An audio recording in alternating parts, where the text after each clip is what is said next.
than those who have come to listen to the information or to discuss the different subjects. So we are going to keep here, and we are going to try to become as fast as possible. The moderators, we are going to request you to become moderators, not presenters, to ensure that we go through all this at the same time.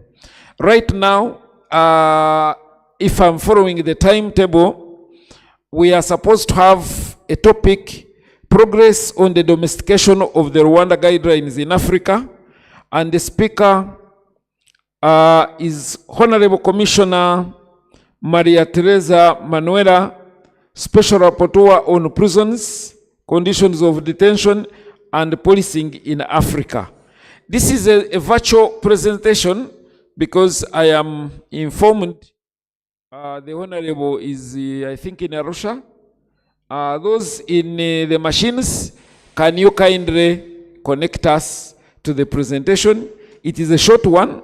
It will take at least 10 minutes.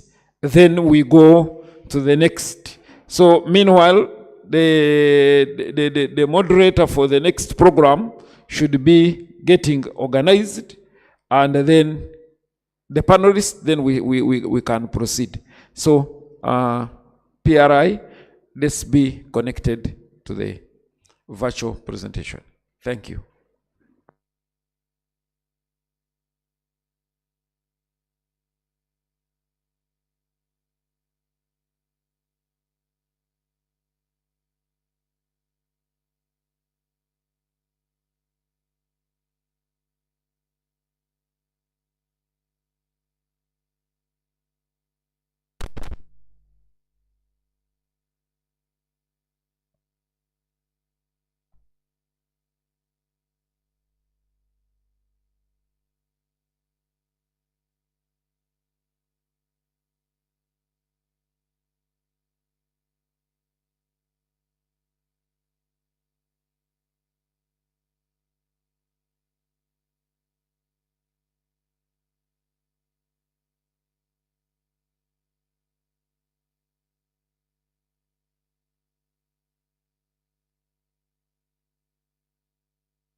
As technology is not our ally for now, we cannot wait because we don't have the luxury to wait until it's cleared.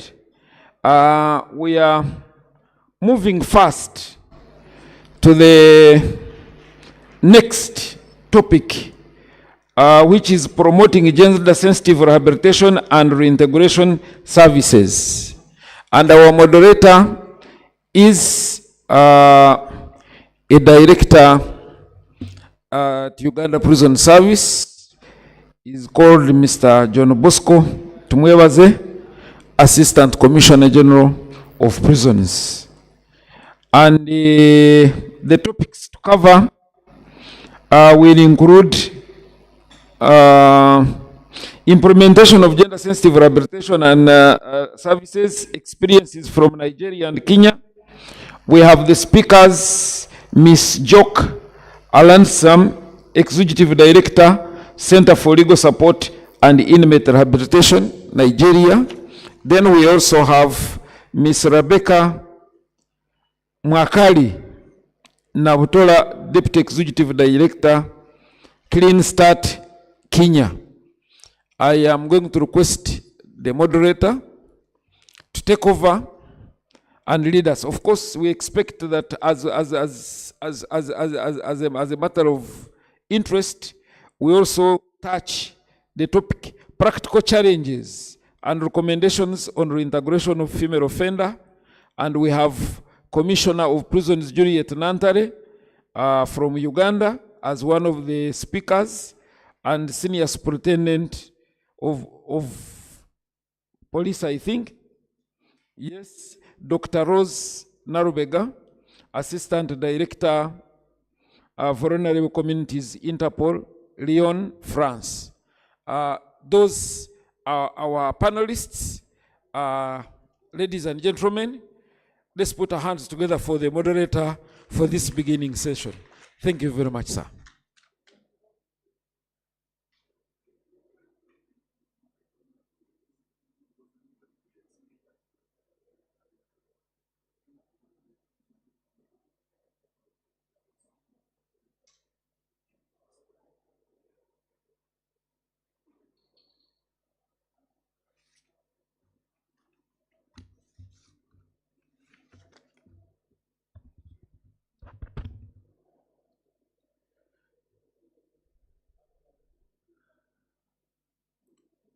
Has been introduced. I'm the moderator of this session,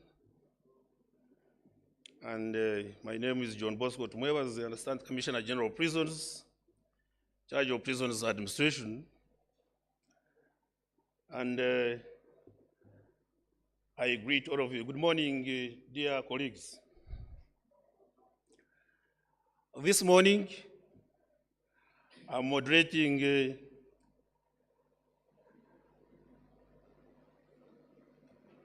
two more topics, so to say, but principally in the background is about promoting gender-sensitive rehabilitation and integration services. I want to invite my panelists of the morning session step forward and take their seats. That is Ms. Joke Adesami, Executive Director, Center for Legal Support and Inmate Rehabilitation in Nigeria. Hopefully you are around.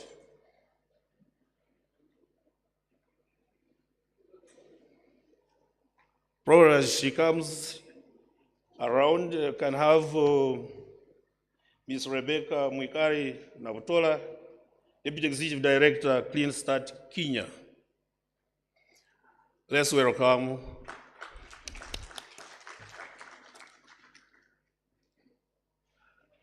Let me have on board the speaker on practical challenges and recommendations on reintegration of female offenders by name of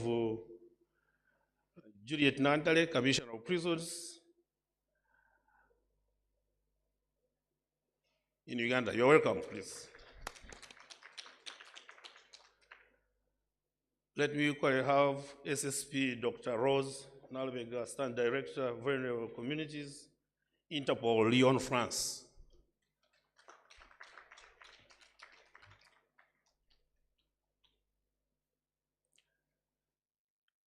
In relation to the topic of today, When it was given to me, I wondered, first of all,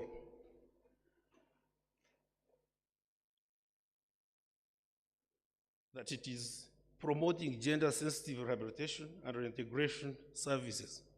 My first question was, has it not been in place?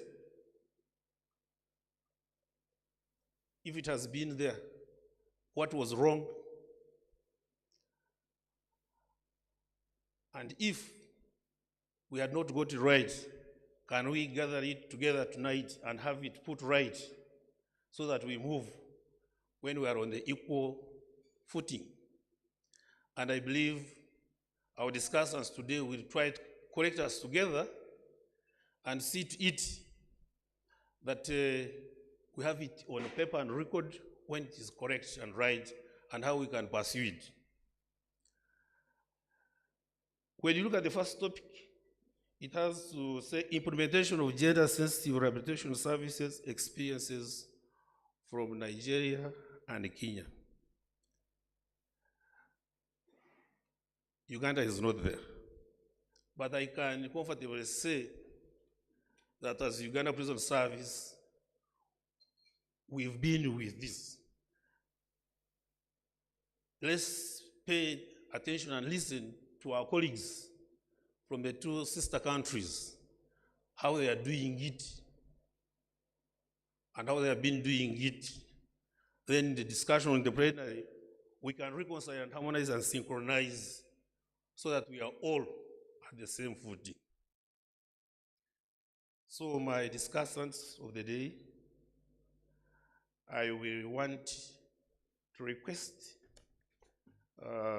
Ms. Rebecca Pikari Nabutora, Deputy Executive Director, Clean Start Kenya.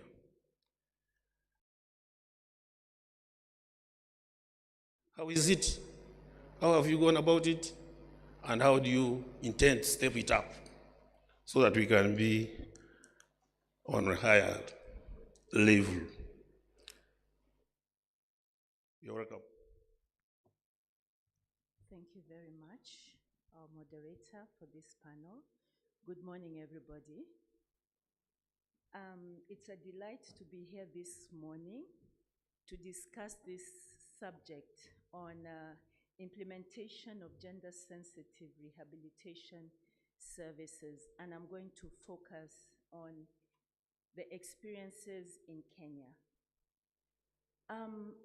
Yesterday, we were privileged to hear some stories from lived experiences. We heard from Saison, who was imprisoned in Luzira, and also from Kadote, who was imprisoned also in Luzira, and various other prisons in Uganda. I really love storytelling because storytelling brings matters alive. So allow me to tell you a story. In 1982, a young girl finished university and she got the job of her dream when she received a letter from the government telling her she's been employed by the government. In those days, working with the government was prestigious. So for this girl, it was a dream come true. For her parents, it was something of pride. She took up her job and worked to the best of her ability, rising from one level to another. She even got the privilege of serving in the diplomatic corps of her country. She represented her government at the highest, second highest level as Deputy High Commissioner. On returning home, she was promoted to be the administrative head of her ministry. That was a great achievement for her, her family, and her community. But as life would have it, life happens, and life happened to her. One Friday morning in 2009, when she was attending a board meeting, She got a telephone call that would forever change her life. That was the last board meeting she ever attended. That was the last time she stepped into a government office, and her life became dark from then on.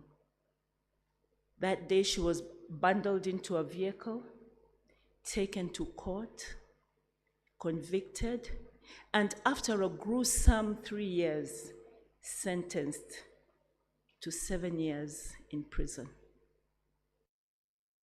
11 years later, this young girl who was once upon young sits here in front of you in the name of Rebecca Nabotola. So when I was invited to give a presentation on rehabilitation on gender-sensitive rehabilitation services and experiences in Kenya, I was excited because I am a living beneficiary of rehabilitation services in Kenya, having served at Langata Women Maximum Security Prison. I served there.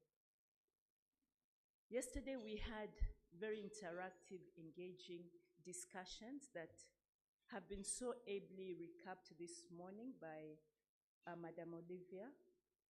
And we heard about statistics of the way the percentage of women in prison is going up, the reason why the population of women in prisons are increasing, why and how legislation can change to address the challenges, partnerships we should get into, collaborations.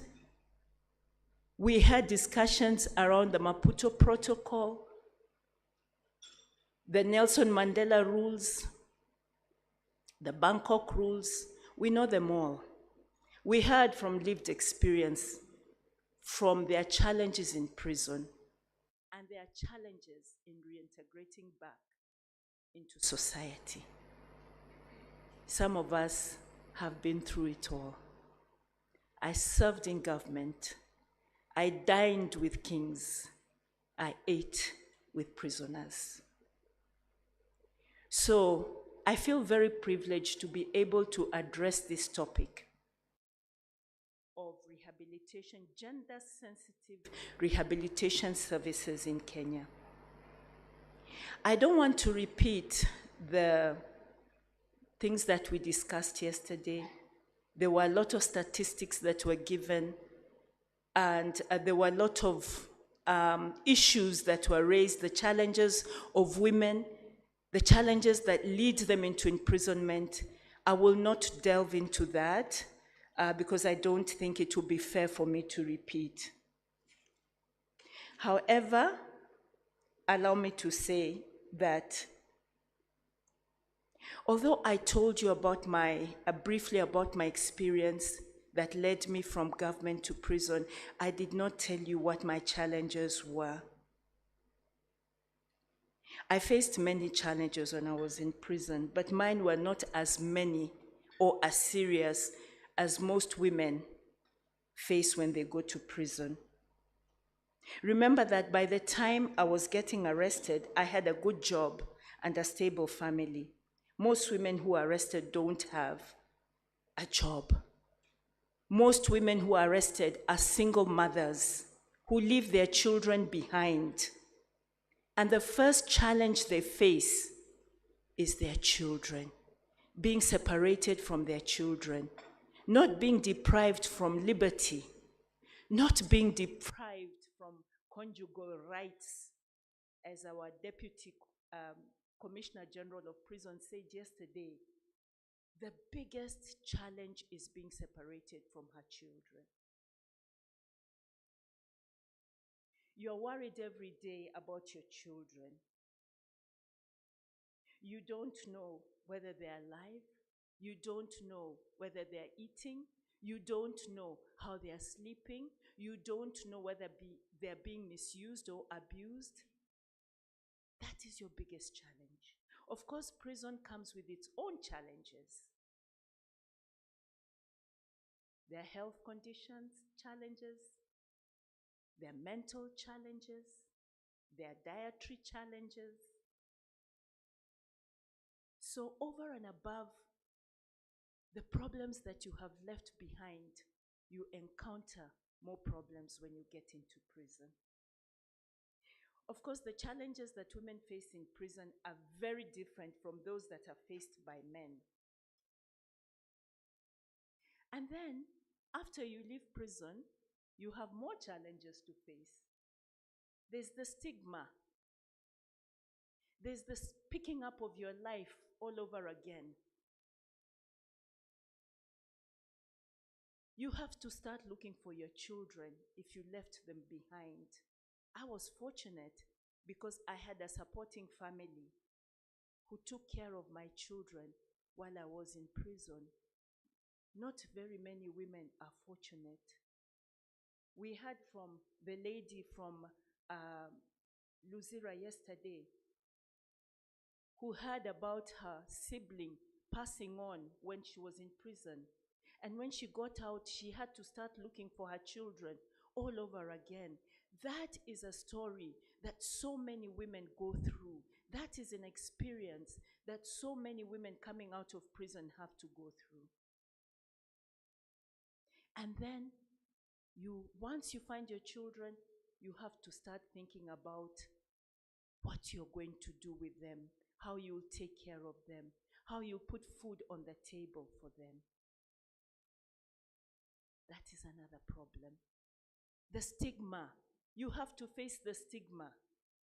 The society labels you as a criminal even after you have served your sentence.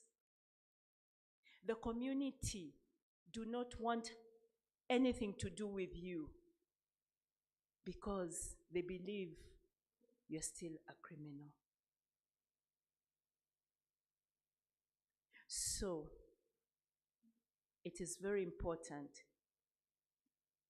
for women going into prison to be rehabilitated right from prison at the point of entry.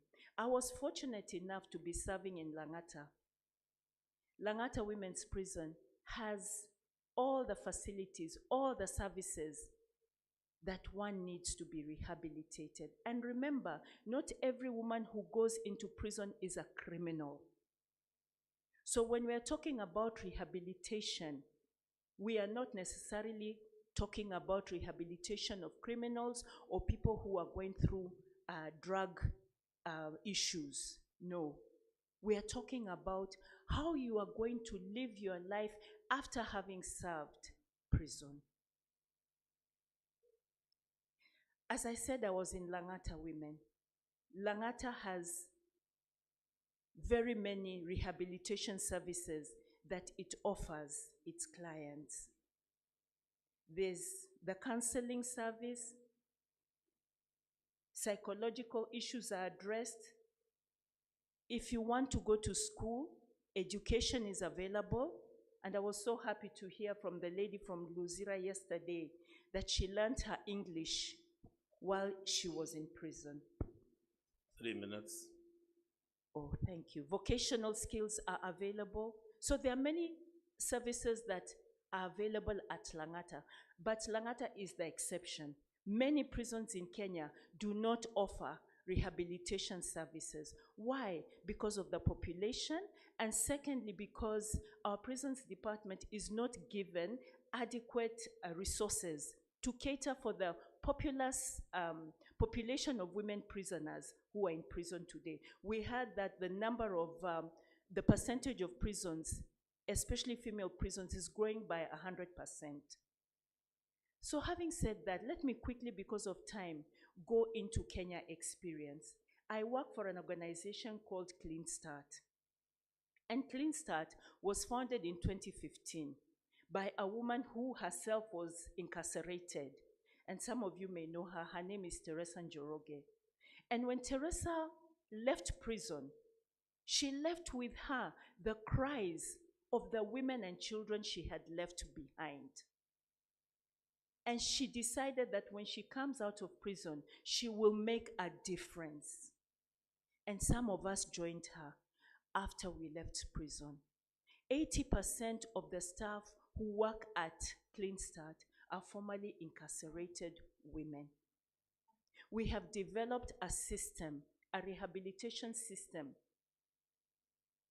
which we take our women, our fellow sisters through once they get into prison. Because as we heard yesterday, rehabilitation and reintegration of prisoners begin from inside prison. So we have been fortunate enough to partner with the Kenya Prison Services, and they allow us to take our program into prison. So partnerships and collaborations are very important. So we take our Ufunuo system into prison, and I kindly request our media to project that so you can see it on the screen. So our sisters are taken through the Ufunuo system, which begins right inside prison. And in the prison, we begin with what we call the dignified rehabilitation. So the dignified rehabilitation includes a program that has 12 modules. And these modules touch on various areas where women need to be rehabilitated in.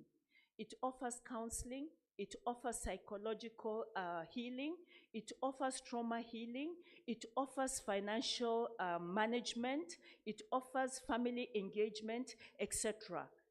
Different modules that are trained, the women are trained in, preparing them for exit. Because when you get into prison, you need to start preparing from when you get out of prison. It is easier to deal with your life when you are inside prison. It is harder to deal with it once you get out of prison. So it's important for these services to start when a woman is inside prison. The next stage of our Ufunuo system is the reintegration program. The reintegration program starts inside prison as well, where we train people in skills. Because when they get out, they don't have time to start training into skills. When they get out, they want to start immediately getting economically empowered. So we start skills development inside prison. By the time a woman comes out, she has the skills. We get them into economically empowered programs, and they can start making their livelihood. So when they get out, we receive them. And we receive them right from the gate. Many women don't have transport to get back to their homes. So we have a package, a receiving package. We offer a woman transport.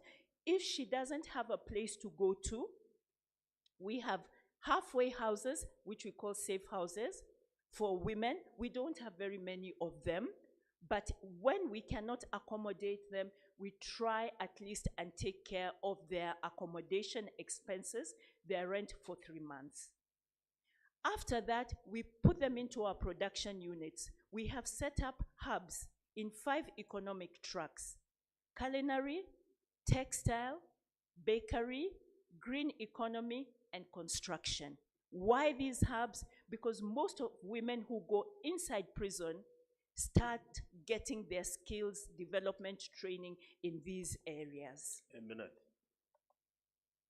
Thank you. So finally, Mr. Moderator, if you'll allow me to say, so after they go into their skills development training, they get into their production unit, they get into what we call our coalition of formerly incarcerated women. A family that receives them, a family where they can feel at home, a community where they feel empowered, not only to advocate for the rights of their sisters, but also to economically empower and to help others who are getting out of prison. So that is the system that we have developed in Clean Start to rehabilitate, reintegrate our sisters who are coming out of prison. And we are ready to share it with the Ugandans. We are ready to share it with the Tanzanians and our sisters and any organization that is here that works in that space. Thank you very much.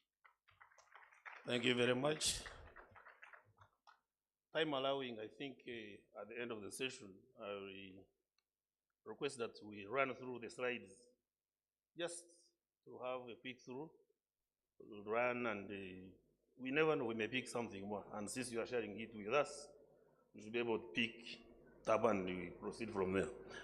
I want to believe we have missed out from the Nigerian experience, unless if she's already in the house. Probably we shall catch up with her if she turns up in time. Now let's move to the next topic here, but before the presenters put it, I want to put it to you, Madam Rebecca. When you look at the topic, it is saying gender sensitive.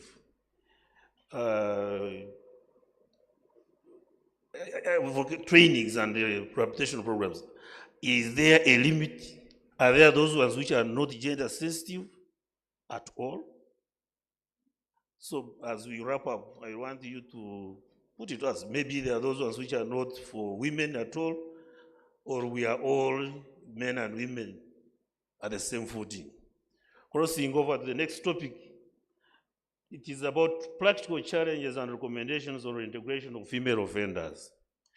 I want to begin by raising one issue. Yesterday, one of us observed that a good number of our inmates, this was a Ugandan experience, have been discharged from the prison and they have not been fully accepted back.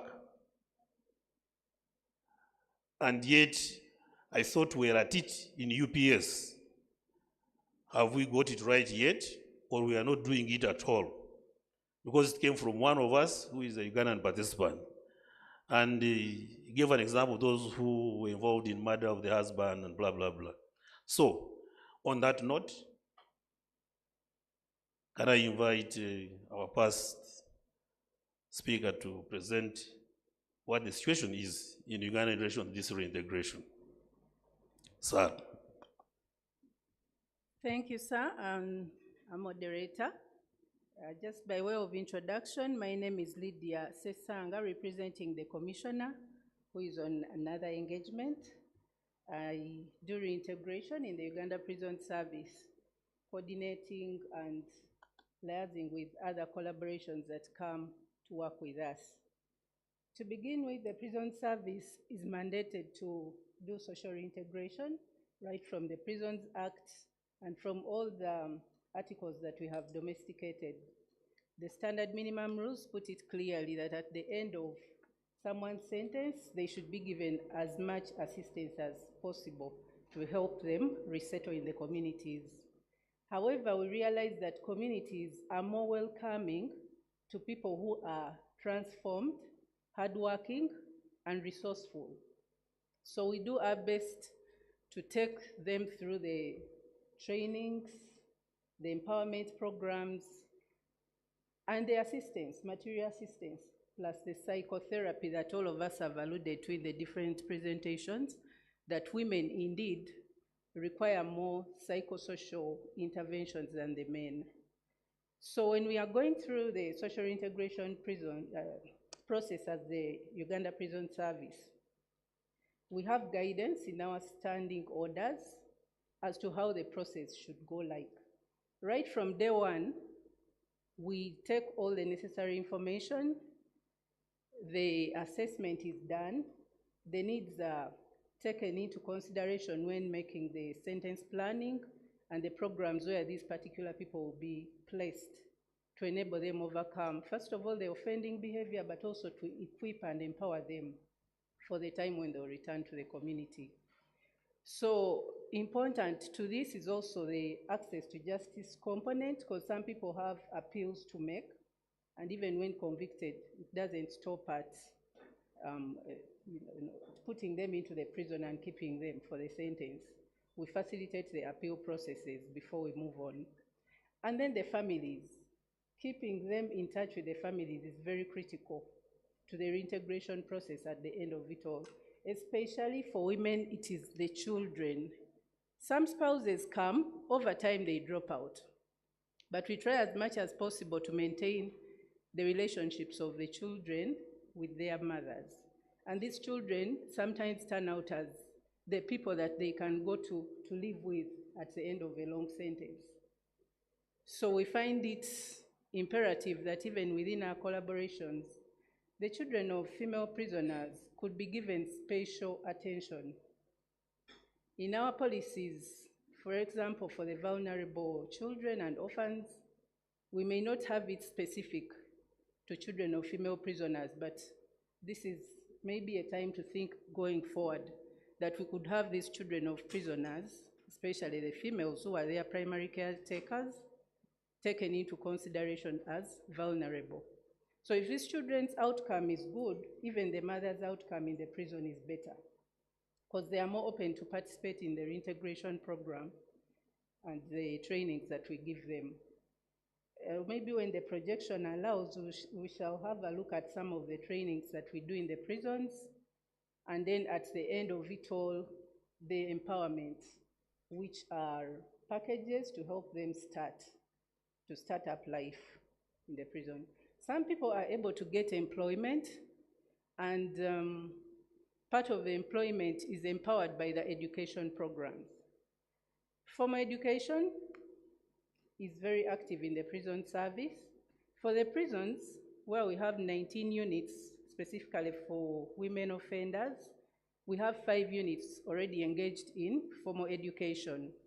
Although, as the previous presenter mentioned, it is 1 unit that has it all from the start up to university level. So we intend to have this tertiary component spread out to all the other units. And speaking of now, the practical challenges, many presenters have alluded to the need for psychotherapy at the time of leaving, because they would have undergone trauma right from arrest, separation of children, and even loss of property, because most people own property when you're in the family. And as you leave and go to the prison, you no longer have that kind of ownership, especially if it was with a spouse and the offense has something to do with the spouse or their families. So the first need or practical challenge is the need for continuous counseling, which may not be available to them when they leave the prison, and other psychosocial interventions. Because for some, it's not just the psychosocial support, it is actually mental health. It borders to mental health disorders. What we have done in terms of recommendations that can keep going on, our mental health experts in the prisons will tell us later how we do the referrals when these people are going back to the community to ensure that there is continuity and support. The same applies to other such health needs, like for those of HIV. You heard yesterday the statistics, they are significant, and we do the referrals to keep on supporting them. But it's also true that the support in prisons to the HIV positive women is sometimes even stronger than what is in the community. So as they are going back to the community, there is a worry, how will I continue accessing drugs and this extra nutrition and all that? 2 minutes. So another practical challenge is housing. This one may cut across to the men, but men are easier to accommodate, if you'll all agree, than a woman who is probably advancing in age and then you're coming back. It's not your husband, it's not your home. Is it your brother's home or your sister? She also has a husband. So the level of bargain for housing and accommodation in whatever circumstance a woman may find themselves in needs to be taken care of while we are still in the prison. To this, we have some interventions. In the Central Region, we have a halfway home by one of our partners, Walls of Hope. They will talk about it at some point. This one helps the women who do not have where to go immediately in about 5 of our prison units in Central and up to the Southeast regions. So these women are engaged while they are still in the prison. And how do we engage these women?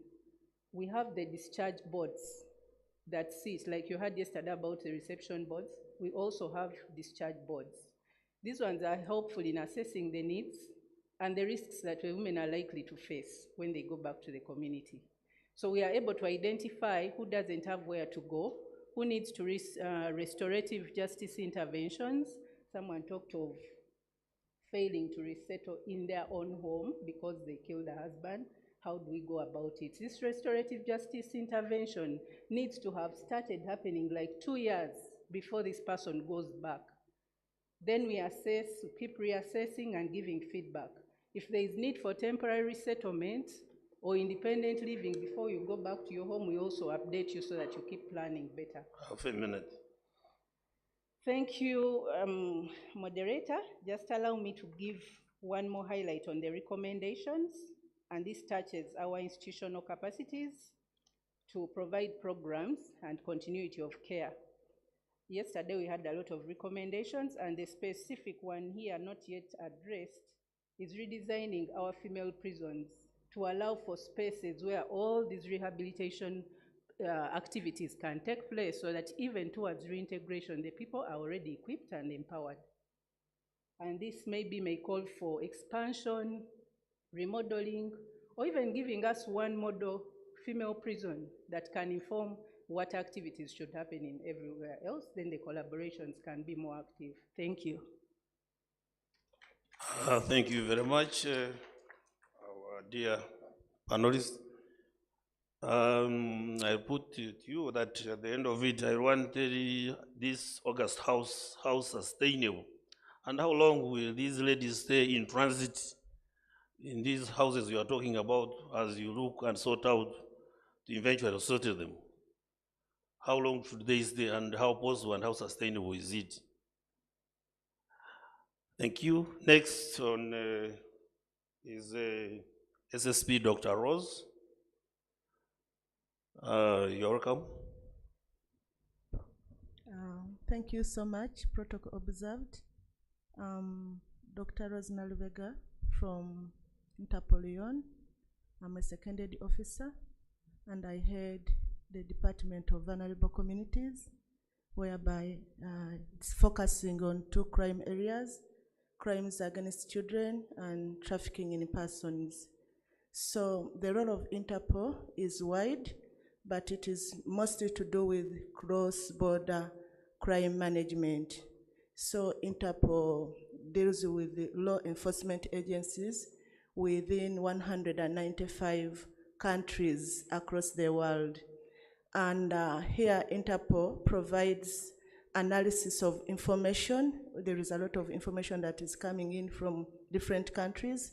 And so we do analysis of that information, but it is to do with criminals and offenders. Does needs assessment in different countries. What do they need in terms of capacity building? What do they need in terms of technical assistance? And what do they need in terms of law assistance in law reforms and amendments, as in supporting them? Also, Interpol does investigative support. If you provide information about various criminals who have crossed borders, so we are able to support the investigations of such crimes. And we are connected to I427, which gives worldwide information for 27, it's all the days of the week. So this information is to do with still criminals who have crossed the borders. We do open web systems. We have the access to all information about database, those who cross immigration centers and borders. And then we also help to gather information that helps us to support the different countries to analyze crimes, the modus operandi, and then suggest different approaches on how to deal with the crimes that we are talking about. As far as female offenders are concerned, we are majorly dealing with cases to do with sex crimes, trafficking in persons, drug trafficking, and thefts and fraud and counterfeits. And in all these crimes, female offenders are also part of the syndicates that deal in such crimes. So we are able to gather information about the female offenders, inclusive, how they commit crimes. But sometimes we realize that they have been manipulated and they are victims of crime. For example, if a woman has been trafficked and is in another country, you can find that they are engaged in thefts or distributing counterfeit, but they are being trafficked and exploited by other people who are beneficiaries of such a crime. So we are able to support countries to analyze whether these are victims or they are actual perpetrators. And in such, it's found out that they are not the ones who they are not committing the crimes on their own, they are being forced by the perpetrators, then they are supposed to be protected. And there are victim support mechanisms that support such victims of crime. So I will not go much into the challenges because they have been talked so much. But what matters to us is the law, because I have talked about cross-border crimes. We don't have the same international laws. What amounts to a crime in Uganda does not amount to a crime in Kenya, doesn't amount to a crime in the United Arab Emirates. So you find that we have different laws, and so women and female offenders can be penalized for offenses which really do not amount to law in their own country. Then also another challenge is repeated offenders. Once they have been released from prisons in different countries, because we are dealing with international crimes, and they have been released, they seek asylum in other countries, and then they may still commit similar crimes, or they keep being in the database of being criminals, because we have that permanent database that if you committed a crime, you remain in the database as an offender. So they can always be penalized for the crimes that they committed earlier before, or they can continue committing crimes because of the different movements that they make within their lives. Another challenge still to do with psychosocial support, which has already been talked about. There is a lot to do with mental health, lack of counseling, and they are not prepared to go back to their own countries, because if they committed a crime, for example, in DRC, and then they are supposed to come back to Uganda, so the issue of preparing the host country, their home countries, to receive them, to prepare them, make sure that they get integrated into their families, the children receive them, those systems are not in place. So they are left on their own.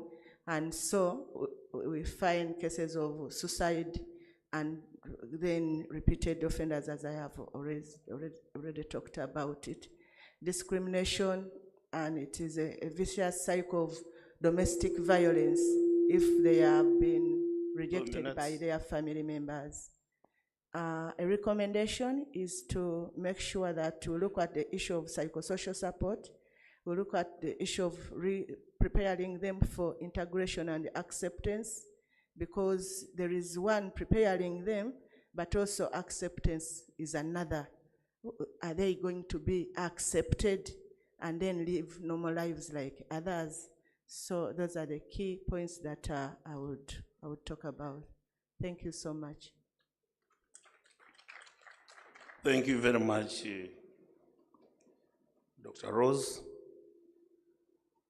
Before the panelists wrap up, probably we could have some 1 or 2 comments, questions from within and those online.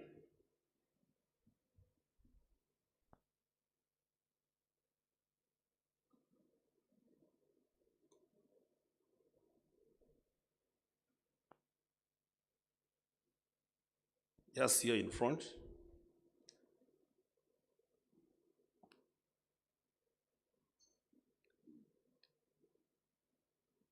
Thank you, moderator.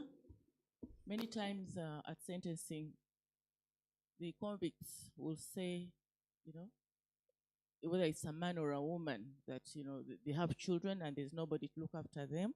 Of course, the women, many of them are single mothers, as the presenter has noted. They'll say there's no one, I'm the only one who is supposed to look after these children. And we tend to think that men also are not caregivers, but they are. Some of them are caregivers. They'll say, oh, my wife left me or she died. So are there any interventions at that level, on that front? Are there any interventions, any NGOs whom we can make referrals to through the senior probation officer? Thank you. Panelists take note and you shall respond that. Thank you. This question is really to anyone from the panel. I was wondering what your thoughts are on linking rehabilitation programs and participation in rehabilitation programs with cutting sentences shorter, so with early release. Thank you. Thank you. Any other? I also have mine, as much as a moderator.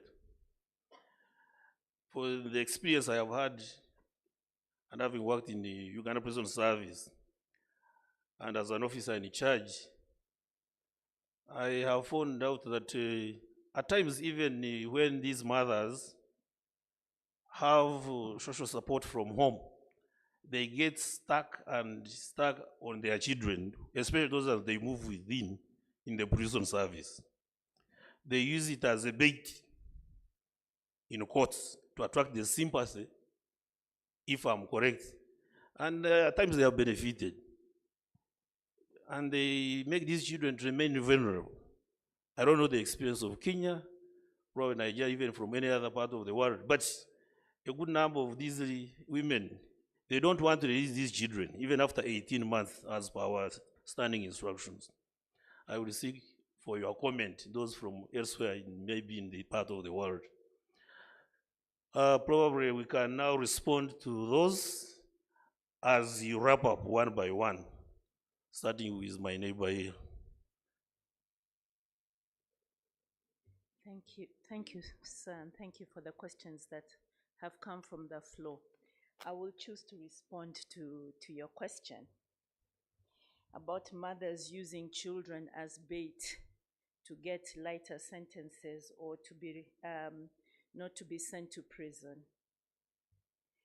A mother is always attached to her child.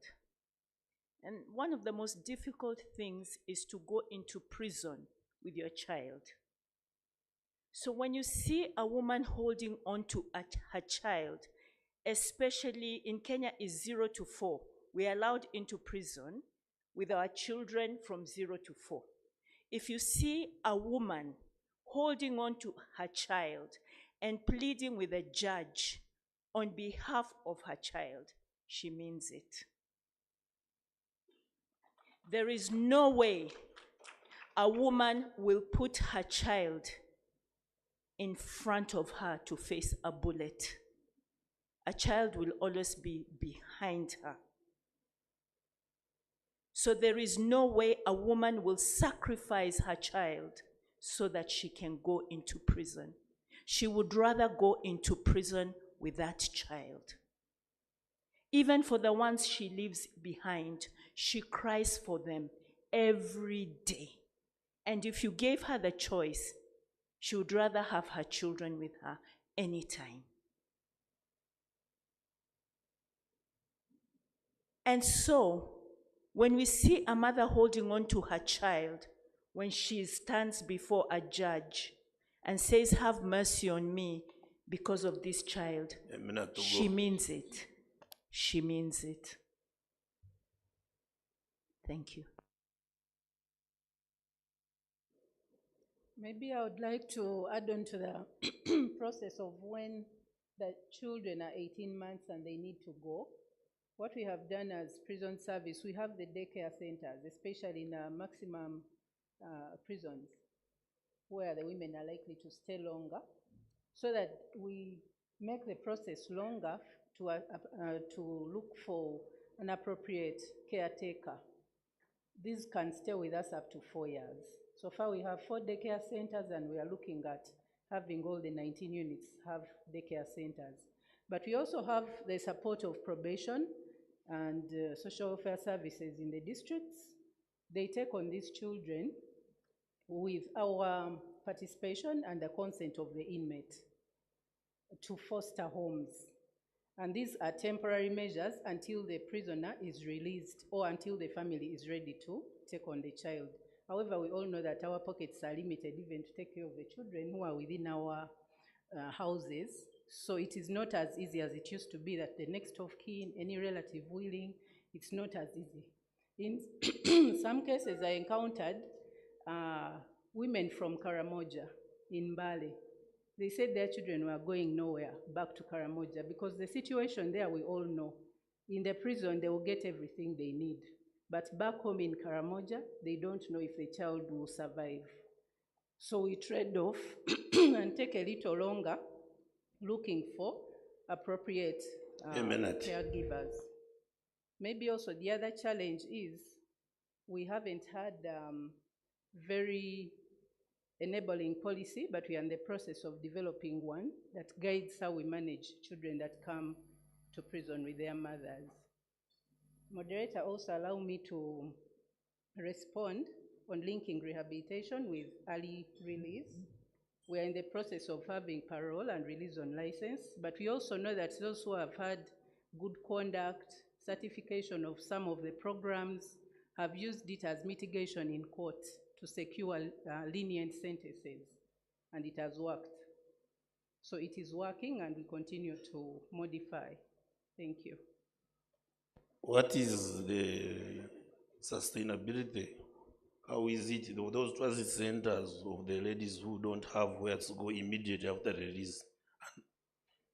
So far, what we have in the central region is 0 to 6 months. That is time enough for the woman to either be prepared for independent living if the restorative justice interventions have not been successful, or look for employment that can support them to rent on their own and start a life.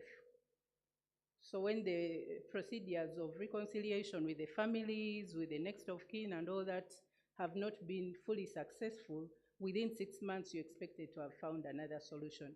But even in that time, there is vocational training going on and a bit of earning so that you don't go to the community empty-handed. You go when you're ready. Hopefully that is ample time enough. Next, doctor. I would just end by saying that many women after release from prisons, it's not very easy for them to make successful lives. Others actually fail to live drug-free lives. They continue taking drugs, they continue committing crimes.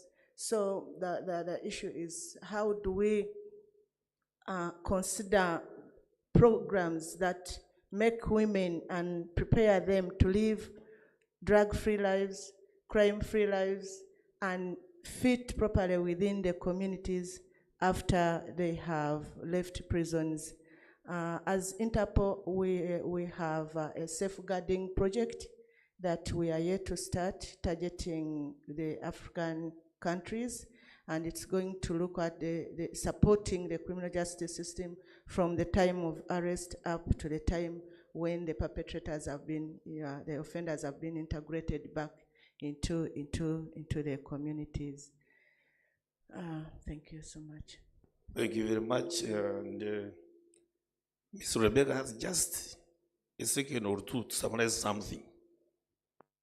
Okay, I just wanted to add on the question that was asked about linking rehabilitation programs to early release.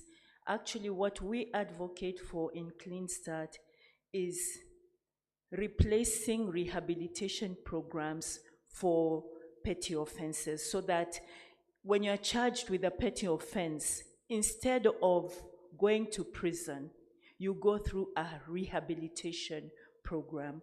And we actually want to present our program, the Ufunuo System program, as an alternative to custodial sentencing, because the programs are so well refined for the rehabilitation process, that we believe if a petty offender goes through that program or goes through that system, the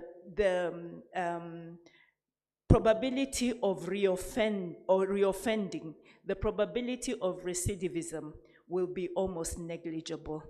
Yeah, thank you. Thank you very much, my dear panelists, and one more from the audience. Two. Are we safe time-wise?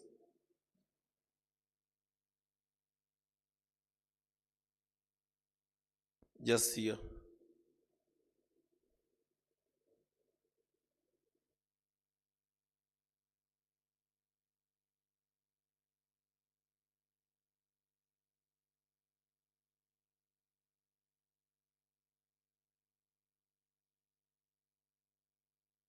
You, moderator, for the opportunity. I thought I should make some intervention in view of the question that you posed about women using children as baits to attract the attention of the judge. As a judge, I would say this: if there's anything that prisons ought to do, is to teach and sensitize and educate women and other persons on how to mitigate.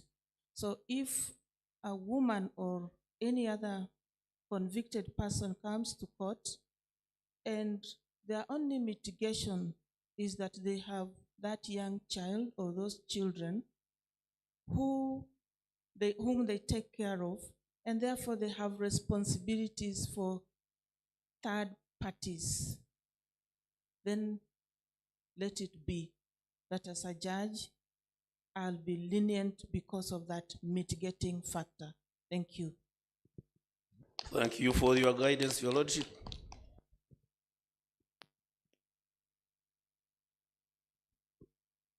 Thank you very much. My question is, earlier on, Uganda prison had UDPAS, that was Uganda Discharged Prisoners Association.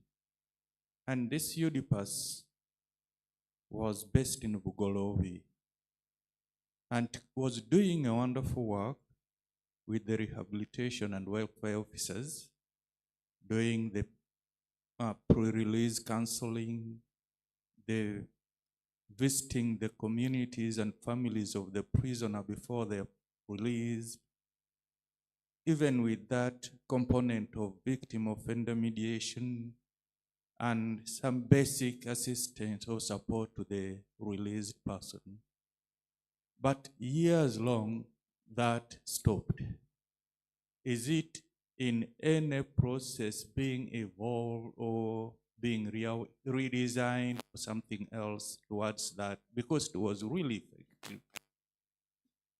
My second concern is about a mention and about redesigning the female prison facilities. Today, one does not really be a security expert. When you visit our women prison in Luzira, it is surrounded by factories, and one of the building behind it is so tall up that when one really intends to hurt maybe an inmate inside here, wouldn't just even need to bother, would use those facilities just even up there to either monitor who he wants or she wants, and even if he's a sniper or so, can shoot somebody inside here without even, probably taking notes where the bullet has come from. Are we really maybe also seeing it my way, or I am just a coward and fearing what I see around? Thank you. Thank you for that observation of the two of them. And I will want to stop on that, but I want to react to that last one. As a service, we are cognizant of what is happening, and even as the government, it knows what is happening. And you will find that that's why we are advancing the IA and even technology to curtail what is likely to come from outside to land inside. But the ultimate plan is to migrate, which is on file, and as a service, we are sourcing out where we can relocate by virtue of what is happening around Rosera. However, also on the other side, we are also still thinking through. Most of our colleagues in the criminal justice system are based in town here. If we relocated the prison to Buyukwe, when do you expect us to be at court with this Kampala? Shall we move together with you? We are yet to sit as a team and maybe we draw the work plan and the way forward together, because we need each other and as stakeholders. Otherwise, if we move, then we shall be in trouble. You expect us to be at court at 8 from Buyukwe to access Buganda Road, you know what it would take. But otherwise, our thinking is to get to relocate out of Gamba, which is already on. Press these units. The other one of UDPAS, as a spokesperson of the department, I will want to invite Frank.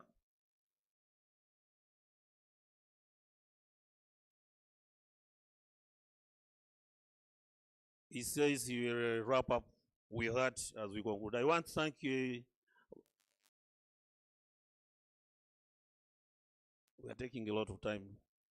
Oh, moderator, just allow me to make a comment. I will not complete the issue of UDPAS. I'll preserve it for the spokesperson, but what other interventions do we have in place? We have started on reintegration packages for prisoners on release, including the women. And as much as we can, we also task the collaborations that we have. At the end of vocational trainings and other skills, and even the business planning, we encourage including a component of equipping or giving a package that can enable the prisoner to start. We used to have maximum prisoners centered around here, and it was working in that direction. But now each region has a way of organizing such collaborations to meet the needs of prisoners when they are going for release. Thank you. Thank you very much. I want to thank my dear panelists and you, the audience, for being participatory. I want to invite you to give an round of applause for the panelists for their justice well done to this topic. Thank you very much. All the best.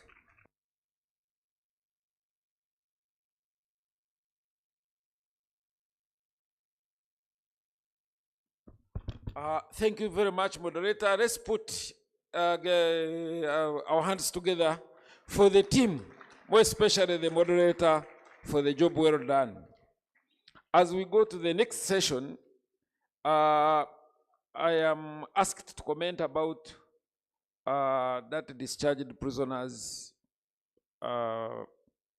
organization, UDPAS, which was doing a good job. Yes, it was doing a good job, but along the way, the terms and conditions was that it was operating as an NGO. And therefore, Uganda Prison Service could not own it or continue with it. And because of that, we had to disengage, and then therefore what happened later is not our responsibility, because as civil servants, the law does not permit us to run parallel systems, to have one leg in the private world and another leg in the government situation. So that's what actually happened. And that's why other means are being thought of, like you have heard of the packages, which can be owned and be part, does not collide with the way how government works. So far, thank you so much. I think we are trying to do everything as good as possible, and these lessons are very important for all of us.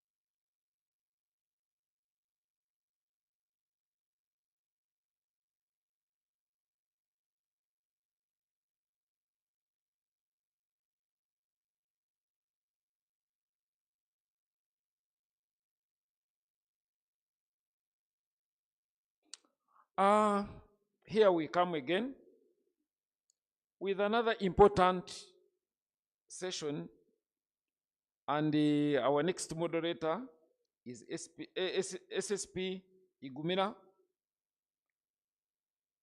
Isaiah is head of legal criminal investigations, Department of CID, Uganda Police Force. The topics covered underneath will include research presentations on the appreciation of non-custodial alternatives to imprisonment. The speakers we have Dr. Josephine Ndagire, human rights expert Makerere. The next topic will be promoting non-custodial alternatives to imprisonment, lessons from Europe. The speaker is Ms. Tanja Denova, program coordinator, PRI Europe. And of course, we shall have, I think we can handle the plenary later on. We thought we could bring in another two topics, which is balancing security and human rights. And then we also, the speaker here would be Senior Commissioner of Police, Naning Christine, Deputy Director, Legal and Human Rights. And then we have effects of COVID-19 pandemic on the administration and management of detention facilities. And the speaker is Dr. Bitali Onesmas, Senior Superintendent of Prisons, Uganda Prison Service. But for beginning, may I invite SSP Igumira to come and preside over the session.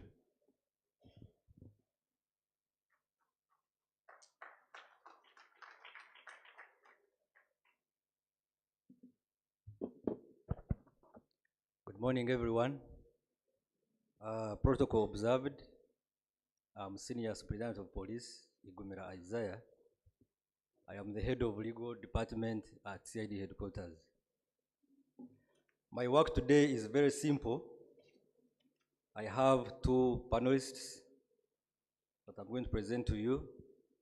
Let me take this opportunity to invite one of them, Dr. Joseph Ndagire, human rights expert, Makerere. You can come and take your seat up here.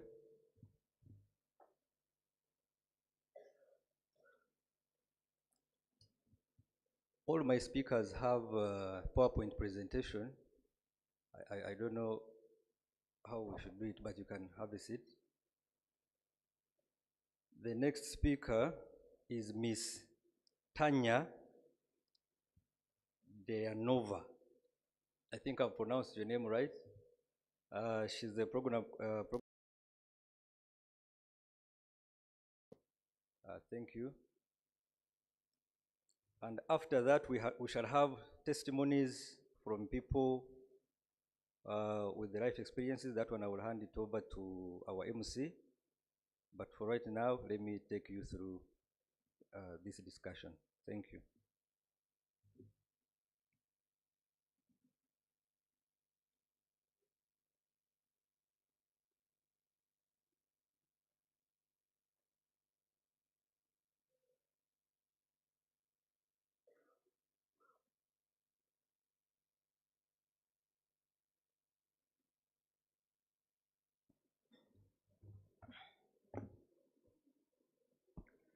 So we shall start with Dr. Josephine Ndagire.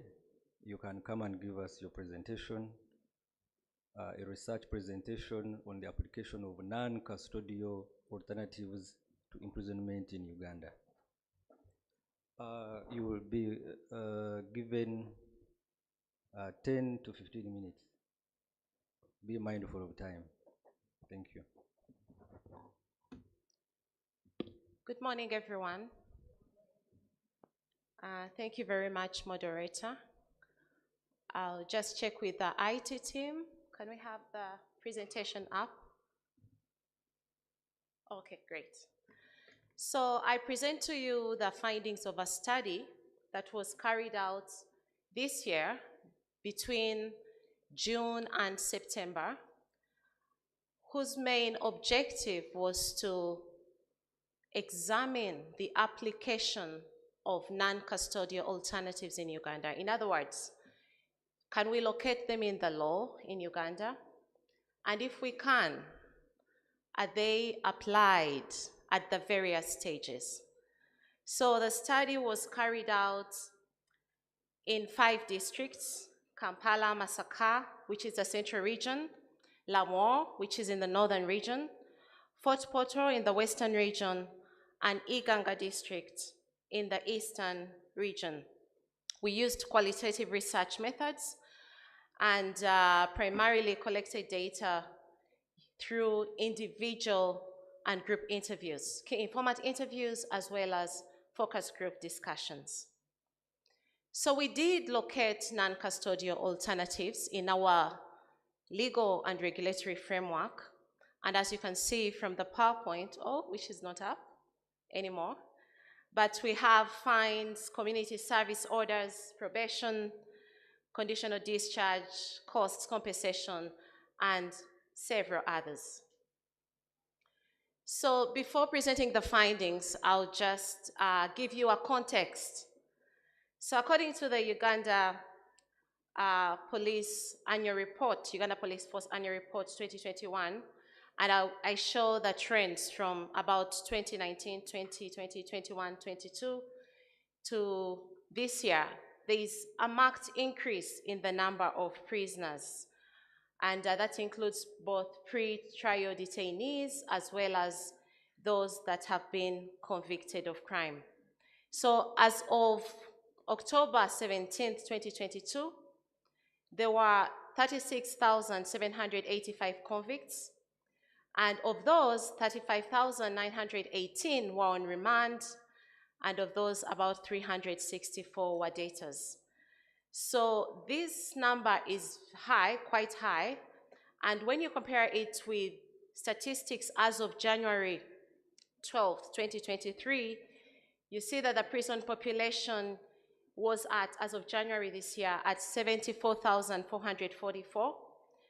And when you compare that to the holding capacity of 20,036, you have an excess of about 50.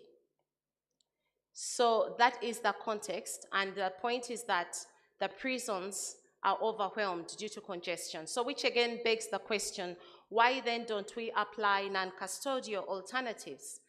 So why non-custodial alternatives? So in addition to addressing the problem of congestion in prisons, they serve another purpose, which is really to steer a change and change attitudes and approaches and the way we think about punishment and how we look at offenders. So that is another important factor to consider when thinking about non-custodial alternatives. So if we could please move the slides. I would like us to move to slide 8. Yes, there. So you have Iganga district. I said one of the areas of study was the eastern region. So here you see that they do apply non-custodial alternatives, and this is a 5-year period, 2018 to 2023. So you see community service in 2018, you had 179 community service orders, 57, 2019, 114, 2020, 167, 2022, and 133 in 2023. And so that is how you could interpret that graph. If you look at each alternative, you see that there is relatively a good appreciation in the district, and that the numbers of alternatives, these specific alternatives in the graphs, which are caution, fines, community service, are increasing over time. The next slide shows Kampala City Authority Court. And again, here you see that from 2020 to 2023, there is quite a good appreciation and application of non-custodial alternatives. And if you can see, in 2020, fines were 154, 2021, 136, 2022, 150, 2023, 232. So the trend is that you have more and more fines opted for by this court over a 5-year period. And the same is true when you look at community service, from 88 to 191 to 534, although there is a reduction there in between 2022 and 2023. So I'd like to also show on the following slide the application, overall application of non-custodial alternatives in Iganga district. So again, you see that the fines are markedly increasing in a 5-year period. So is caution and so is reconciliation. And now, with that in mind, I would like us to look at the various non-custodial alternatives across the criminal justice chain. So you have those that are applicable at police, you have those that are applicable during trial, those that are applicable at sentencing, and those that could be applied post-sentencing. So at police, you have police bond, caution. I'm not going to go into much detail because I only have 15 minutes. So I'm just going to highlight them. You could have house arrest, which the police has been applying quite commonly of late, as well as referrals. During trial, you have bail as one form of alternative of keeping people out of jail, as well as community service at the sentencing stage. You have community service, which is the most commonly utilized form of non-custodial measures in Uganda. It is administered by judicial courts, parish courts, and local council courts. And these are issued in consultation with the Community Service Office. And I'd like to share statistics with you of community service orders, its application in Fort Portal District, that is slide 16. So those are the offenses for which community service orders were applied in Fort Portal District between 2021 and 2022. So you see that the predominant offenses there are theft, followed by common nuisance, grievous harm, grievous bodily harm, criminal trespass, malicious damage, threatening violence, and the like, and the list was Eson. So it is appreciated and applied more than any other. And the same is true for Masaka district. And these statistics show that whereas quite a number of community service orders are issued in the district Masaka, not all are completed. And so if you're to take an example of that, there was 300 community service orders in the year 2022-2023, and about 200 of those were completed. When you look at the year 2021, the previous year, 2022, 200 orders, and of those, about 110. And the same is true for the year before that, which is 2020-2021. But overall, the study found that community service orders are efficient, and the success was attributed to the consistent use of worksheets for those districts that can track, as well as proper management of files and records, as well as supervision of the department. So what is the compliance like overall?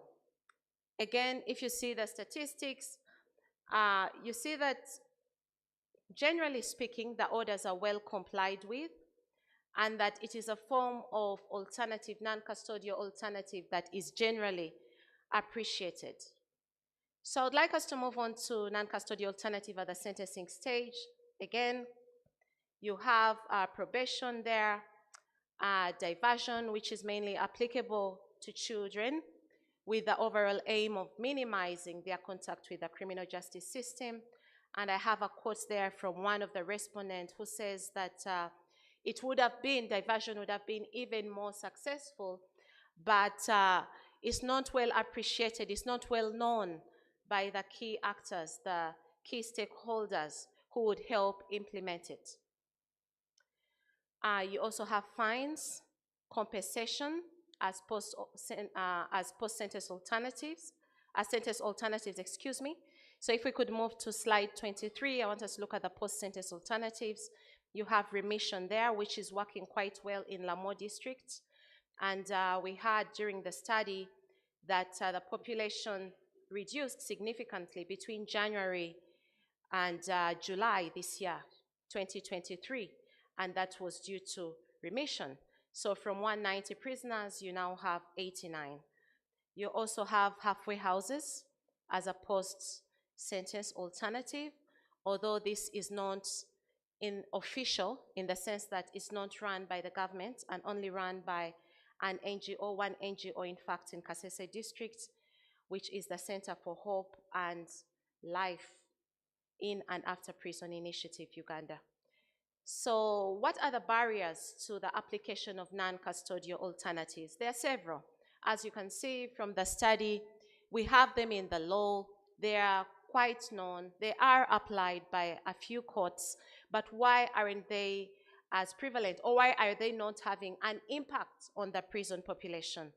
The first is a failure to comprehensively implement the Tokyo rules, which call for a reduction in custodial sentences and an increase in the use of alternatives. Secondly, you have capital offenses, which only attract custodial sentences.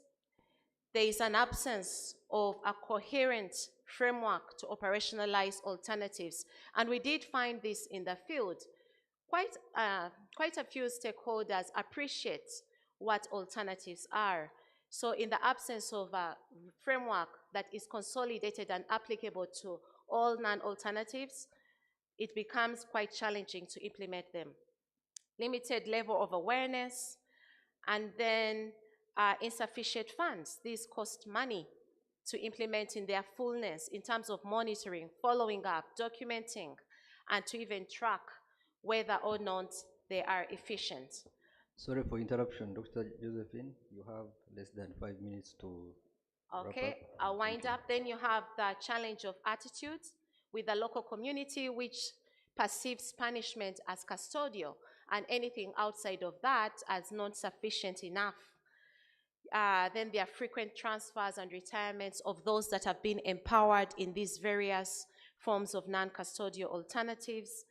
And then you have some extortionist tendencies that would perhaps charge for bail, for bond forms, and those kinds of things, which causes people to steer away from them. I wanted, and maybe this will come out during our discussion, I wanted to talk about the gender dimensions of non-custodial alternatives, but in the interest of time, I'll skip over that. But I heard the previous panel talk about the challenges faced by women when it comes to custodial sentences. So you have those as well when it comes to non-custodial alternatives. And then we have recommendations. I'll just highlight 3: need for sensitization, need for a framework on non-alternatives, and then need for coordination between justice sector actors who are charged with this mandate. Thank you very much. Yeah, thank you, Dr. Josephine, for that elaborate presentation. We are aware that you needed more time because you had a lot. Maybe in the near future you will share. Now let me invite Ms. Tanya Deyanova to take us through promoting non-custodial alternatives to imprisonment, lessons from Europe. Thank you. Thank you. Good morning, everyone. It's a pleasure to be here, and it's a privilege to share a little bit about PRI's work in Europe. As was mentioned, my name is Tanya, and I coordinate our European program. Over the past years, building on PRI's extensive work and longstanding commitment to ensuring that there aren't disproportionate barriers to vulnerable populations accessing justice and effective measures, and this of course includes for women and girls, our Europe work has focused on understanding and assessing issues around discrimination and vulnerability in the context of non-custodial sanctions and measures. So very similar to the work that was just done here in Uganda.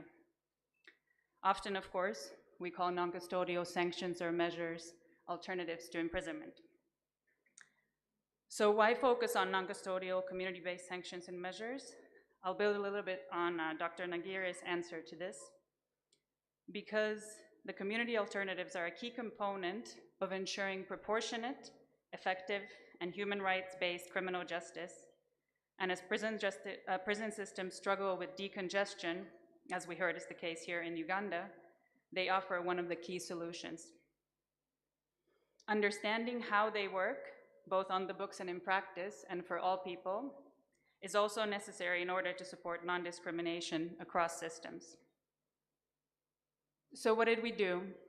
We did an extensive study across 22 European member states, attempting to understand the availability on one hand and the use or delivery on the other hand of non-custodial sanctions and measures in the EU.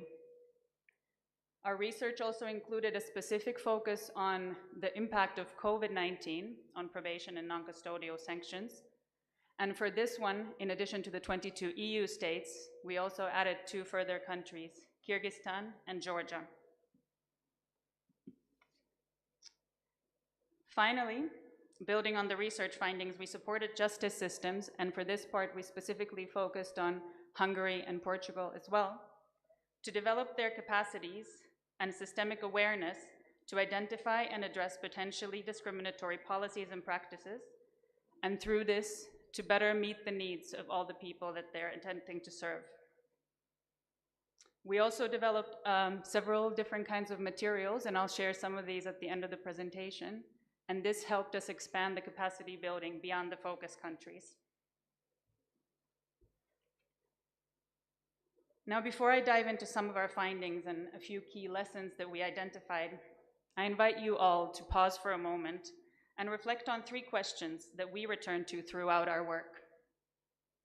What does non-discrimination mean in the context of criminal sanctions, or specifically in the context of non-custodial sentencing options?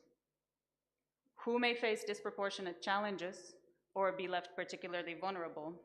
Of course, here today, we're focusing on women. And finally, what are some of the barriers to ensuring non-discrimination? Or in other words, what do we have to tackle in order to ensure non-discrimination in both the availability of effective measures and in how they are put to use? While we found that in general, EU countries provide a wide range of community-based sentencing options, and that these are a crucial part of the justice systems there are a number of common problems, and some of these are very much in line with what was identified in Uganda. Non-custodial measures are not always used as true alternatives to imprisonment, and net widening could often be seen in that these measures serve to widen the reach of the system, to pull more people into the realm of criminal justice responses, rather than limit it to the effective and necessary, aligning with the proportionality principle that we know of. Complexity of legal systems also contributed to the fact that effective and existing measures were not always used to their full potential, alongside lacking awareness of non-custodial sanction options, and this was often due to limited communication or different parts of the criminal justice system working in sort of silos. For example, there being a lack of communication about the availability and implementation of measures between judiciary and probation services. Long waiting lists for some of the community-based sentencing options, in part due to limited placement for community service, for example, also contributed. According to the comparative analysis that was done, EU countries' legal systems are generally responsive to the specific needs and unique profile of some subgroups.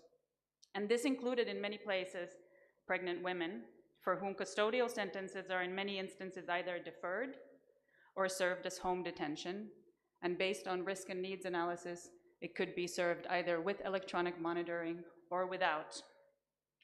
Consideration is also often given to the unique needs of persons with certain health conditions, and in many cases, older and younger adults. Still, there are several populations that our research identified as experiencing particular barriers, and I've mentioned a few of these groups here. They vary from people without employment, foreign nationals or people without a home, who are often excluded from community-based measures by default.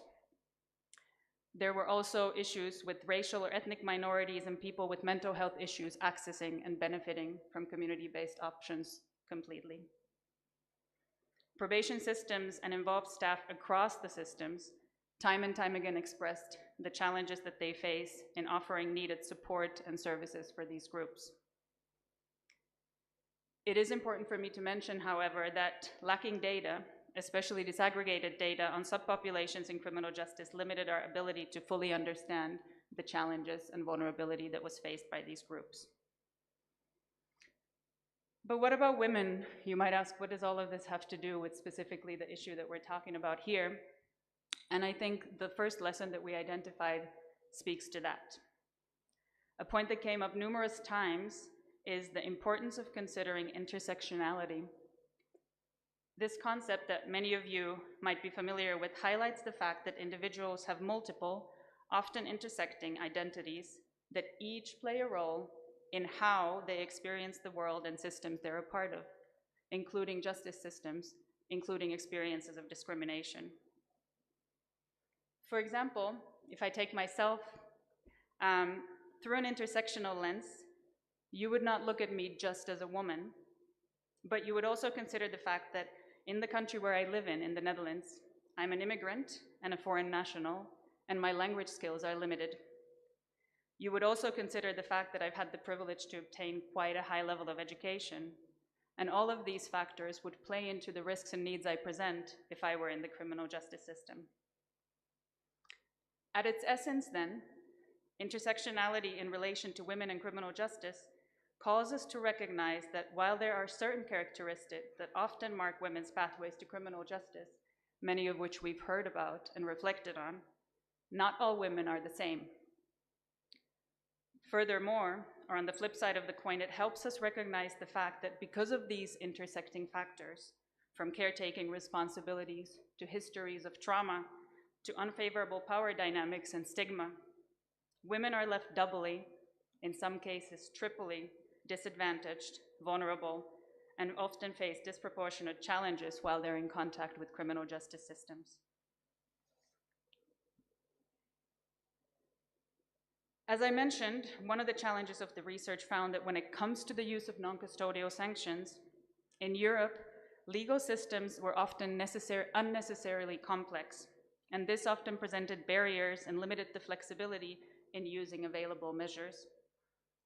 This was something that was also relevant in the post-pandemic context, when emergency measures first prompted early releases and reduced prison populations and improved effectiveness of using alternatives, but then when emergency and crises ended, people returned to prisons. So systems in which complexity does not get in the way of flexibility, the use of available measures can be more responsive to shifting circumstances and shifting needs, both in times of crises and in terms of individuals. Excuse me, Tanya, you can be winding up. Yes. Your time. A third and extremely important lesson that has been already highlighted both yesterday and today is that systems do better when they work together. So cooperation across the different state bodies and different actors in the justice systems, but also outside it, with community service providers, with non-governmental organizations, is crucial. I would also echo here the value of bringing in voices of affected women and people into criminal justice work. Finally, as in many other parts of the world, in Europe, we've seen a shift toward greater use of technological solutions across justice systems, and probation and community-based sanctions were not an exception in this regard. The COVID pandemic also, as in many places, served to accelerate the adoption of technologies, specifically those that have to do with remote communication and service provision. But from systemic and individual perspectives alike, our research highlighted the importance of making sure that when we use technology, it should be used for good. It should be used to supplement rather than replace human contact, and to facilitate access to services and support rather than dehumanize justice. And it should never be used in a way that entrenches discrimination, considering the fact that not everybody has equal access or skills to use technology. Like I promised, I'm sharing quite a few links that you can use maybe when the slides are shared with you to access our resources.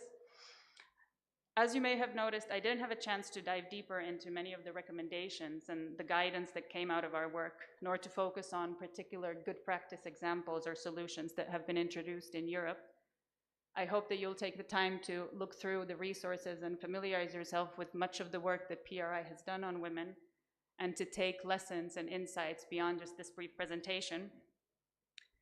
Instead of many specific examples, I wanted to use this brief opportunity to really share the core of our learning through these insights that I believe are relevant across contexts. In part, this is because solutions through which these lessons are translated into practice in any context, whether in Africa or elsewhere, have to be tailored to the local context. They have to be tailored to the specific profile and needs of affected people here. And this is because specific solutions, even if they are seen as good or promising practices in one location, will not necessarily be workable elsewhere and might not have the same impact in a different location, whether that's a different region, a different country, or simply a different facility. So I hope some of these lessons resonate with you, and I hope that they will support all of you, some of you, in realizing improvements in policies and practices that will support women's rights and women's well-being in criminal justice in Africa. Thank you. Thank you, Tanya. That marks the end of our presentation. I will ask the audience if anyone has a comment or a question, you can put it across. Yes, we have one over there. You can pass over the microphone.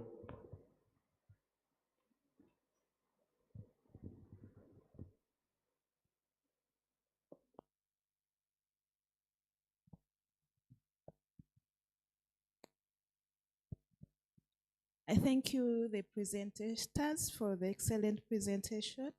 My question goes to Dr. Josephine. If you can first introduce yourself, maybe we know who is asking. Thank you. Thank you. Superintendent of Police, Lydia Nambusi. I work at Kampala Metropolitan Police. My question goes to Dr. Josephine. From your research on the application of non-custodial alternatives to imprisonment, I'm interested to know if you picked any information on the community acceptance and appreciation of the non-custodial alternatives, because sometimes the feedback we get is the public sometimes feel it's not punitive, and the blame goes back to us, the law enforcement officers, that we've not punished the offenders. I appreciate you. Thank you.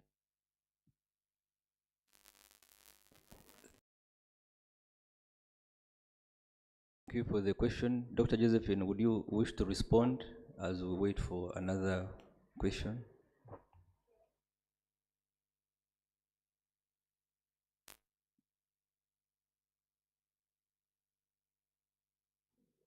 Yes, we did consider the community perceptives and perceptions when looking at non-custodial alternatives to imprisonment. And the report highlights that many of the judicial officers mentioned that they did not really some of these convicts from mob justice or some kind of reprisals when they return to the communities. So it is true that the communities do not perceive this as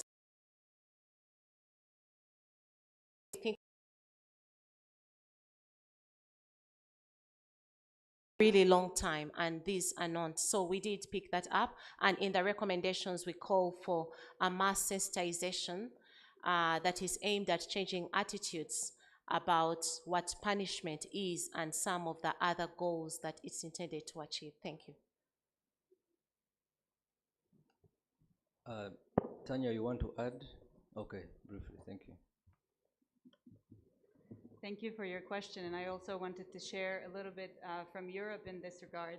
We've also faced, in some countries, similar hesitation or barriers to gaining the public's trust when it comes to community-based sanctions and measures. And in some cases, some probation services have also taken up public relation campaigns in this regard.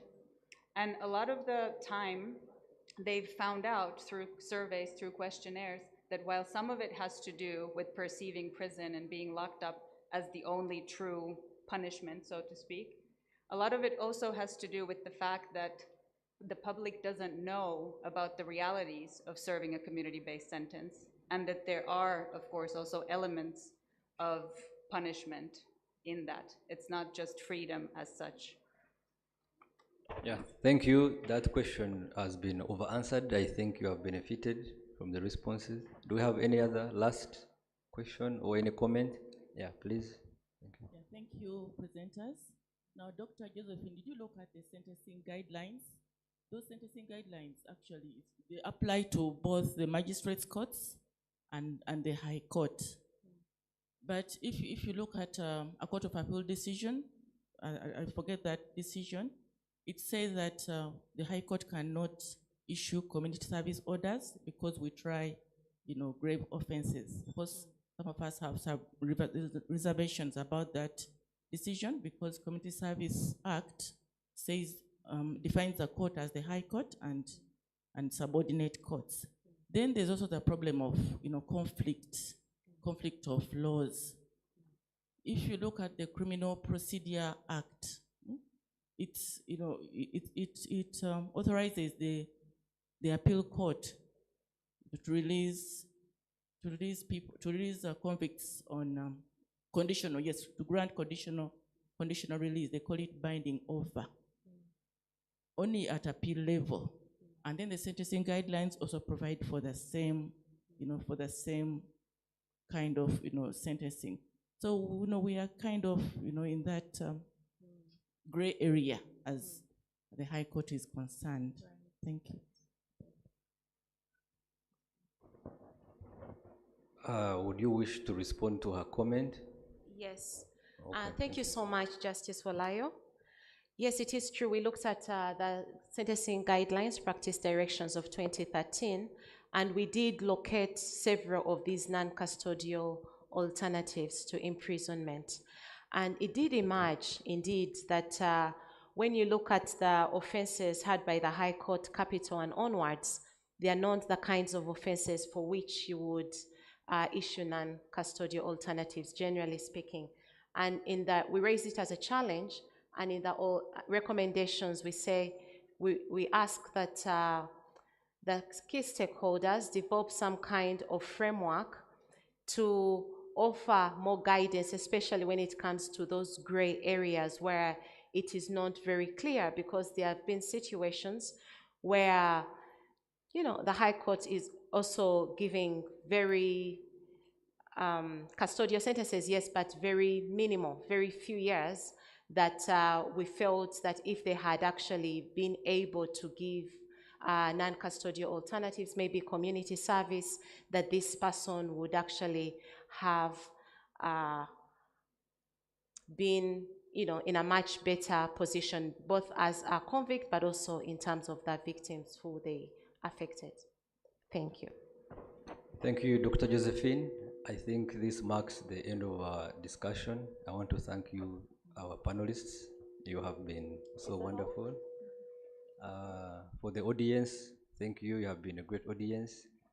At this point, I will hand over to the MC, who is going to invite the persons who have, I think, the experience they will share with us. Thank you. Let's give them a little bit a higher upload for the job well done. Thank you, moderator.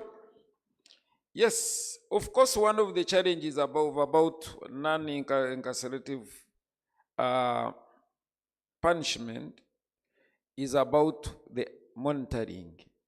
For countries which don't have national IDs that incorporate every information about a person, especially in urban areas, it becomes very hard for you to monitor that those persons as they are serving their non-custodial sentences. So I think we also need to improve on technology, and it is on that note that I am seeking for your indulgence before we have a cup of tea, that at least we have a very quick session on technologies, and we see how it could be very useful in as far as easing our work in the women accessing justice the right way.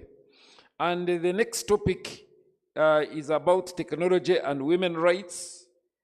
The moderator for this session is Mr. Edgar Kuhimbisa, and is a communications expert under the Justice Law and Order sector, and is a very, very, very highly trained person in IT, and I think his experience will benefit all of us.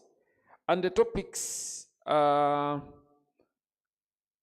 actually the topic is one, but we have two speakers, and the topic is examining the impact of technology on women's access to justice. The speakers we have, or panelists, we have Miss Barbara Kirel, Country Representative, IDRO, and we have Miss Peace Christine Babirye, Assistant Commissioner of Prisons, Head of ICT, Uganda Prison Service. Mr. Edgar, kindly take post and steer us into this short session. It should be short, and thereafter we shall proceed to have a cup of tea, and then we open up to the next, the after break sessions. Thank you so much. All right, good morning. Finally, we get to do this. I think this was scheduled yesterday in the evening, but glad to be here nevertheless. I will quickly ask my panel to come forward. I will introduce them at some point as we go along. And so maybe just to introduce myself, I'm Edgar Kuhimbisa. I'm from JLOS, the JLOS Secretariat, what is now referred to as the Governance and Security Program Secretariat. Please, over to you. As many of you know, JLOS is a reform program that has been in existence for the last 23 years, pretty much at the forefront of justice reform. And I think everyone in the room can relate to what we all know as JLOS. And I'm not going to talk about the JLOS concept and our model extensively, but I just wanted us to focus more on how we can be able to leverage technology when it comes to access to justice, especially for women. A little bit about me. I'm the advisor, e-governance, and my work basically revolves around coordination of e-justice programming, and that involves systems integration, business process automation as well. And so my work pretty much evolves around working with all the institutions under JLOS on how we can be able to facilitate reform leveraging technology. Just wanted to give us a bit of food for thought. Frank said that we keep this very brief, and indeed, we just want to have a little conversation. So I'm sure Peace and Barbara will be able to run you through their thoughts, but I just wanted to give you a few pointers, things that I think are very interesting for us to just keep at the back of our mind as we tackle this very interesting subject. These are very interesting data points, and perhaps you can relate to them as well. So could you believe it? 37% of the world's population have never used the internet. But most startling, 96% of these live in the developing world, according to UNESCO. When you look at data trends, though, I think we're getting closer to gender parity, as we would call it in this case, because as of 2020, we're beginning to see the gap closing. 62% of men use the internet, compared to 57%. Currently, you would say 43% of women are offline. In other words, they don't have access to the internet. And why the internet? Because it's the premium IT infrastructure that opens up opportunity for us to be able to leverage technology in our work and in all sorts of facets of life, you would say.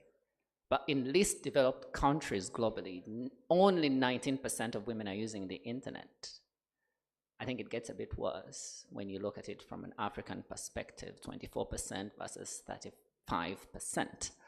Bringing it back home, mobile phones, in terms of ownership, 56% versus 34%. I think this sort of gives us a sense of what's really going on out there in terms of how technology is being leveraged in access to justice, but also in the broad sense of life out there.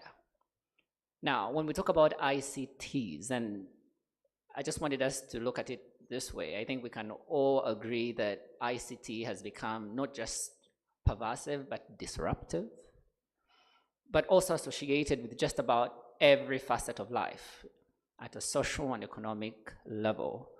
I think ICT has changed the way we work, the way we function as society. But I think looking at the data that I just pointed out, those data points, and perhaps even much more that we've been going through during this conference, women generally have less access to ICTs than men. And this begins to get more complicated as technologies become more complex. These days we hear about artificial intelligence, and it's really changing the entire landscape of how technology is being leveraged in our way of life. We'll hear more about that at some point. But I just wanted you to keep this at the back of our mind, that even beyond access, there's so many other factors that come into play. Issues of education and income. Research shows have a positive impact on ownership and use of ICTs. What does this mean? It means that as we program for ICT integration, even in access to justice, it's much more than creating avenues or platforms for access, but we have to create policy interventions that address so many other areas that go beyond justice, like education and income. And so the socio-economic aspect of ICT integration is very clear and very interesting. Now, to discuss this and more is my esteemed panel of two. Barbara Kilei, Country Manager or Country Director, IDLO in Uganda, a seasoned lawyer and advocate at the High Court of Kenya.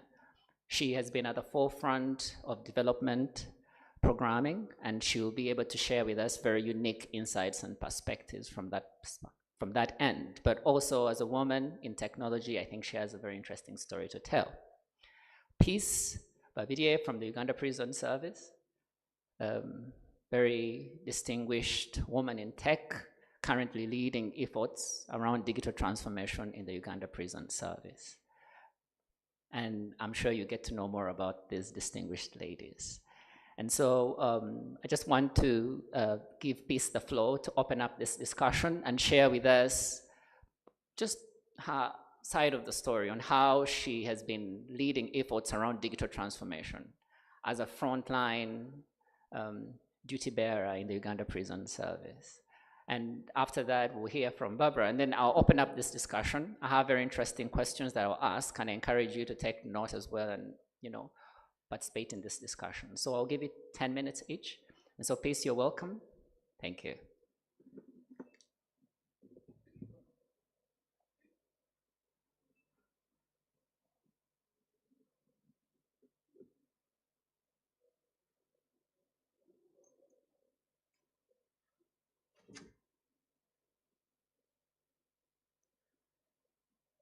Thank you very much, Edgar. Ladies and gentlemen, good morning, every one of us. All protocol observed. I salute you all. The introduction has already been made. I'm here to talk about the impact of technology on women's access to justice. As Edgar has already elaborated, technology concerns every one of us in all areas of life.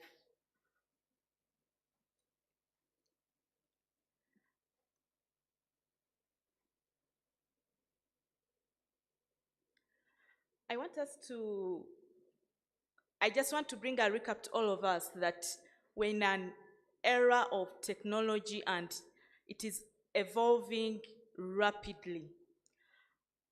The current digital trend is moving at a very fast rate that we all have to get on board. And anyone in any area of life, if they don't get on board, they'll be left out.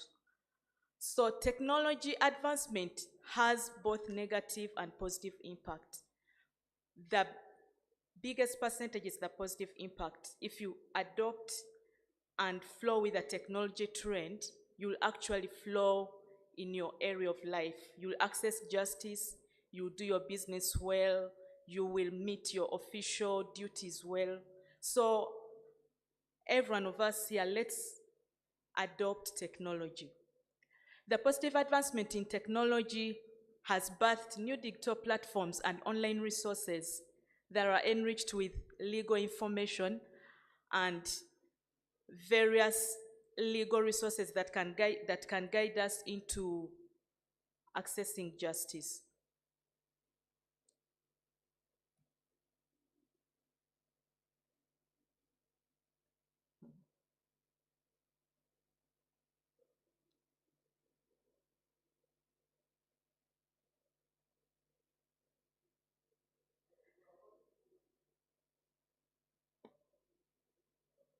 As technology is advancing, we have a number of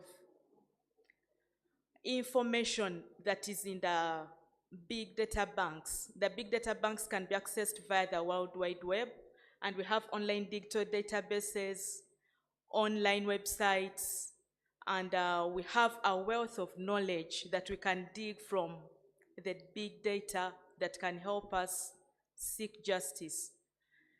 This accessibility of information has helped the women all over the globe in all areas of life at various levels, both in the marginalized communities and the low-level communities and the elites, to get information that can help us make informed and appropriate legal actions.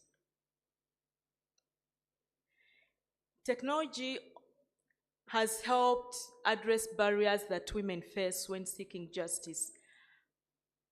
For this conference, we're talking about women, but these barriers also touch the men. So the technology advancement has helped us have information easily disseminated through the online resources, and this has helped raise awareness about the women's rights. Women can now access legal information and support services online.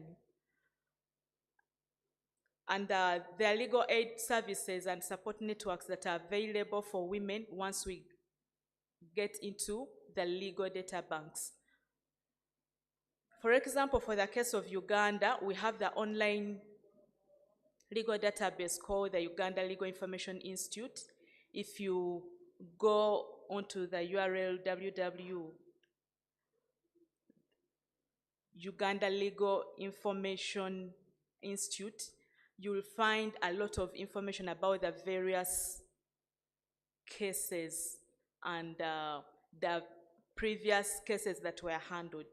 It is a rich data bank that can guide you to get the legal advice on how to move about the particular scenario you may be facing. Social media platforms are very richly available all over the globe, and they've acted as powerful tools for activism and for advocacy. Everyone can read the stories on the social media platforms. We have WhatsApp, we have Facebook, we have Twitter, we have TikTok, we have Instagram. There are a number of platforms. We have WeChat, Facebook.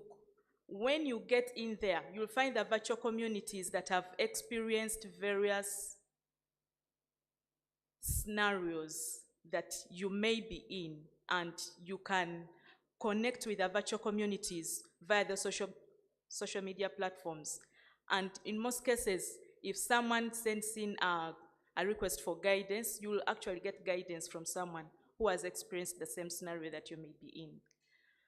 This is one of the this is one of the ways that as the public, we've been able to get legal information to address any issues and gender-based inequalities.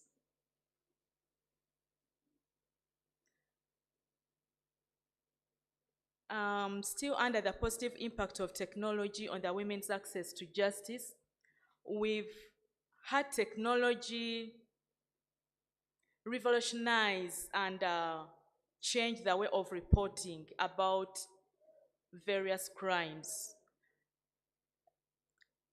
Previously, in the previous era, before technology took place, information had to be gathered over a period of time. But now you can send the information online, and within the shortest time, information can be shared for legal guidance and for justice to prevail.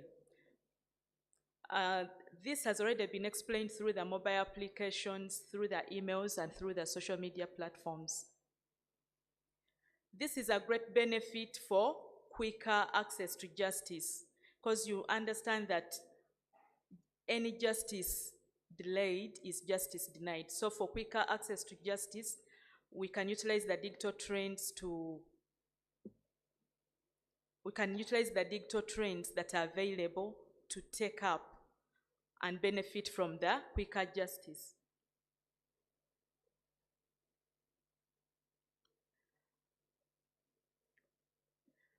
Ladies and gentlemen, in the legal sector, for justice to prevail, usually they require digital evidence. And this evidence can be shared via the digital platforms, maybe through text messages, through the emails, through the voice recordings, through the video clips, through the voice notes, through any other evidences that can be shared through the mail.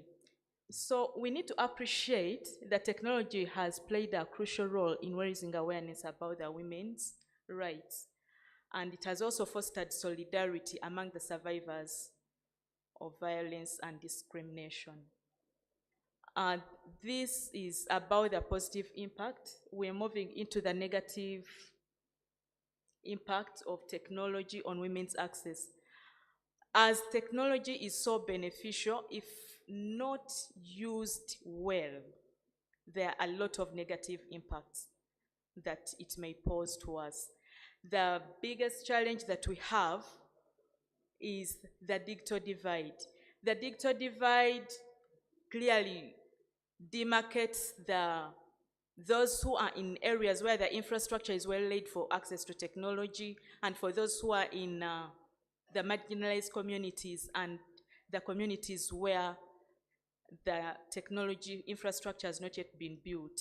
So for communities where they don't have the infrastructure of technology built, they have limited access to technology, they have insufficient or lack of internet.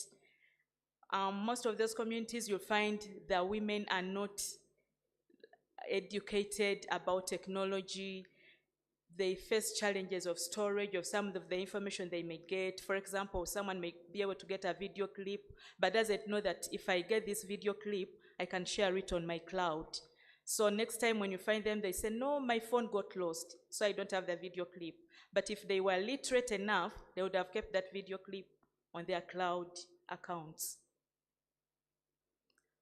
The other challenge is technology, if not used right, can be like a double-edged sword due to the cyber threats. If you've not used it right, you'll experience cyberbullying, you'll experience online harassment, your privacy may be invaded, revenge porn has always been played for people who have been sexually harassed. So we need to embrace technology and use it well with the safeguards of technology in place. The safeguards are by use of passwords. If you've got this video clip, put a password on that file and keep it on your cloud account. Your cloud account can be your Google email account because it allows you to store some of your records, or your iCloud if you're on the iOS platform. So when you save it there with a password, you can easily share it even if your phone or your electronic device is lost or misplaced elsewhere. It will help you overcome this kind of cyber threat.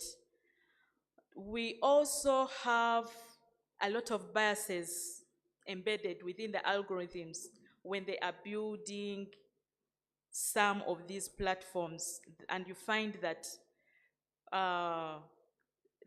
the women might be marginalized. For example, you might have a scenario, and when you keep following this app, you reach a point and it is only looking at the, like everyone is supposed to be a man, and then you find the woman is out of that, that offer.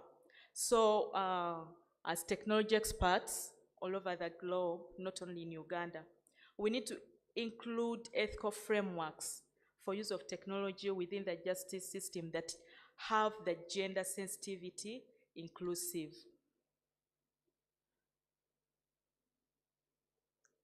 There is a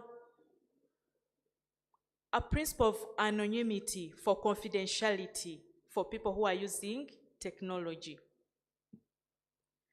This is for the benefit of the users of technology, but the perpetrators use it too, and they use it so much. Now, it is imperative for all of us to learn this principle so that the perpetrators don't use it against us. Usually, the perpetrators use it for anonymity, and they pressure harmful stereotype information and biased information against the women, enforcing the gender inequality. So we need to use it as we access online resources, reporting any incidents for our safety as women, or maybe if the man is the victimized party, also for their safety. So as you seek justice online, please meet the confidentiality principle so that you don't face the cyberbullying by the perpetrator.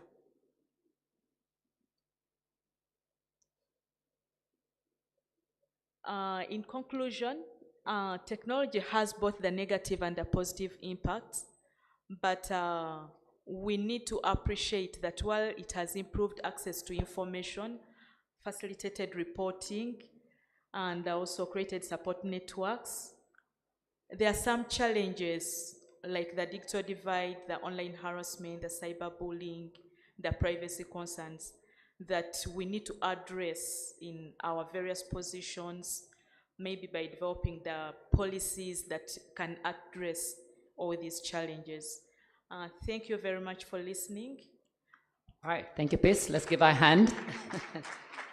I think Pete really shone a spotlight on the key issues regarding women and tech. I think one key question that emerges here is how can we create inclusive, people-centered digital ecosystems that consider the of women and mechanisms and interventions for tackling the digital divide. I think for me, that's one key question from this discussion and from her presentation. I'll ask Barbara to just come in and share her perspective and her unique experience working also in the development world. You want to do it from there? Yeah. All right, go for it. Yeah. Good morning, ladies and gentlemen, your leaderships. Allow me to stand on the established protocol.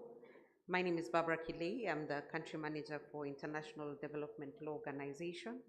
IDLO, in short, is an intergovernmental organization that has been established and focuses primarily on the rule of law. And in Uganda, we are here to assist the government in achieving its objectives to promote rule of law in Uganda. With that said, allow me to begin my presentation from where Peace has left off, which is the concern, which is the main concern on how do you then ensure that the digital tools that have been developed or are in application are people-centered and promote the rule of law. So for IDLO, it's clear, any intervention that we undertake must adhere to the principles of the rule of law. So how we do this is we wear a rule of law lens, and we center all innovations that have been undertaken with the rule of law focus. So what does that mean? It means that even in the development stages of the various digital tools, there should be participation, inclusion. The development of legal frameworks also incorporates the needs of especially the most vulnerable in the society. Now, today, we are actually meeting at a time when justice and human rights are under sustained pressure, both globally, nationally, and regionally. And for purposes of enabling access to justice, we need to adopt accelerators, if you will, or enablers that will then facilitate the realization of the different objectives of the different states to ensure that access to justice is actually delivered. To do so, especially in the framework of leaving no one behind, it means that any digital aspiration that we have must then incorporate the requirements of a rule of law approach. When you look at the current statement that was made by the commissioner yesterday of prisons, he said that the current prison population is about 360% of what its original capacity is meant to be. Given that every day increasing files, increasing crimes are being committed, it means that we will have more numbers being sent to prison or more numbers being sent to remand homes. And this begs us to look at what more innovation is required, especially in the digital space, that can improve justice dispensation and can improve delivery of justice to the population. Of course, the first easiest solution is to adopt as much as possible technology advancement. And if we go back and reflect on the lessons that COVID especially taught us, is that this is actually doable, regardless of the fact that majority of the ICT innovations require a heavy investment in terms of infrastructure to be able to have stable power in Africa. That is critical. To be able to have stable internet is another critical need. To be able to have people who can actually assist others to access the various processes is important. And these are the lessons that we learned specifically when we were coming up with the e-filing solution in Kenya. And the toll-free lines also in Uganda, because at that particular point during COVID, no one was allowed to move. And unfortunately, legal services were not deemed to be essential services in majority of the African states. So this meant that you needed to be able to provide legal aid and legal information from wherever you were. That meant that we would have to use things that we did not think of initially but had already been existing, including airspace, radio space, Twitter spaces, Twitter handles for those who are elite, especially if you look at the fact that only 19% of women globally have access to internet. That puts women as a major vulnerable population in access to justice using digital tools. So when you go to the radio, majority of them will be able to hear about legal information from the radio spaces. When you go to the markets and have your barazas, you will then be able to disseminate information locally to the woman that is doing her best to make sure that her family is having all that they require to meet their basic needs. So being able to empower communities through digital innovations requires us to think about not just the high tech, but also the low tech. So using, for example, shortcodes that can be used by anyone who does not have access to internet, but has access to a phone to be able to have a legal solution given to them. Now, when you scale back a bit and you go back to the fact that the major formal institution that dispenses justice is with the police, the judiciary, and the prison services, it means that there must be coordinated efforts amongst them to come up with technical solutions that actually speak to each other. I'll give you an example of when we were coming up with the e-filing system in Kenya, and the DPP came up with its own ICT framework for management of case files called Uadilifu. Now, the challenge that was faced in that particular aspect was that these two systems, and as majority of government systems happen, were not speaking to each other. So whereas you have the DPP doing the charge sheet and opening the police, ensuring that the police file is updated into its record, that particular information, the data, was not being read from the e-filing perspective. And it was a critical element for ensuring that you have an end-to-end. By end-to-end, I mean from the start to finish of the justice dispensation cycle, especially in the criminal justice chain.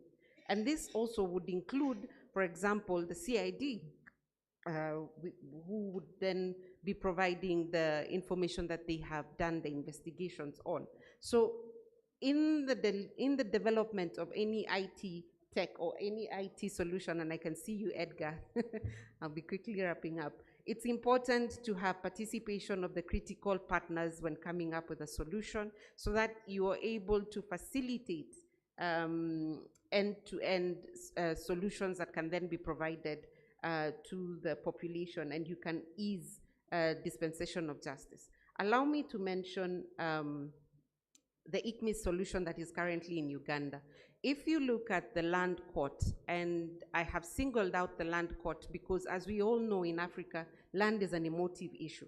And land actually becomes a major cause or a major accelerant to disputes and a major accelerant to criminal causes. Now, if you look at the current backlog within the land court at above 9,000 cases at the moment, with just, I think, 9 judges being assigned to that. It means that each judge has about 1,000 cases to hear and determine on a daily basis. This is beyond what is being filed at the moment. So as we progress, and case backlog is something that is cyclic, as much as you put in effort to clear it, more comes and you have more to deal with on a daily basis. So this means that you must incorporate efforts, for example, making sure that you have online dispute resolution services like mediation or arbitration that can then be used to resolve some of these disputes. We've just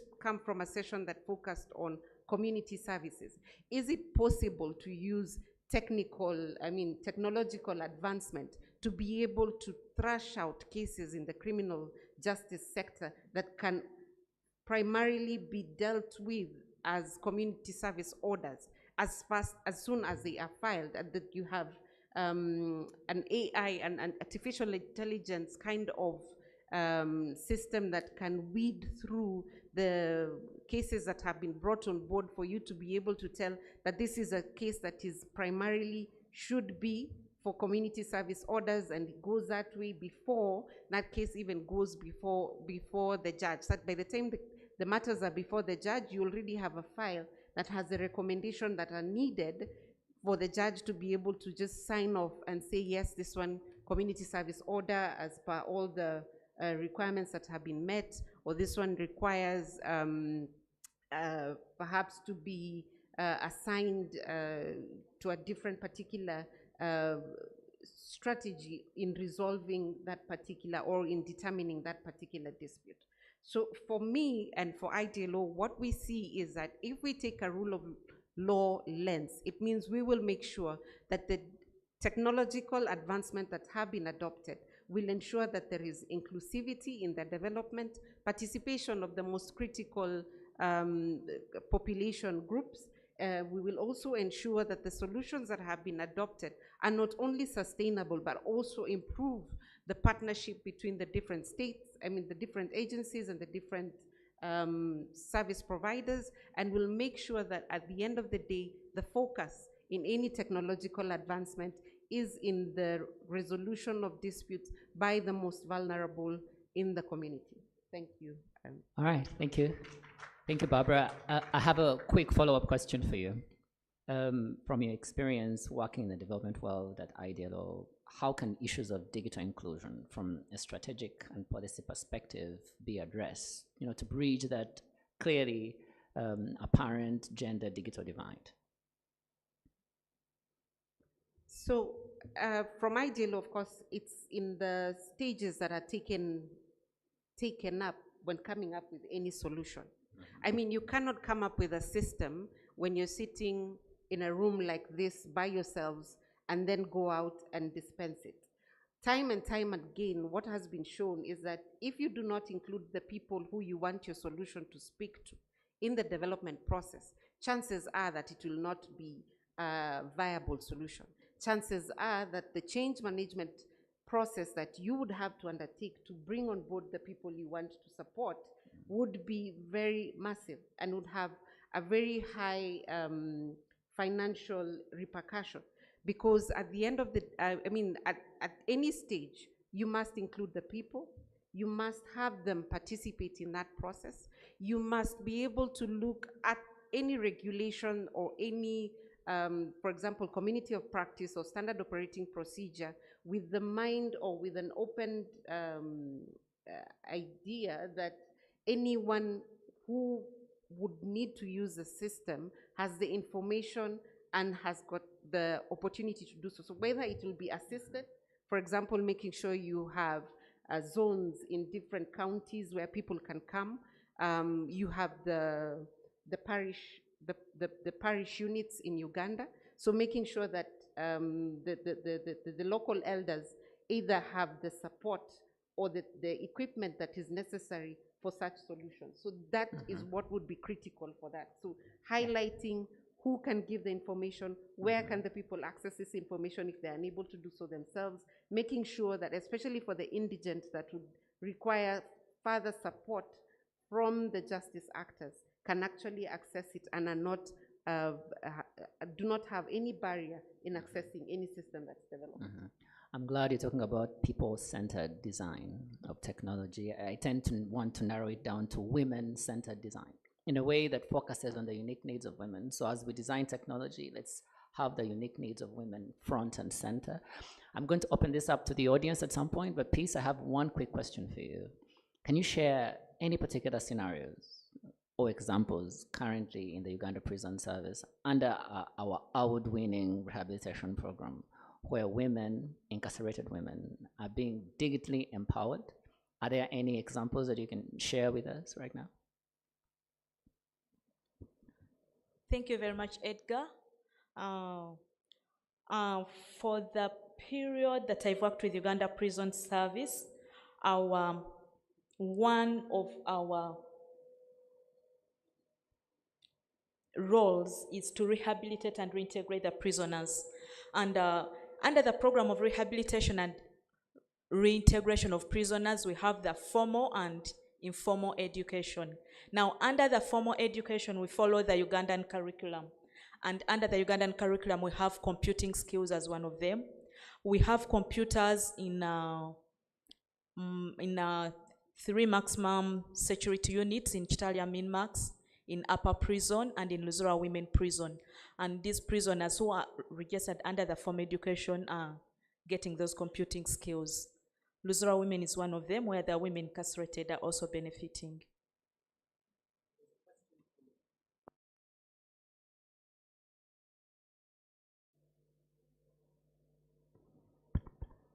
There's a question from the audience here. Quickly, you can respond to it.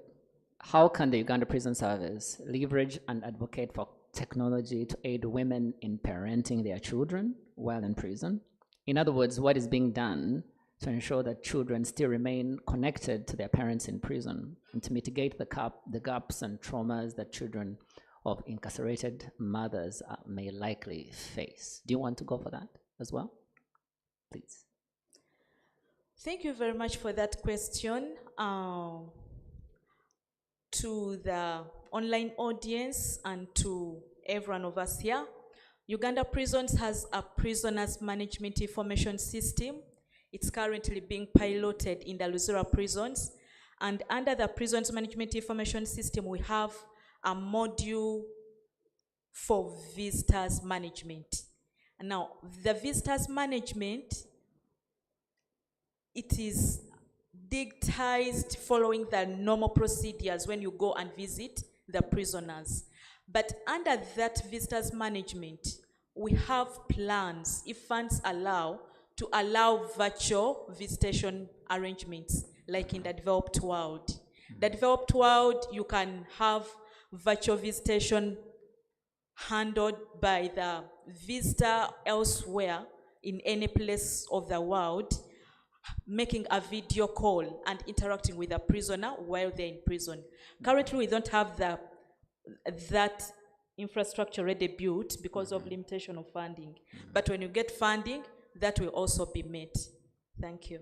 All right, thank you very much. I think that would be highly innovative. I'll open it up. Any questions? You can put your hand up, introduce yourself, and then you can ask Barbara or Peace. I think we have a hand over there. I'm glad that we're talking about the kitchen table issues of technology. I think it doesn't have to be big and complicated and complex concepts. We can create technology that addresses the need to their lives. Okay, I think let's get the mic. Hello. Yeah. Yes, please.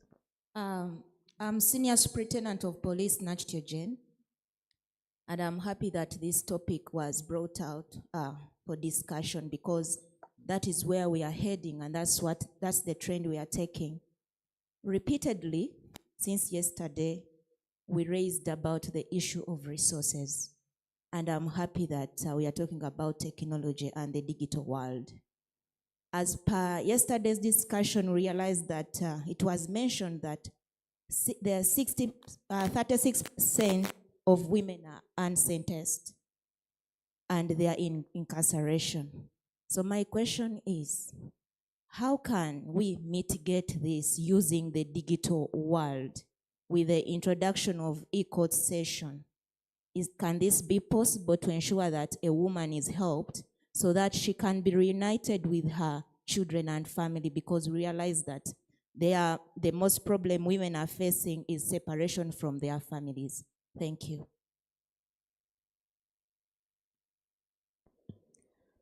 Thank you very much, SSP Jane. Edgar, can I please, answer that? go ahead. Okay, thank you. The question can be answered from the Prisoners Management Information System. We have the Prisoners Management Information System. It was developed with open application interfaces, and it is supposed to be integrated with the Judiciary Management Information System, with the DPP system, with the police system, and now for helping justice to prevail through the judiciary system, once the ICMIS is integrated with the PMIS, it will help curb the manual file processes that are between Uganda prisons and the judiciary, in that you can see who has stayed in prisons and has not yet attended court, has not been attended to by court over a long period of time. So the case backlog issue will be handled. And maybe when all these issues are handled within time, if justice prevails in time, then the mitigation of helping the mother reunite with the children back home can be attended to. And it will also add, it is just a complement to the virtual visitation program, where the mother may not be given opportunity to go back home and the sentencing allows them to stay longer in prison. Then the virtual visitation programs will mitigate this. Thank you. Just before we go to, we have a hand on the other side. Barbara, I wanted to ask you one quick question. You talked about systems integration, collaboration, partnerships as a critical success factor. But I think one emerging issue here is disaggregated data. How can we tackle the gaps that we currently face around data, especially when it comes to aspects of decision making? I have no. Caught you by I mean, surprise. disaggregated data is a problem that majority of institutions that must collaborate face. Yes. And it's simply because when we collect data, we collect it using our own needs as an institution. So how the prisons collect data and how judiciary collects data, or how the police collects data is very different. Yeah. So what this means is that, for example, if you have, and most, we all have this in our countries, an institution that is based or mandated with information and communication technology advancement, if they could support in the coming up with a tool that can assimilate the data that is required from all the different agencies and assist then when you're coming up, especially with the associated protocols for the integration of the different systems, then it will be easier to integrate. And then the data would all somehow, even though collected for different purposes, would still meet the needs of the different institutions. And this was tried, especially when you look at, for example, how the Uganda Law Reform Commission and the judiciary works. When they submit the decisions from the judiciary, when judiciary is making any determination, it is simply based on the facts before it. But then when it comes to the Law Reform Commission and the commission that's responsible for the publication of the decisions, then they are able to marry the different data needs to give you, for example, an analysis of the trends on judgments, on the trends of jurisprudence that's coming up. So it's very possible. The only way to manage disaggregated data is to work together in the development of tools. Maybe NERA can lead in that. We come together, develop a tool that can assist the different agencies to come up with the data that they need, but can be data that can be extrapolated by other agencies for their purposes and for integration. That's true, and JLOS is leading efforts to ensure that we have an integrated justice network. I think that goes a long way in solving the data problem. I will ask that you move the mic to the lady on the other side. She had a question, I believe. And then I'll get maybe 2 or 3 more, and then we can wrap it up in the next few minutes. Okay, thank you. I hope. Yeah, COVID was a terrible pandemic, but it also taught us how to do things differently. And I know one of the things we started doing differently in Kenya was having virtual court sessions. And I think this helped a lot with the backlog of cases, and I'm glad that is something that we continue to do. I don't know if for the judges it is something that they're happy to do, but yeah, thank you, Your Ladyship. Yeah, so this is something I think if technology can be embraced better, it will come a long way in sorting out some of the challenges we have in the criminal justice system. The other thing COVID forced us to do was to have virtual family engagement sessions, and we did. I think the challenge we have is setting up the infrastructure. Some prisons have it, others don't. But where the infrastructure exists, it works wonderfully. So mothers are able to have meetings with their families, which means also availing that technology to the community.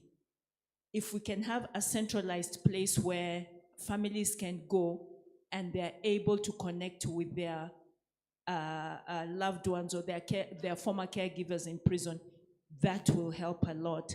So I think ICT should be embraced as a rehabilitation service within prisons. I really want to commend PRI because I know they have set up an IT hub at Langata, which helps women learn the technology and much more, you know, hardware development, web design, 3D printing, etc., etc. So I would encourage prison facilities to encourage ICT, to encourage technology to be embraced as a rehabilitation service, because it does not only help the women when they're on the inside, but when they go out, whether they like it or not, they will find technology. Business is transacted with technology.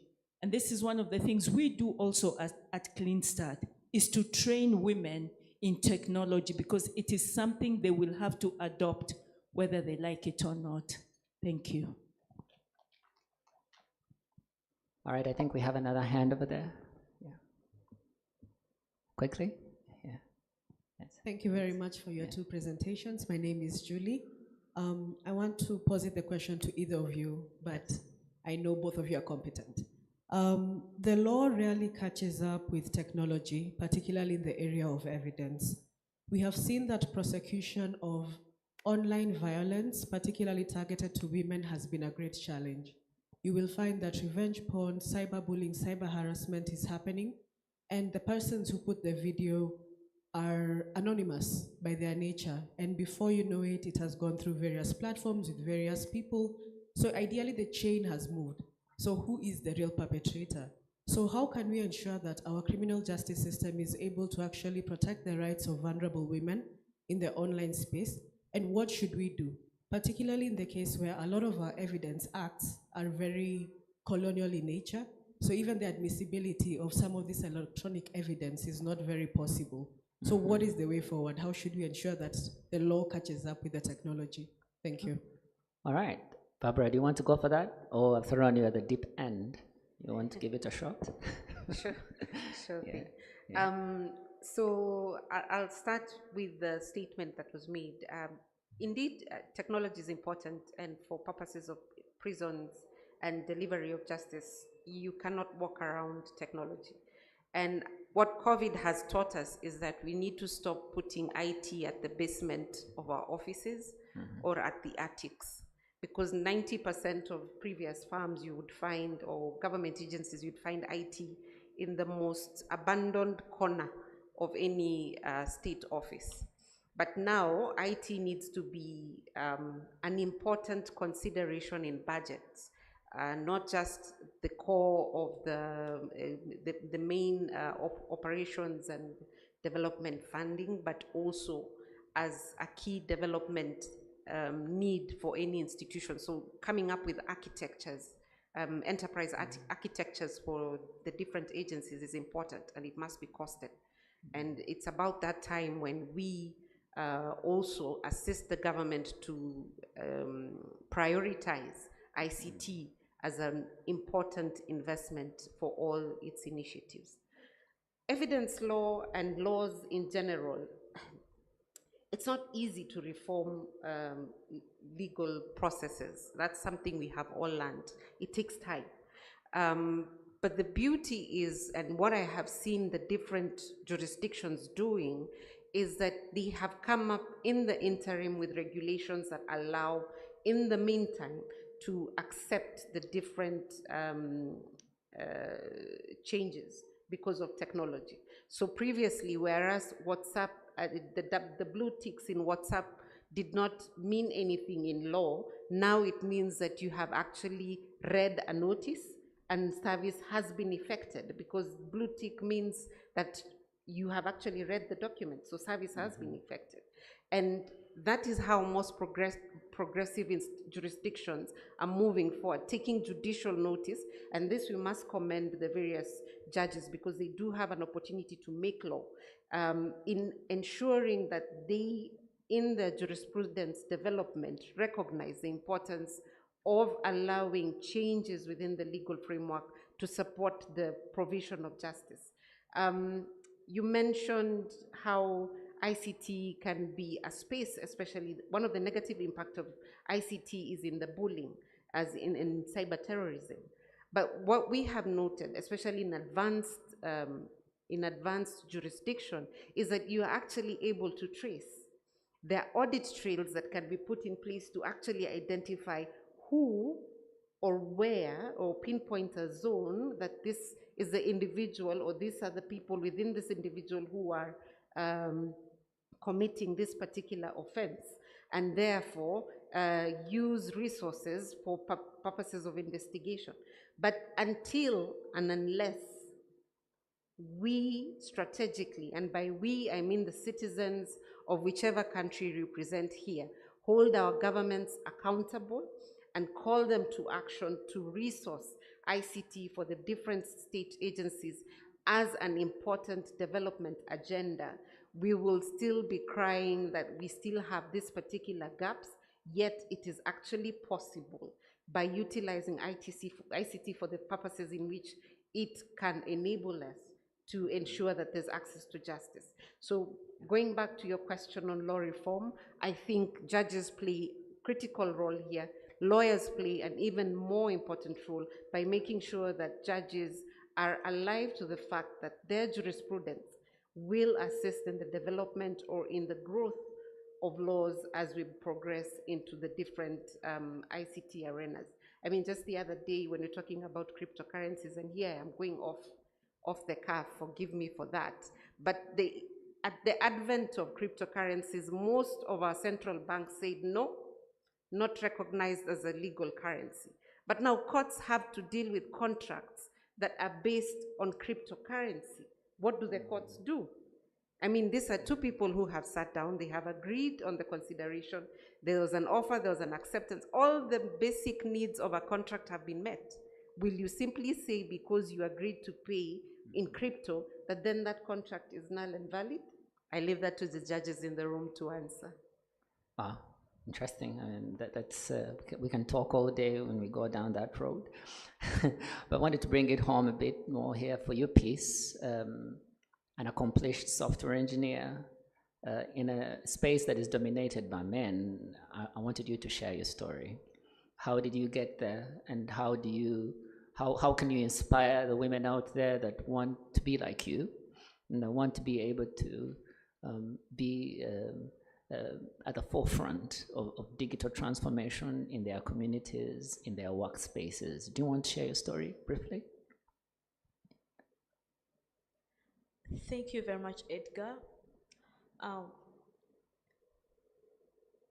I joined the university when technology in the country was still not yet so popular. And the course of information and communication technology was not known by so many. And computer science still was, it was like a myth to the public. So when I joined Uganda Christian University, I found information and communication technology as one of the science offered courses. And I was motivated by my sponsor. My parents didn't have money, so I had a sponsor from America, and he told me, there is this called technology. I'm sure it will come to Africa. So that is how I started the course. I finished and graduated in 2006. When you look back to Uganda, 2006, technology was still a myth. And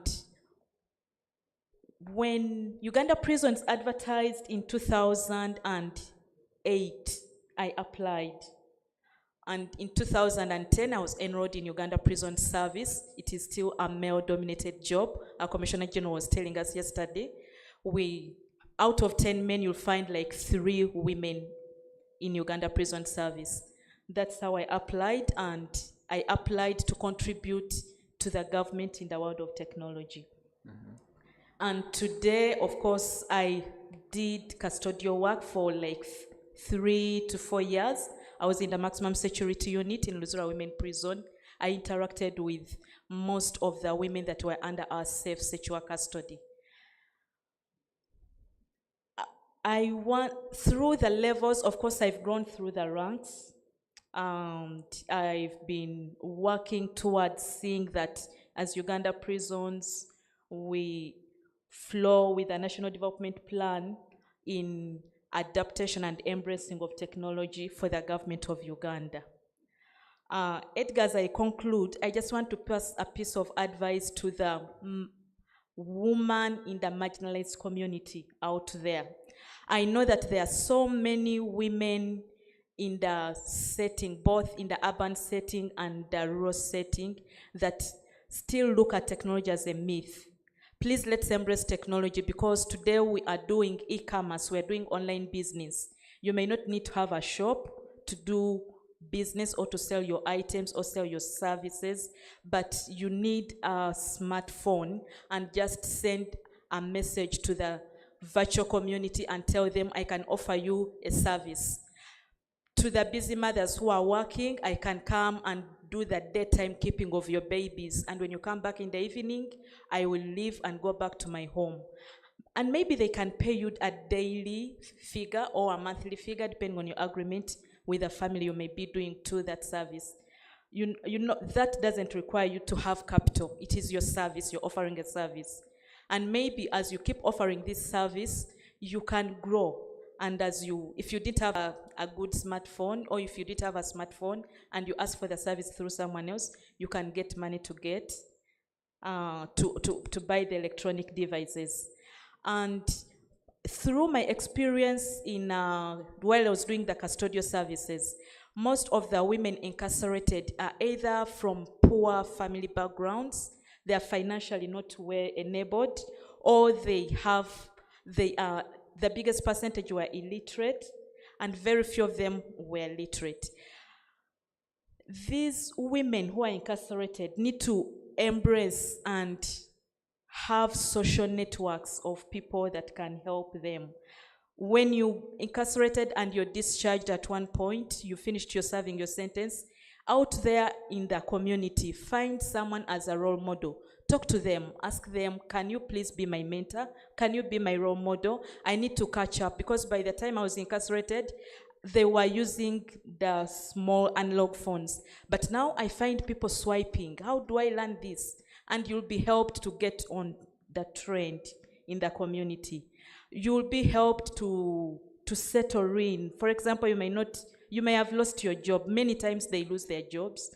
And through the role model you've connected to, or through the mentor you've connected to, they can connect you to their social network, and you will gradually pick up with the economic trend. You start from the lowest level and you will pick up.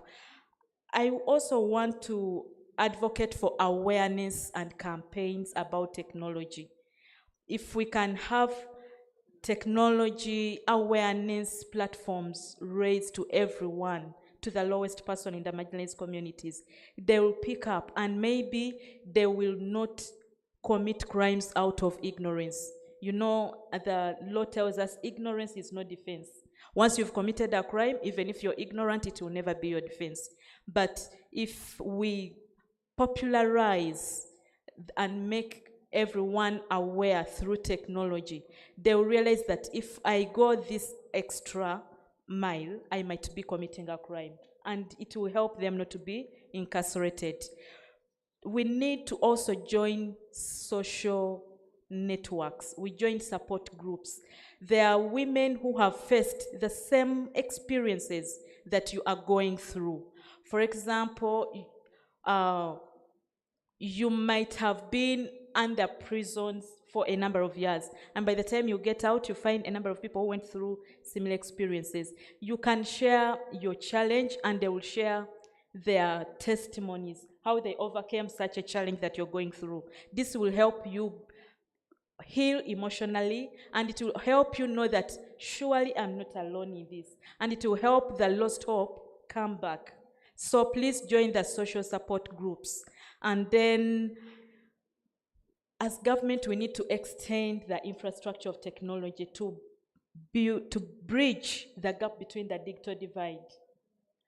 The digital divide is built because we don't have infrastructure in some places. But if we extend the technology infrastructure to those places, then we shall have people utilize the services. The free Wi-Fi hotspots will be extended to those remote areas, to the marginalized areas, and the people can utilize those Wi-Fi hotspots and the other technology access points to be able to benefit from the benefits and the positive impacts of technology. And then we need to address the gender sensitivity. We need to promote the gender inclusive policies so that as we are utilizing technology, we have the gender inclusive policies incorporated in the software developments and in the projects of technology that will grow as the technology trends move. And as a country and as everyone out there that is listening to me, we need to understand that the rate at which technology is evolving is super fast. Almost after every 5 years, you'll find like the technology we have today in 2023 is not at the same rate as the technology that we had 5 years back, 2018.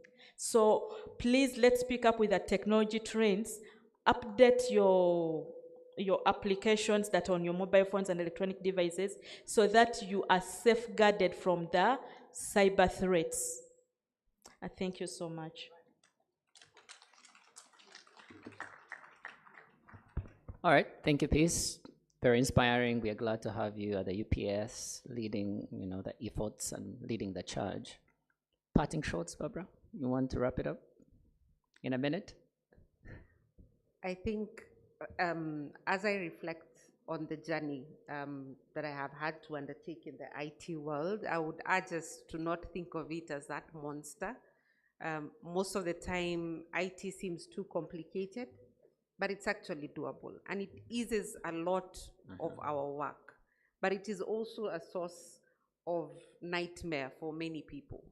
But at the end of the day, I think when you evaluate how ICT has improved either the quality of your life or the quality of the services that you provide, you will rank it quite highly. And you would realize that it is important to resource it as necessary. Allow me to mention one case. The Kituo cha Sheria filed a case against the judiciary of Kenya on the ICT development that they had made, especially on e-filing. And the major cause of concern was that it blocked non-legal people from being able to access the system.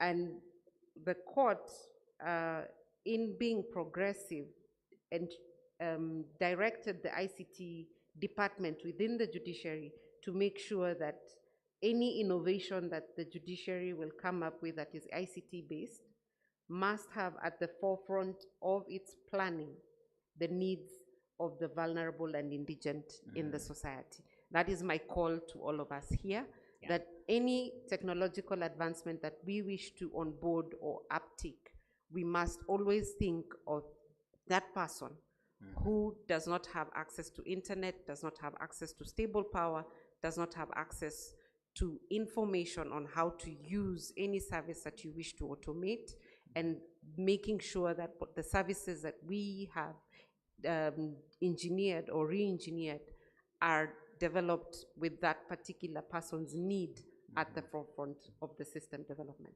Absolutely. Let's give them a hand. Thank you very much. I think as we wrap this up, for me, it's let's create technology that works, that is relevant to the needs of the women out there in our communities. That's the only way that we can be relevant. That means that we work together across the board. I think someone had a hand. I'll just allow you to just give us your question or statement very, very quickly. Frank, if you can allow me just a minute, I think just over here.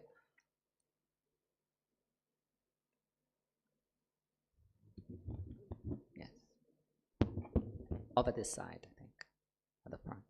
Yeah.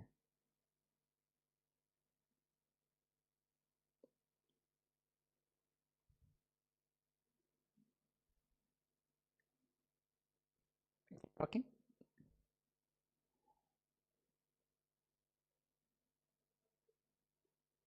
Can we have another mic, probably, if we can?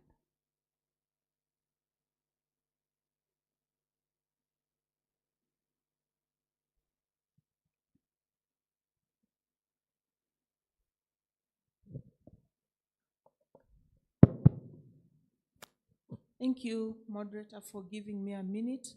Barbara has raised a very important issue, and the question is how Yes. is the judiciary in Kenya supporting those very vulnerable people. What we do is that we have customer care desks where those members of the public who do not have access to internet, they come, they're assisted, and their documents are uploaded. So that's how we are doing it. Absolutely. Very interesting stories that we can learn from across East Africa. I think it's all about creating technology that works, like I said, that is relevant, that is women-centered. Thank you very much, Barbara, and peace. One more hand clap for you. Thank you for being a wonderful audience. Over to you, Frank. Thank you so much. Technology, technology, technology. Can we put our hands together for the technology team, which has done beyond what we expected. I think in the interest of time, we are going to have just a 5 minutes break. As we take tea, please let's get back our tea to our tables, and then we continue. Just allow the 5 minutes for movement, then we get back. Thank you so much for the morning session.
and it takes us to realizing gender equality in law enforcement institutions in Africa.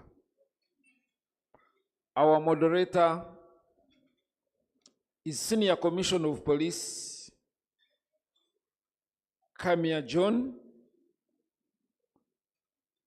and is in charge of human resource development at the headquarters of Uganda Police Force. The panelists for this session, which won't be long, we have Senior Commissioner of Police Namtebe Hadija, Acting Chief Political Commissar, Uganda Police Force.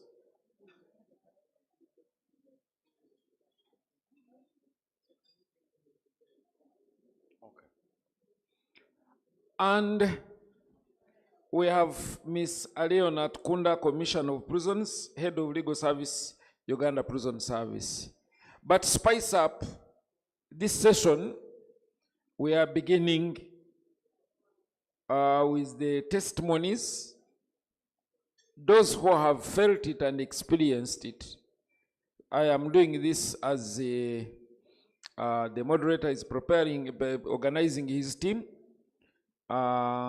PRI, kindly, let's have one of those testimonies that we've been waiting for. Okay? Let's have the testimonies.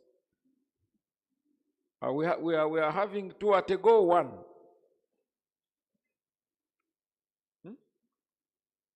Yeah, we are having one. And as you come, please kindly share your names and details and tell your story. It will go down in the annals of history for being that bold and important. Thank you.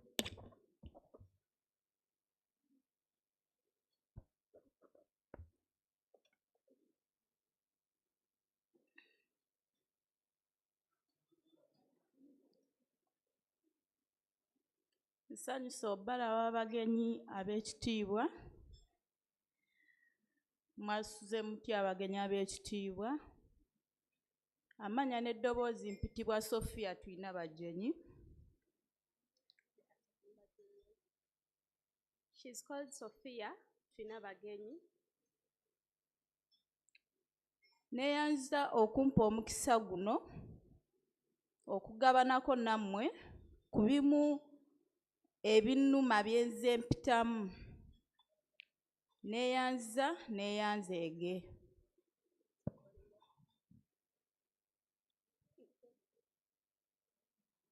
She's called Twina Bagenyi Sophia. She welcomes you all, and she's so happy to have been given this opportunity to share her story with you. Story gye ngenda okwogerako si nnyangu okutwaliza awamu okusinziira ku bulamu bwange. The story she's going to share, it's a sad story.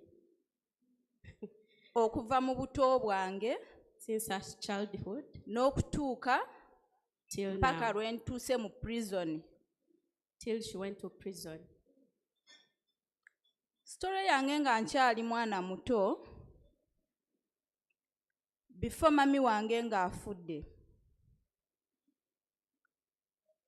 Mami yatuleka tuli baana 6. Her mom died and there were 6. N'aleka ow'omukaaga nga yasembayo wa myezi 2.5. She left the last born 2 months and a half. Omuto oyo eyasembayo eyannemesa okusoma nga nze nina omulabirira. She's the firstborn in her family, and they are 6. Nasigala ndabirira bato bange nga nze nina obbafumbira obalabirira ewaka. So saasoma bulungi Simanyi bulungi Luzungu, naye ate nduwuliramu ekitono.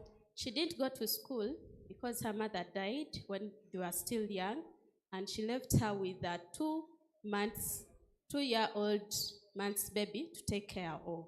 That's why she didn't go to school. Mami bwe yatufaako, Daddy n'afuna omukyala omulala, step mom. When their mom died, their father got another mother to take care of them. Nayita mu mbeera enzibu. Omukyala yatubonyaabonya mami waffe oyo. Jjukira nze nalina okulabirira oyo muganda wange ow'emyezi 2.5. She went through difficult times with their young siblings because of their stepmother. Naye embeera gye nayitamu enzibu nagguma nga sisobola kulekawo bato bange. She couldn't leave their home, although she was going through struggles, because she had to take care of the young ones. Nabeerawo nembeerawo mpaka muto wange ow'emyezi 2.5 kuba yali asingayo obuto ennyo yadde abalala baali bato. Mpaka lwe yaweza omwaka gumu kitundu. She stayed with their stepmom until the youngest child made 1 year. Namala nenvaawo ewaka ng'embeera endemeredde. Stepmom nga tuyisa bubi, nga ne baganda bange abayisa bubi tabawa mmere. Daddy bw'ajja tasobola mugamba kituufu, tubeera bulungi nga tuli wamu, naye daddy bw'ajja ateekako feesi embi. She had to leave her home because of the stepmother, and she went away.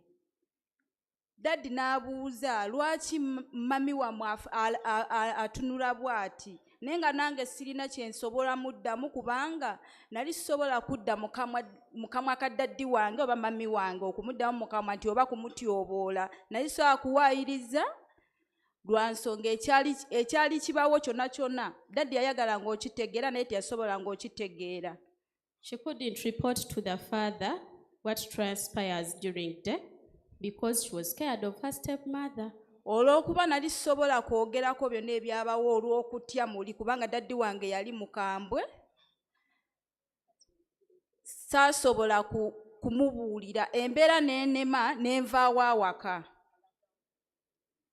Nenyingira ekibuga ntandika okweyiiya mu Kampala. She left home and went to Kampala to start working. Bwe nalaba ekibuga nga kiganye nenzirayo mu kyalo, awo daddy n'aŋŋamba olina okufumbirwa. Ne banfumbiza nga nkyali mwana muto nga nina emyaka 13. Her life came difficult when she came to Kampala to work.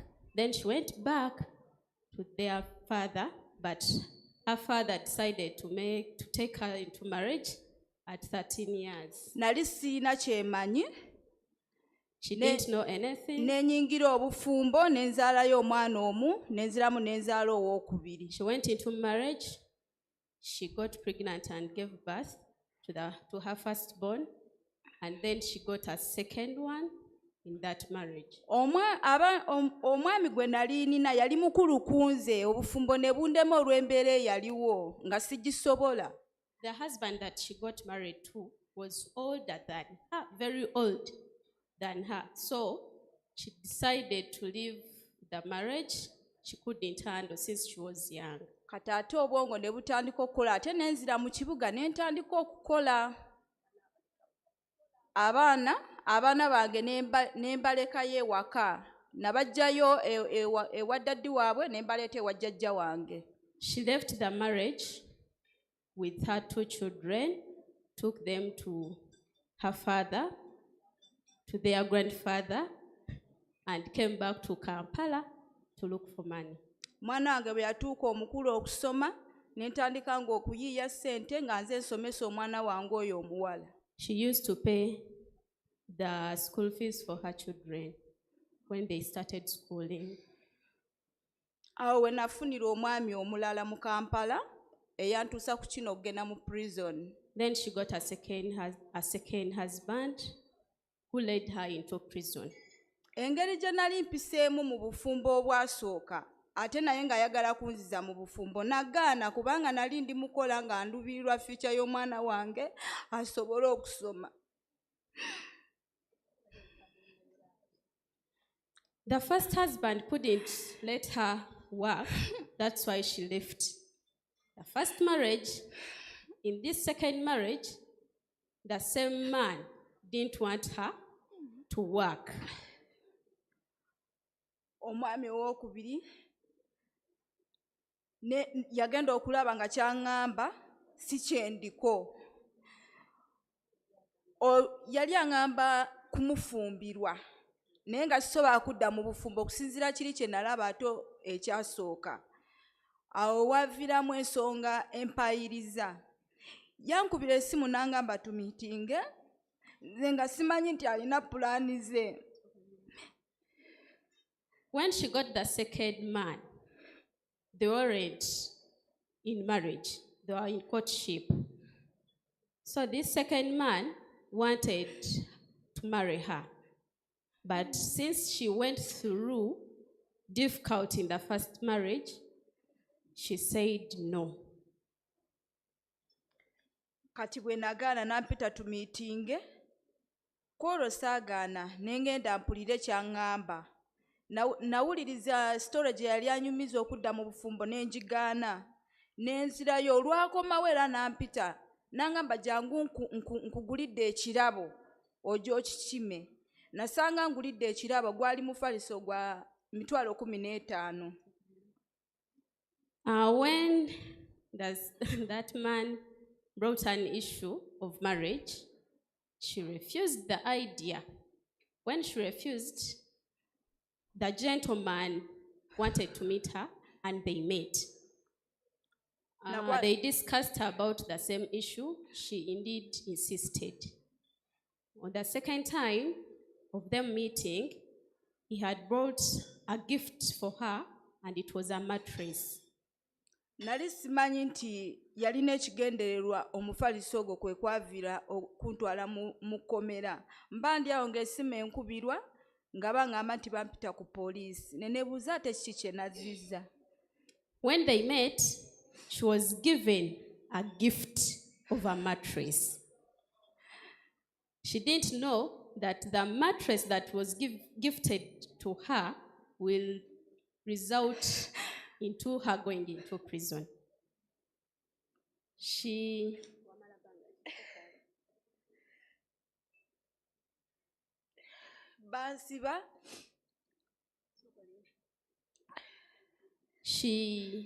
received a call, being called at police station concerning the mattress that she received as a gift. Ntuuka nga mpise nga baŋŋamba nti wabbye omwami, wamubbye omufaliso. N'omenya ennyumba n'oyingira mu nnyumba n'oggyamu omufaliso n'ogutwala. Ne banteeka ku poliisi. Nze saakiriza musango kubanga nali mmanyi nti nze saakikola.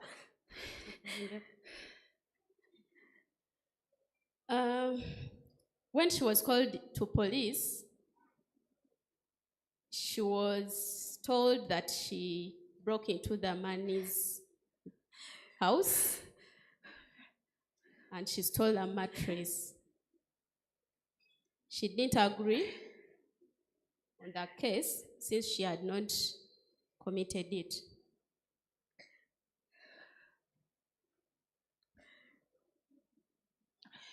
Banteeka ku poliisi ne bansiba. Saagenda na mu kooti kubanga bwali budde bwa COVID. Ne mbeera ku limanda emyezi 7. She was in police custody. She didn't go to court since it was COVID time. Nali mu prison nga banzigye ku poliisi nga ndi mu prison myezi 7 nga sitambula kooti. She was remanded 7 months for prison. Abaana bange nali mbaleseeyo ne kujja balooya nga ba pre-bargain. During that time in police, some lawyers came for pre-bargain. Nalaba emyezi 7 nga mingi ng'abaana bange mbalese wabweru nenzikiriza nenyingira pre-bargain. Since she had spent 7 months in prison, she entered into pre-bargain. Ne bansalira emyaka 3 nga tekuli remand ne serving ekibonerezo kya myaka 3. She entered into pre-bargain and she was sentenced to 3 years without remand. Nemalawo ko obusibe bwange nenfuluma. Naye mu kufuluma sifunyeemu ssanyu wabweru. Kubanga omwana wange gwe nali nduubirira omwana omuwala gwe nali nsomesa nasanga yafuna olubuto nga n'okuzaala azadde. Ssaawa zino mwana wa myezi 3.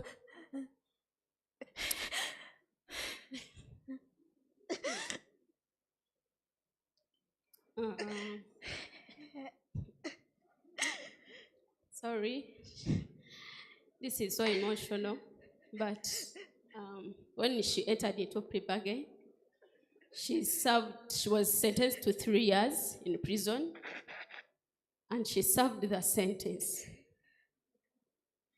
After serving the sentence, she has not been the same as she was. And she found out that her first daughter, got pregnant and has a baby of 3 months now. Nensanga ebintu byonna byafa. Sirina byonna nali ninawo ka business ke nali nkola nga mpeerera omwana wange. Kona nasanga byayonooneka. Nali ntambuza engoyi nga mwefuna akasente kwempeerera omwana wange. Ebintu byonna byafa. Omwana n'afuna olubuto. Kwegamba sirina wonna wendi.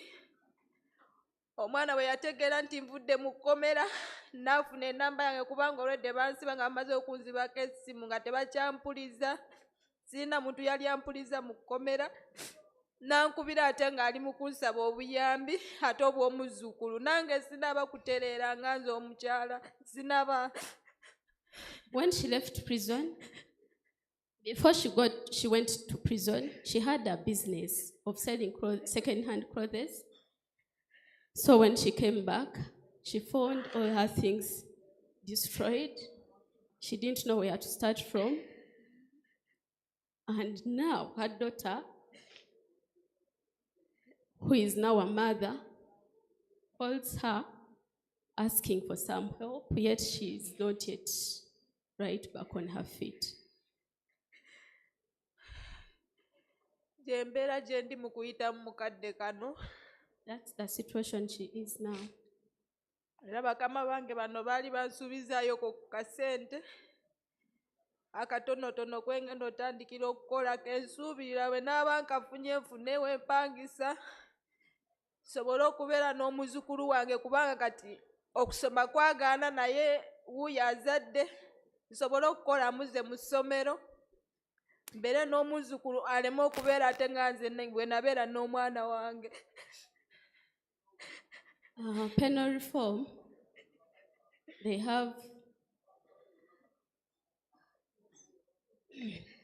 penal reform, they have a program in prisons. They teach these ladies small business skills, and she was part. After they visit the former inmate for some rehabilitation, to see how they are, to see how they fit in society, whether they are welcomed into community.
Sometimes you wonder whether we should clap or not clap. Some of those stories are very hard, but they are real. And distinguished delegates, when you listen to this, the world is one, but it is composed of very many chambers. And that's why it is important that we share such information. So we go to our session, like I said, Senior Commissioner of Police, come here. Some small amendment. Originally, I had said there are only two persons going to present, but we have merged two sessions. The one which was for crime prevention and violence against women, balancing security and human rights. We are adding the two speakers, effects of COVID-19 by Dr. Vitaly Onesimus, and then the role of women in prevention of violent extremism. And the speaker is the Lieutenant Colonel Alex from Uganda People's Defense Forces. These are part of your session, Mr. Kamia. Mr. Kamia, kindly come in. At least one of the things I know is that apart from being a very senior officer of police, he's one of the greatest advocates of human rights I have known, among others. You're welcome to moderate this session. Thank you very much. Let's put our hands together for our moderator.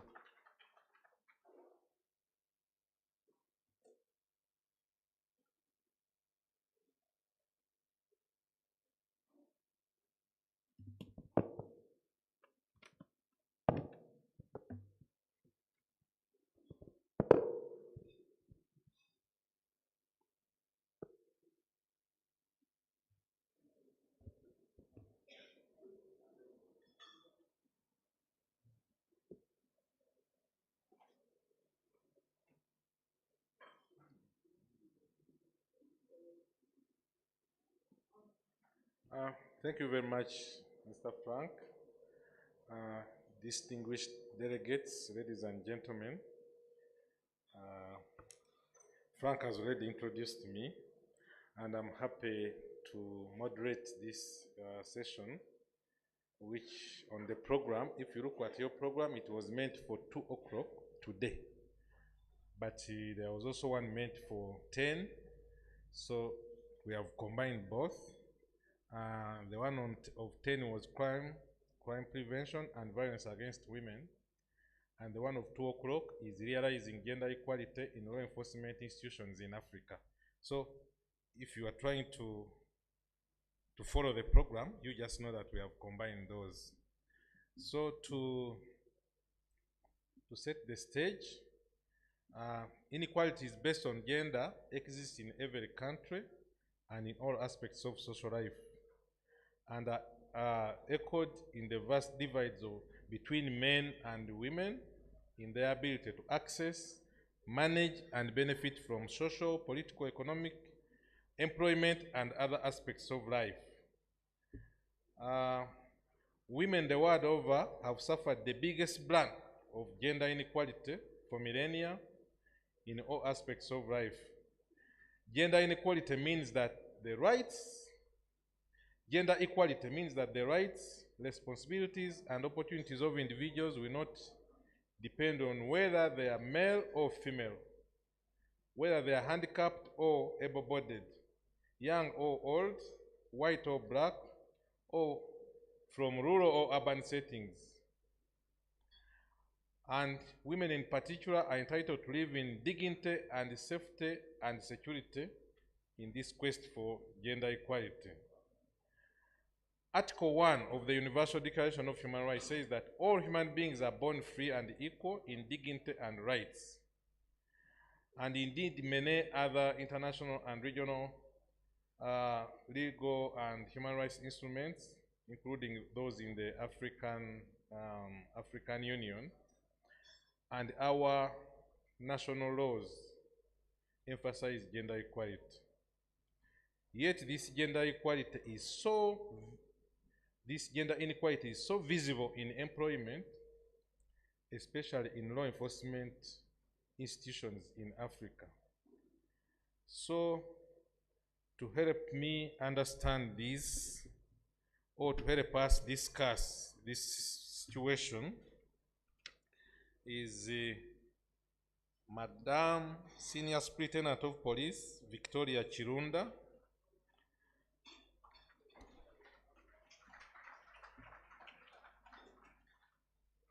Acting Commissioner Legal and Advisory Services in the Uganda Police Force.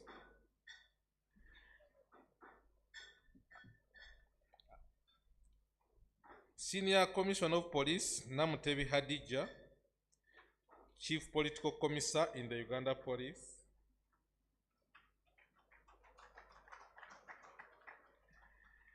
Miss Ariona Tukunda, Commissioner of Prisons and Head of Legal Services in the Uganda Prisons.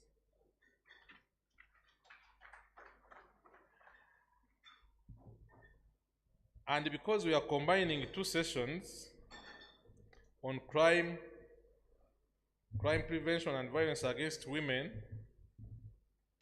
we have heard that not all women offenders are criminals actually.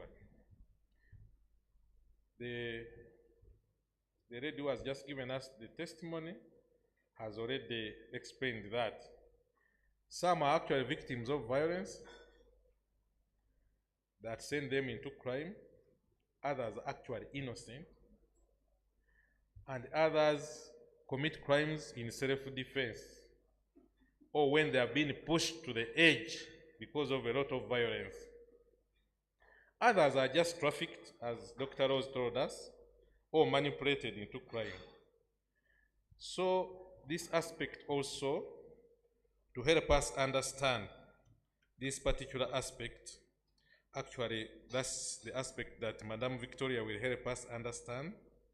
And I would also want to call upon Mr. Bitariho Onesimus, Senior Superintendent of Prisons from the Uganda Prison Service. He's here around. He's actually Dr. Bitariho, not Mr. Forgive me. And Lieutenant Colonel Alex Tumushabe from the Uganda People's Defense Forces. Do we have Lieutenant Colonel Alex? Okay, I think Lieutenant Colonel Alex is not yet here. So, let me join the panel.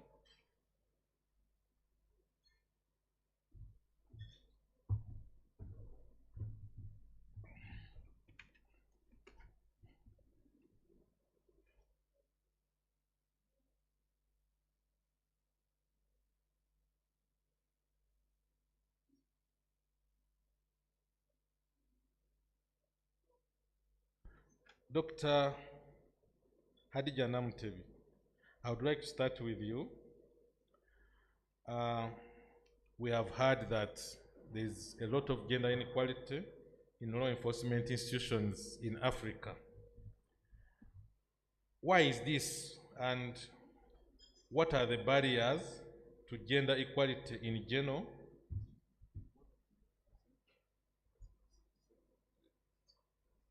Has he come? No. Where? I read Lieutenant Colonel and he was not coming. Was he afraid that there is no seat? I can't stand on the project.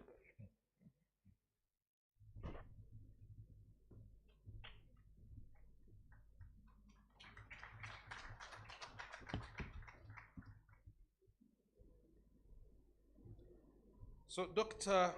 Hadija Namutebi, what are the barriers to gender equality in general, and what strategies are put in place or have been put in place in your institution to close the gap? Thank you very much, the moderator, Dr. Kamya, all of the distinguished participants here. You are very welcome. Here is the Senior Commissioner of Police, Dr. Hadija Namutebi, discussing about realizing gender equality in law enforcement in Africa. as we stand now, women in law enforcement in Africa at 15%, and these percentages are spread across countries. The case of Uganda, we are at 19%. And this has been for a long time. Like yesterday we discussed that it is historical in nature, and there are various barriers that have led to this inequality of women representation in law enforcement institutions in Africa. One of them is the social-cultural barriers in Africa, where law enforcement job is male-dominated, and it attracts even comments for women who join law enforcement. Why wouldn't you keep home to take care of the family? Or this job is too hard for you. Recently, I had a comment on social media where somebody was wondering how do police officers give birth, because he has never seen one pregnant. Do they lay eggs? So such comments really are social cultural barriers that hinder or bring negative perceptions about law enforcement as a job for women. We also have institutional barriers. There are physical fitness standards that don't account for biological differences, especially during hiring or recruitment. You find that the parameters for recruitment always disadvantage the women. I'll give an example in Uganda where you find that for a police officer to be recruited as a woman, they hear you, during training you'll have to cut off your hair. You know so much attachment women put on their hair, and we have lost very competent and professional ladies just because the feeling that they will cut off their hair is not, doesn't augur well with them. So also the training does not address these gaps sometimes. So you find that institutional barriers, being a male-dominated institution, you find that so many things are designed to suit the male at the disadvantage of the women. We also have economic barriers. Because the representation is small, still you find that there are very few women who access economic resources. And in some other countries, you find that even the pay, the wage is different. Women being paid 25% less than the men for the same job. We also have personal and psychological barriers.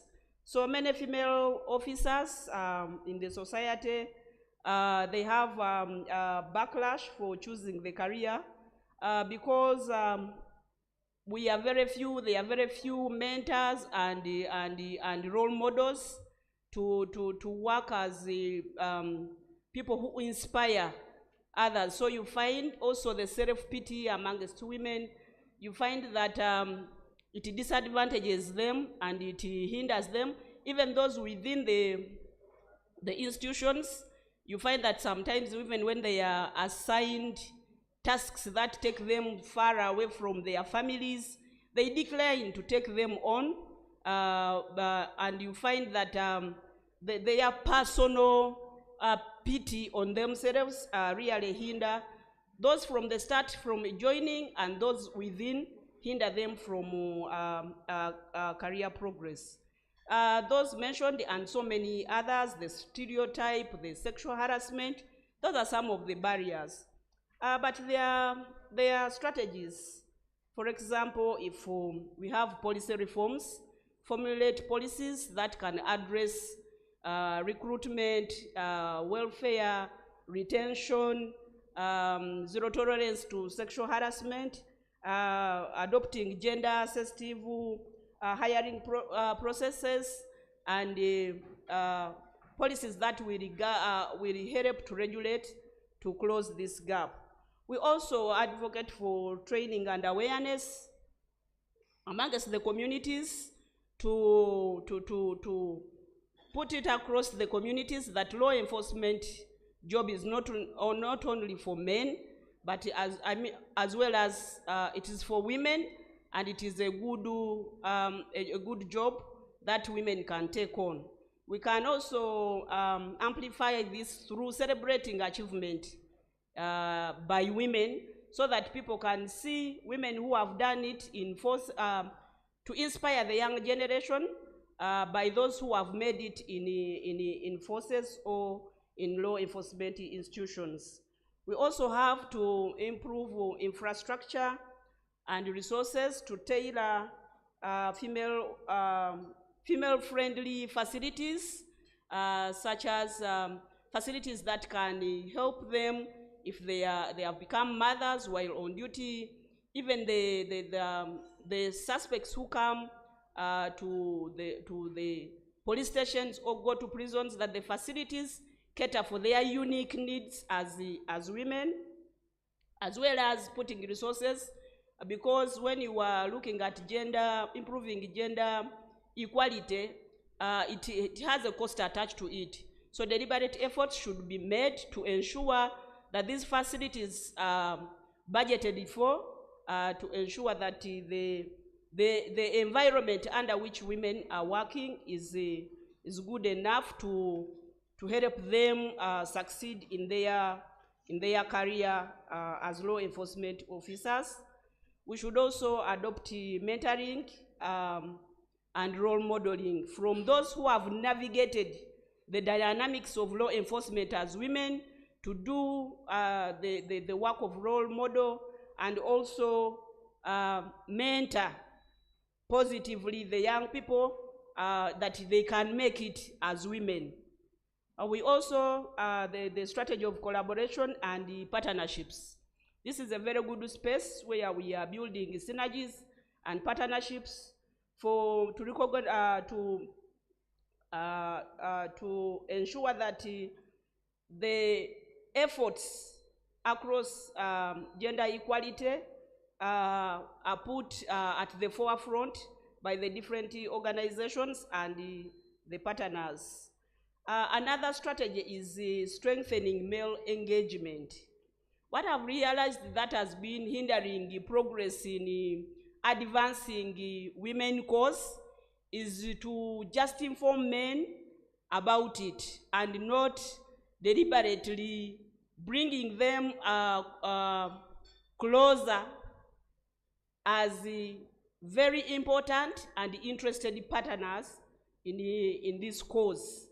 By deliberately bringing them on board to be part and parcel of these programs, it will reduce on their insecurities, where they assume or where they think that when you advance women equality, you are creating competitors, but they should rather look at it as partners complementing each other in law enforcement. As I conclude, I say that a future where law enforcement agencies genuinely mirror the communities they serve is both desirable and attainable. Achieving gender equality in law enforcement institutions in Africa is crucial for the progress of societies, and it requires concerted efforts from all stakeholders to ensure that we allow a gender equality institution that will create an environment which is just for everyone to access justice and to receive professional services from law enforcement. Thank you very much. Thank you for listening. Thank you very much, Dr. Khadija. Now, Commissioner of Prisons, Ariyo Natkunda, are you there? Are you the one? Moderator, I am standing in for Madam Natkunda. Okay, because now when I was looking at the face, I thought there was a case of impersonation around. Okay, I'm sorry, because my records here were showing Natkunda. So, which name should I call you? By way of introduction, I'm Superintendent of Prisons Nahiema Victoria. Okay, Madam Victoria. So what is the situation in prisons as far as gender equality is concerned? And what strategies have your institution put in place to address the gap? Okay, thank you, moderator. And good afternoon, members. Once again, my name is Nahiema Victoria, Superintendent of Prisons, and I'm with the legal office.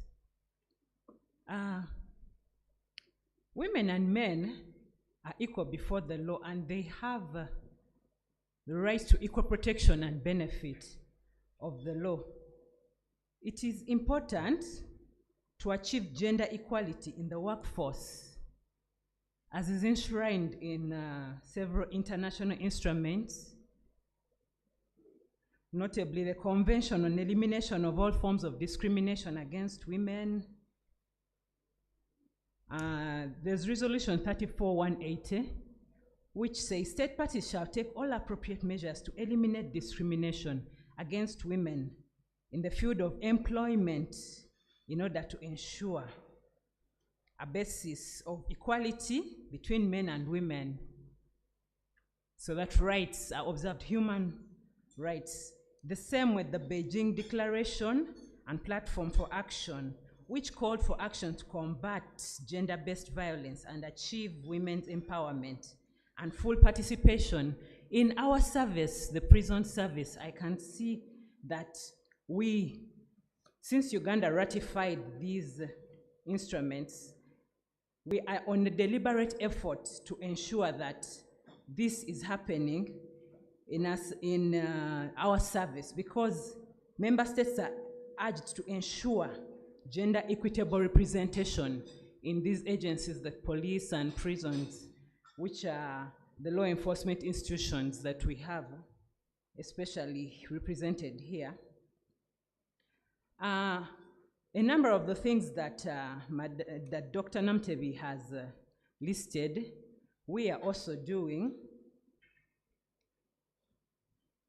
The barriers are similar, actually. The barriers which include the institutional barriers, the job is male-dominated, there is the cultural barriers as well. Then the economic barriers, like the poor pay. It is generally it is known that law enforcement, prisons, maybe police, our pay is a bit low compared to maybe other institutions in society. So it doesn't attract as much people to come in to join, but there is a deliberate effort by government to raise the salaries, the pay, so that there is motivation. And there are specific measures also to ensure that women who are meant for the kitchen and childbirth, nurturing, and all that are also included in, are also part of the population, part of the institutions, because the deliberate effort is, you can notice it in the recruitment, even retention policies as well, the promotions, for example. The 30% is being followed. We have the statistics. For example, in this 2022-2023, we have 29.7% of our population, of our staff, are ladies. So I can say that is a deliberate effort by us. And also in the recruitment, I may not go into the details of the cadets, ASPs and the cadet POs, but all the figures, I'll, for example, give, as our Commissioner General gave us yesterday the figures, we had 256 males and 62 females just on the cadet PO positions. At least that is an effort of trying to reach the target of the 30%. And the same is also reflected in the other recruitments. Mr. Moderator, the other, sorry. Yes, we are also called upon to eliminate discrimination on the basis of identity to ensure, on identity, gender identity, to ensure equal employment, advancing opportunities in all areas of public service. That is in the Yoga Carta of 2017. Yes, and this is through programs which counter discriminatory attitudes. There is, we are faced with having to fight this attitude where people think that ladies are just appointed to positions because they are following the principle of balancing out the men and the women, whereby men may underlook a lady at the same position, thinking that she is not competent as much as they are.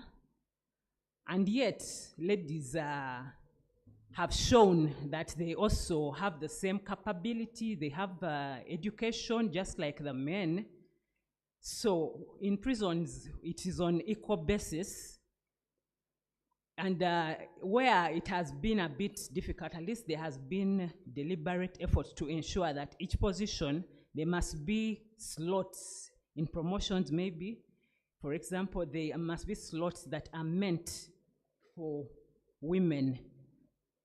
And it has been reflected in even the recent promotion that we had. At least we saw that we had a number of ladies. We have 5 ladies at senior positions. Although we have not yet reached the top management, we are yet to get there, and we hope that soon we will also see ladies in the prison service serving at the top management. Thank you, Moderator.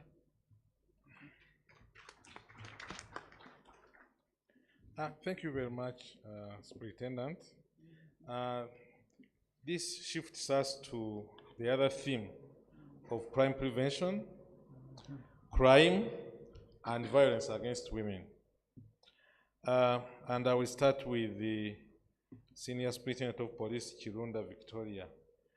You are the acting commissioner in charge of legal advisory services in the Uganda Police Force. As you are aware, the police has a duty to fight crime and to prevent crime, and this will involve also arresting these women. And it's these arrests that result them into going to court and then going to the prisons. How can law enforcement officers balance the need to ensure security in the community, but also protecting the rights of these women? Thank you very much, Doctor. All protocol observed. By way of introduction, once again, I'm Victoria Chirunda.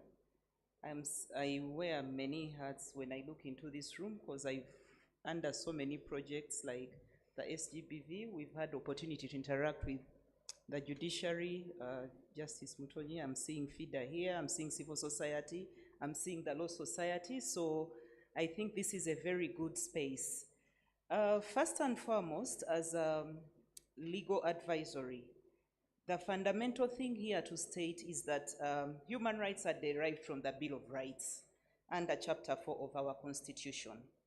And it's indisputable that human rights are human rights, and they have to be observed. And the obligation thereunder to respect, protect, and fulfill human rights rests with the national governments through its organs. And those organs, as we are all seeing here, are represented ably. I'm seeing DPP, I'm seeing prisons, I'm seeing Uganda Police, the UPDF, and mostly what makes me happy with the representation is that it is, I think, balanced very well, because this being a women's rights of women in the criminal justice system and seeing women and men debating these pertinent issues is also something that all of us should take credit for as we move forward in this aspect.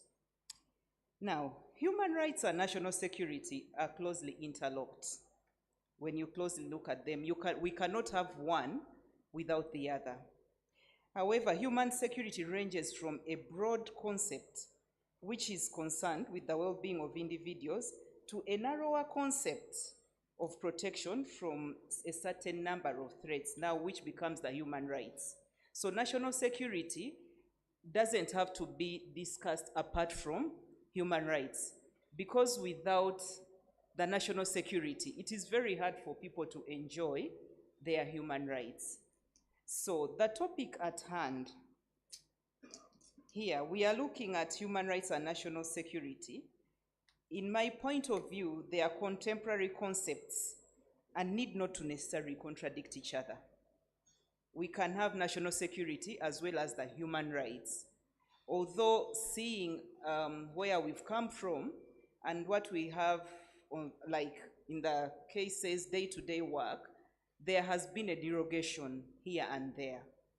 But you see, from where we stand as Uganda Police, you realize that there's going to be human rights and there's going to be sometimes a derogation. But that isn't supposed to be looked at as a total violation as a whole. I believe that what we need is to strike a balance. When you get to striking a balance, one, when we talk about human rights, we are talking individuality. And then we also have to come up and think about everybody else. So in resolving this conflict that arises between the need for security and human rights is that one doctrine called the doctrine of proportionality. From the word proportion, proportionality, whereby no one size fits all, whereby we look at different instances independently. For example, the way a woman is going to be affected during an arrest is not the way a man is going to be affected. The way a 20-year-old woman is affected is not the same way a 40-year-old woman is going to be affected. So we should try and look at this with proportionality on a case-to-case basis. And that is what we, as advisory, usually advise. For example, when you look at the, just as my boss has said, we handle things differently. One, there is the general, whereby we know the holding cells have to be separate, the sanitary facilities have to be separate, we have sanitary towels, we have this and this and this for a woman, but every arrest is unique. And no person in their unique way is similar to the other, and their behavior is not similar to the other. That is why the issue of proportionality is supposed to be on a case-to-case basis. I'll give an example from the things that we see day to day. A woman is in the home, there is a fight, they are beating up each other, and that kind of thing. So because the man is stronger, and what sometimes we will take away the woman and detain that woman. There we are derogating the right to freedom. But at the end of the day, there is another public good. The man is stronger than this one. If we leave them to fight here, they are going to kill each other. And then we'll have a bigger crime of orphans, of you know, so many things. So sometimes we are allowed, we should be allowed, not we are allowed. We should be able to you know, look at things on a case-to-case basis, whereby if it is for the greater security, for the greater good, sometimes you have to strike that balance and take that decision. So the topic as it is, balancing human rights and national security, is a case-to-case point. For example, we have so many laws written down regarding arrests. We have so many laws regarding everything. But let us accept that our society is a growing society whereby every situation is unique. For example, pardon the example, it might be a bit out of context, but it will bring out what exactly we are saying. A woman is to be arrested by a woman, searched and everything, what processed by a woman. Then you get a person expressing their human rights as a woman activist, and they are opening their blouses and showing their breasts in the street. Yes? Whereas you have your right to freedom of speech, to expression, to what? There is morality. There is your conduct. So should then the enforcement agencies just let you express your right? On these streets, on the media, on TVs, they are children. There are people who are going about their own businesses, and actually, the best people, the ones that cheer on, the men, the boda men at the stage because they have seen certain parts. And then there is one officer, and then a man has to help this female officer to actually hold you, contain you, and then take you somewhere to cool down and take your, best parts of your body off the street. So as much as there is a human right, there's been a violation in the arrest, but then we are thinking about now the implication of what you're doing. We like to say that the same message can be said in a different manner. You don't have to open your blouse for your mouth to speak. So this is where the balance is also proportional. Not every woman is going to be arrested in that manner. Try to summarize in 2 minutes. There are times that it is what. But most importantly, we should never let crime be allowed to destroy the way of life in a society. So there is a need to get an equilibrated solution to balance these two sides. What the police force has done is that we engage. We engage with civil society, and we try as much as possible, because the engagements as forces usually cannot be done without civil society. We've had work done with the Law Society, with FIDA, with different parts of civil society and government to try and show that human rights and security go hand in hand. And also, we know that the International Covenant of Civil and People's Rights, in its Article 4, recognizes that certain rights may be limited by proportional and justified national measures. It takes us back to the same thing that I was saying, that no shoe fits, no one size fits all. Everything has to be handled proportionally in a balance. What do we look for in applying this proportionality, this balance? We try and think about what we are securing. Where does the threat arise, and what is the nature of this threat? Is it public order? Is it individual or public safety? Is it protecting health? Is it protecting morals, or protecting the rights and freedoms of others? So I'll conclude by saying that as stakeholders, we cannot continue to just, sit and say one size fits all. It is a case-to-case basis. It is a work in progress, and we cannot copy and paste from other jurisdictions, because our country is Uganda and unique. We need to derive our best practices and key learning points from interactions such as this and studies such as this. Thank you. Thank you very much, Madam Victoria. That's a very complex aspect of law enforcement, and it rises on the principle that human rights are not absolute. There are acceptable limitations to human rights, and this is enshrined in different instruments, including our own constitution in Uganda here. And I also have, my students have always challenged me, and I've also seen women who come saying, even they arrested me and they were men. So they violated my rights. It's true that women should be arrested by women, but it's just a good practice. If a man arrests a woman, it's not, he has not broken any law, because the law enforcement is also given a mandate to stop crime where it is happening. So imagine terrorists trying to plant a bomb and she's a woman, and then people say, this woman has a bomb, this woman has a bomb. And then the policeman who is there says, you know, I can't do anything because I'm a man, we cannot arrest this woman. No. So it depends also on the level of threat. So thank you very much for putting that in perspective for us. I now want to go to Dr. Bitariwo Onesimus. And Dr. Bitariwo Onesimus, I want to draw you to the COVID pandemic. We know how the situation of COVID pandemic confused and affected so many aspects of our life. And there was total lockdowns, and there were all sorts of government interventions to contain this. What is your experience in handling the pandemic, and how did this one affect the administration of management of detention centers? Thank you, moderator. Like you've stated, COVID-19 pandemic was unprecedented. It was a whole new experience, and it presented challenges to the detention facilities.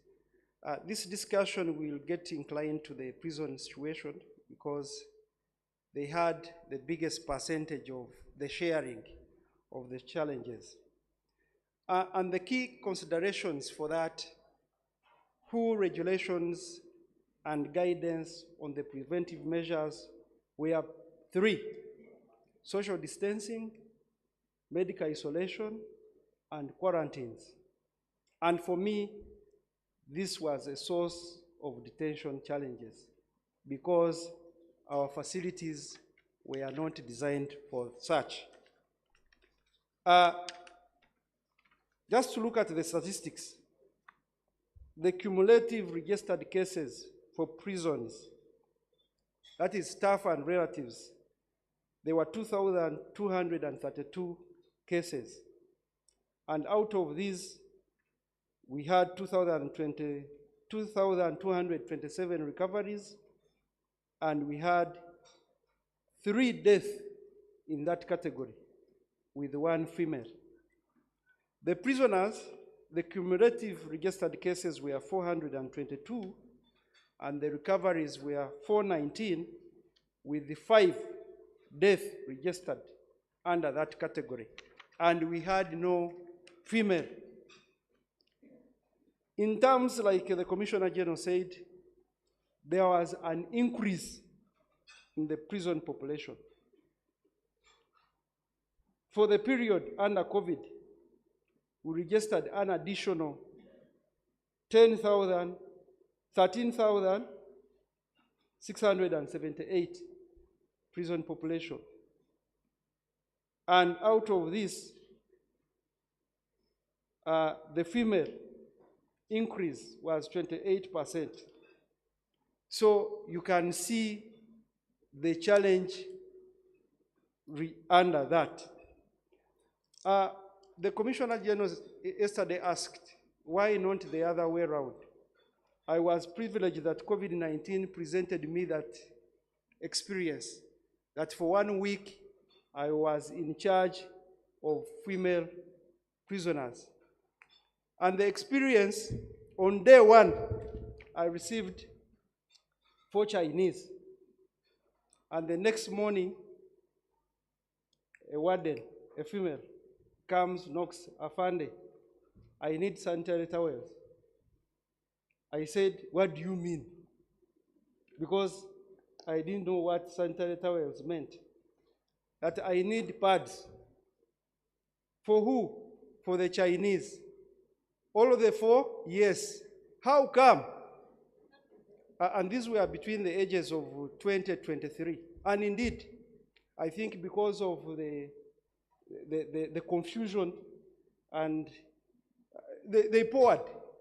I don't know whether that is the right word, but things happened, and that was my experience, that I had to deal with that challenge, and yet the whole attention of the department, of the entire country, was focused on the COVID and how to prevent.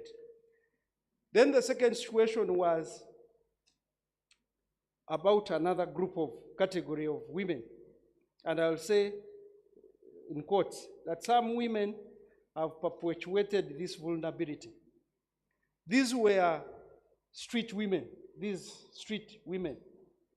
They were rounded up, dumped at prison, brought, and out, you know, when you come in, we take your PP cash and we register it. These women were 19 and they had 17.8 million shillings. And I had a population of 2,600, I think. So the 19 had 17.8, and the other category of men had 6 million all combined. And my question was, with all this money, why do you keep on the street? So I believe this discussion will navigate into that area, that why have some category of women kept under vulnerability even when they have some source of income to get out of it.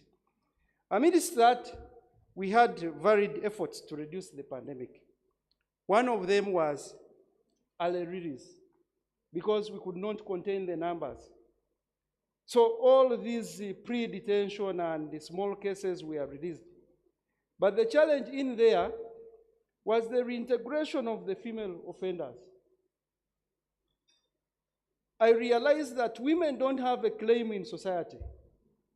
He has no claim like land where to go to. He's married, and when he's incarcerated, that is the end of it.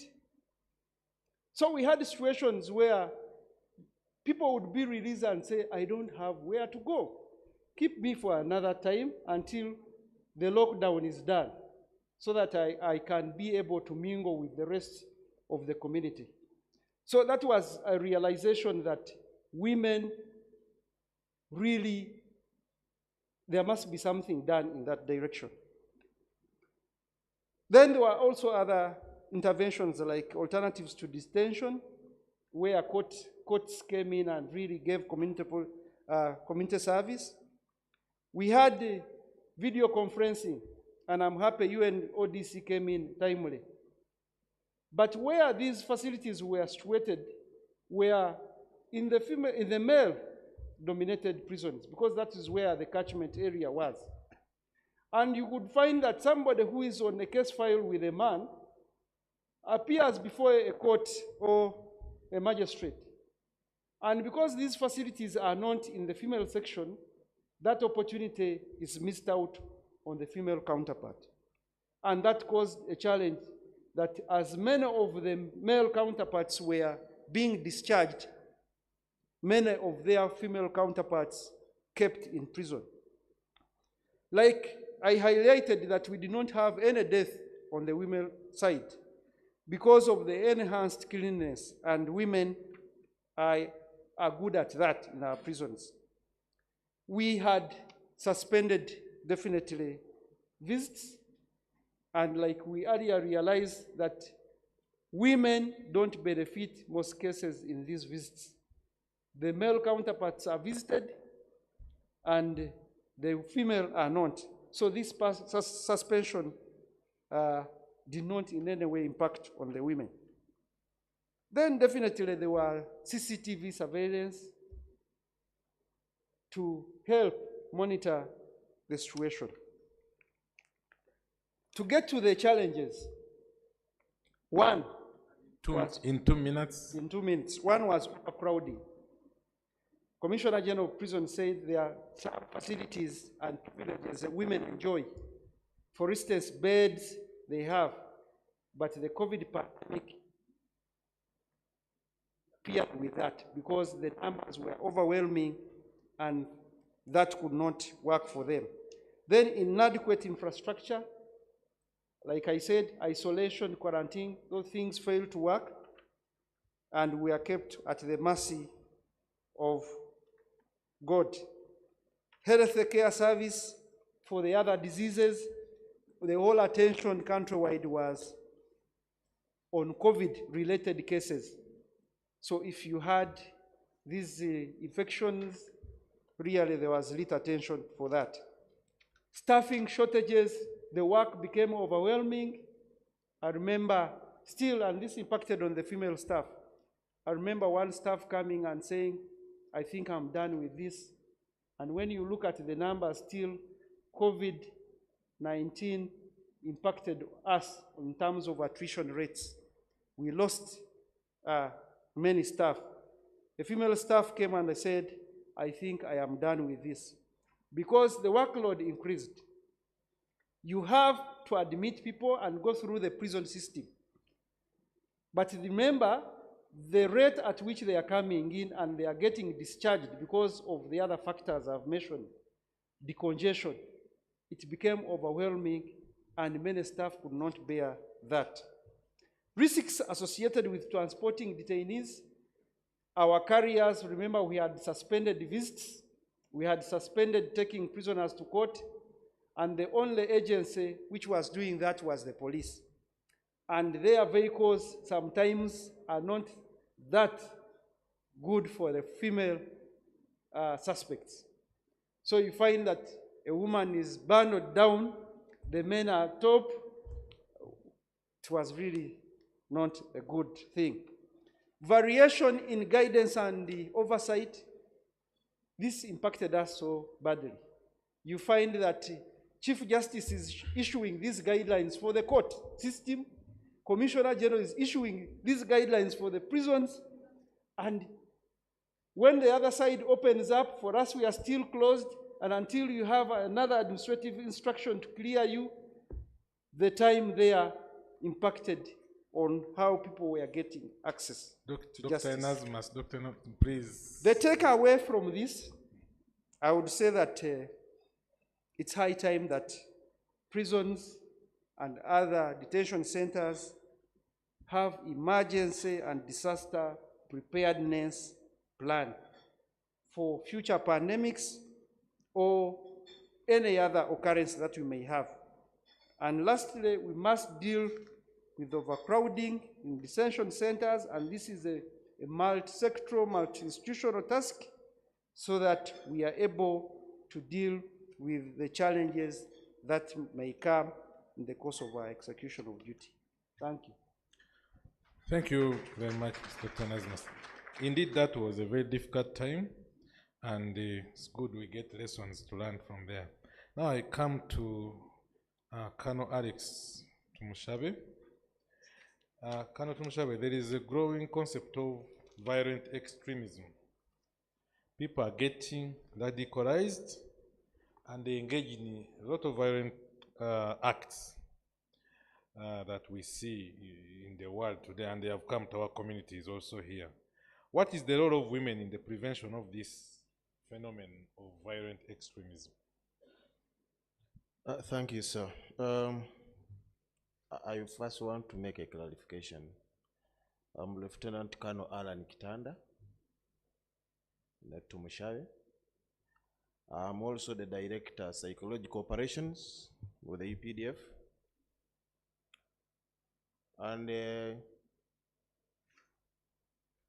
one is that the world has never been at a trying moment like in the 21st century when it comes to radicalization.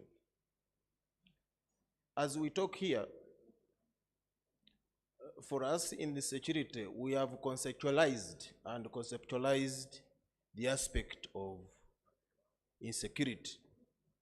That we don't wait for police or for somebody to be taken to prison and then we say we have achieved it. We are looking at every aspect of life from a security angle. One of the greatest proponents of security, Buzan, in 1996, he said the world was used to the traditional security where the men in uniform were waiting for wars and the rest. But something that begins slightly like a flooding, it becomes a security threat. So how do we fit into this? Now, for us in the UPDF, we conceptualize violent extremism as one of those contemporary threats that we have. If some of you are critical, some time back the UK experienced some you know, people went on the streets and the leaders were surprised. They said, is this UK or we are dreaming? But that is the other side. When it comes to Africa, violence extremism is becoming very apparent. It's not only a Ugandan case. You can see every small item, people go on the streets. Every small item, people are burning tires. Every small item, you know. And the civil community has never, you know, they have never become daring like in this contemporary world that we're talking about. Where you would have one policeman or lady to tell you, please, let's go to the police and maybe we make a statement. Now, people say, you cannot remove our person from here. And then you need an extra effort. This is where the world is moving. So for us, we are looking at this as not a mere, you know, simple item. We are looking at it as a bigger problem because the drivers to violent extremism are so daring. One of them, look at what ICT has changed in this world. Everybody is on the phone. When you look at how the ISIS, how our colleagues in the ADF have been recruiting, they go through the ICT platforms. Now, our children are growing with phones. So they are radicalized without the parents' awareness. The other thing is that as the world changes, the population is on the move. Parents are no longer having time to speak to their children. So, the drivers to radicalization are so daring. And the process of radicalization goes into violent extremism and now terrorism. So these are triplets. Violent extremism, then we come to radicalization, and then we go into terrorism. So these are the things that we are looking at from the security angle that are going to grab us. Now, the gender called the female gender is at crossroads. The female gender is a victim. Look at all the wars now, born out of extremism. Women are on the move. They are the ones with the children. They are the ones, you know. But at the same time, we see some of the ladies being used as suicide bombers. Innocently, when you look at how ISIS has been recruiting, they put messages on the internet, and then these young children, the ladies, are recruited, turned into suicide bombers, and the rest. Just to give you a glimpse, we are grappling with the ADF here. We are surprised some of the fighters are young girls. Young girls. So what does this mean? It requires a combined effort. Nobody has the answers, but it's a multi-sectoral approach. Now, for us to reduce violent extremism, it would require you looking at me and me looking at you.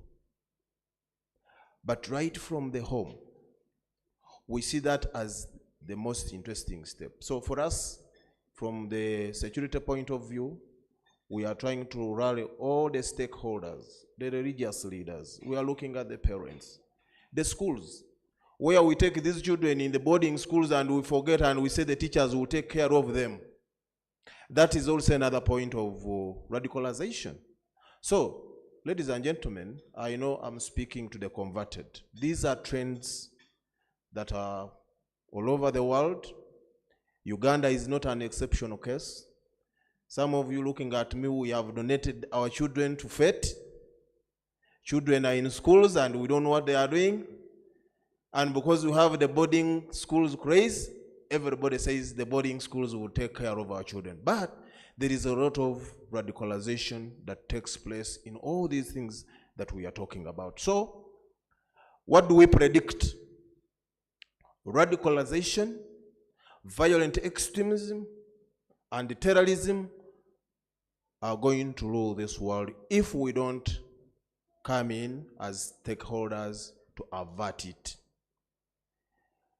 It doesn't require a philosopher to interpret, but the signs are very glaring for one to watch and then say what is going to happen. Thank you, sir. Thank you very much, Lieutenant Kano Kitanda. Now I know why when I read to Mushabe you didn't come. Me, I was only looking at the uniform and I knew there was a Kano there. So sorry about that. Thank you very much, the extinguished panel. Can I call upon the audience to give them a big round of applause for now, but we still have some 10 minutes of plenary. So I would welcome any question or comment to any member of the panel. You tell us your name and if it's a question, please tell us whom you are posing the question to. I'll start with the lady here because the lady is first. Yes. Thank you very much, our presenters. Mine is not a question as such. I'm Margaret Mtonyi, judge in the Criminal Division of the High Court. Mine is not a question as such, but maybe still goes to the police. Regarding the issue that is at hand, we are thinking of how we can help the women who are in conflict with the law. From the testimony we have just heard, I think it calls for proper investigations, not only for women, but if it's for women, if it's a lady who is involved, I think it calls for proper investigations, both into the crime and the background of this lady. We have very many women who are single mothers.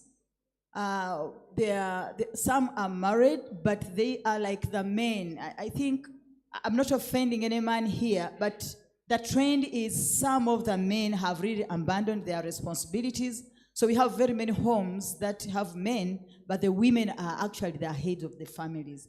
So in case of a woman getting involved in an offense, whether it's capital or non-capital, it's very important that we get to find out the social background about this woman. Where the children are involved, we need to bear in mind that the children have a right to be raised by their mother.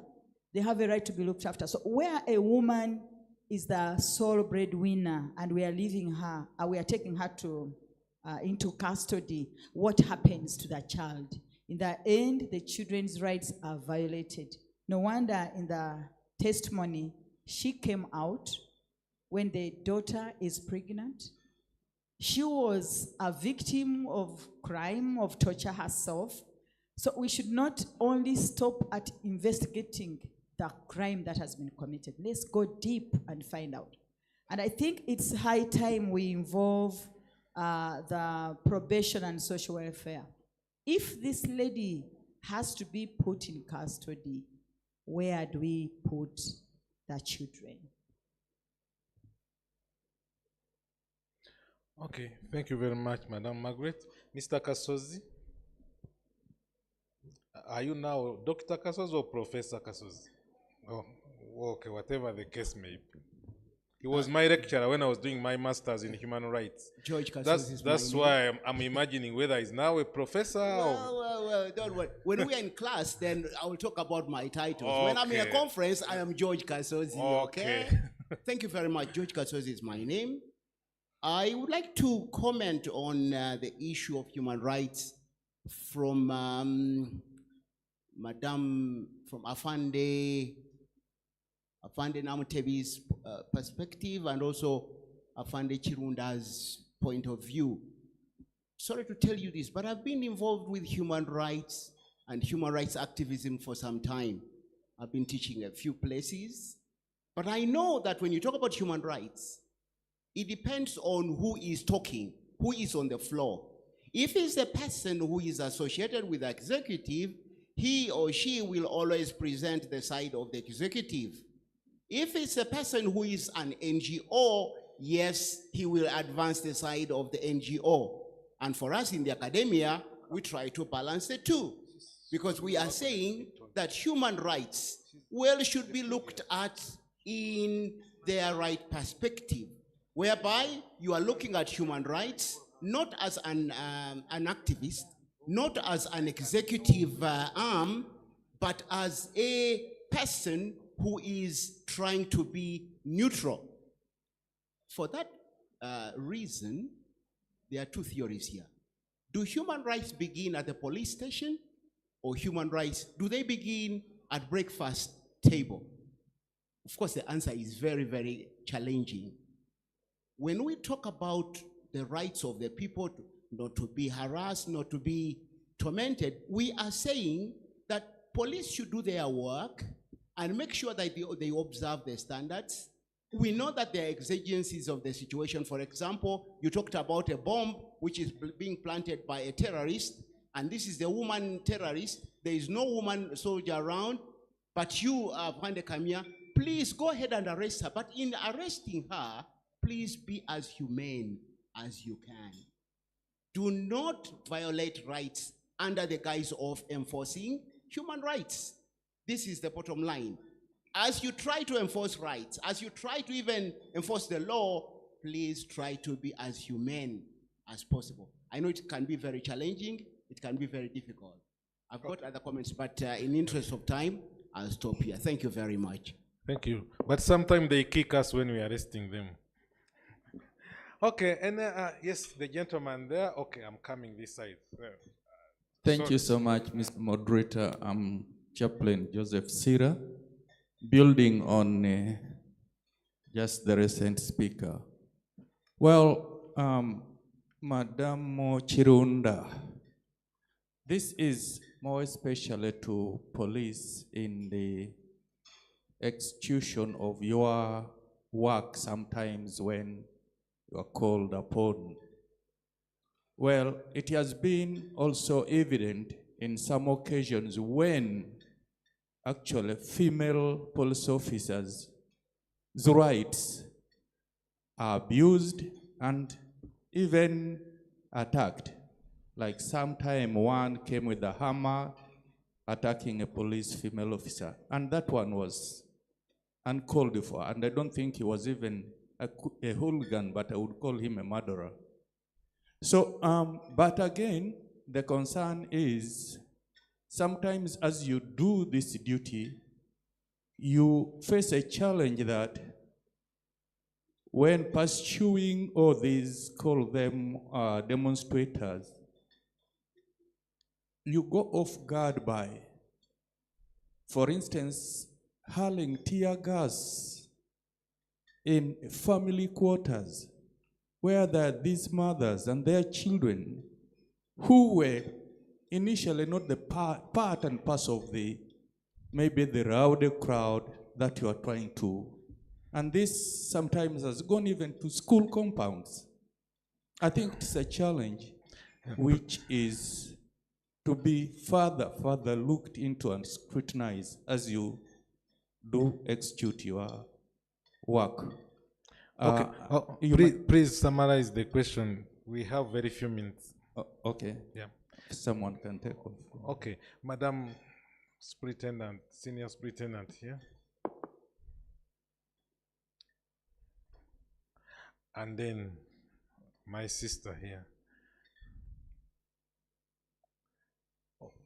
Thank you very much, Mr. Moderator. I'm looking at the topic that you were discussing, which is realizing gender equality in law enforcement institutions in Africa. And in Kenya, we have been having a very difficult conversation, particularly institutions that support and work with criminal justice actors around the question of workplace harassment and sexual harassment. It has been happening in various institutions, and we're now looking at how do we prevent that, but also institutionalize that.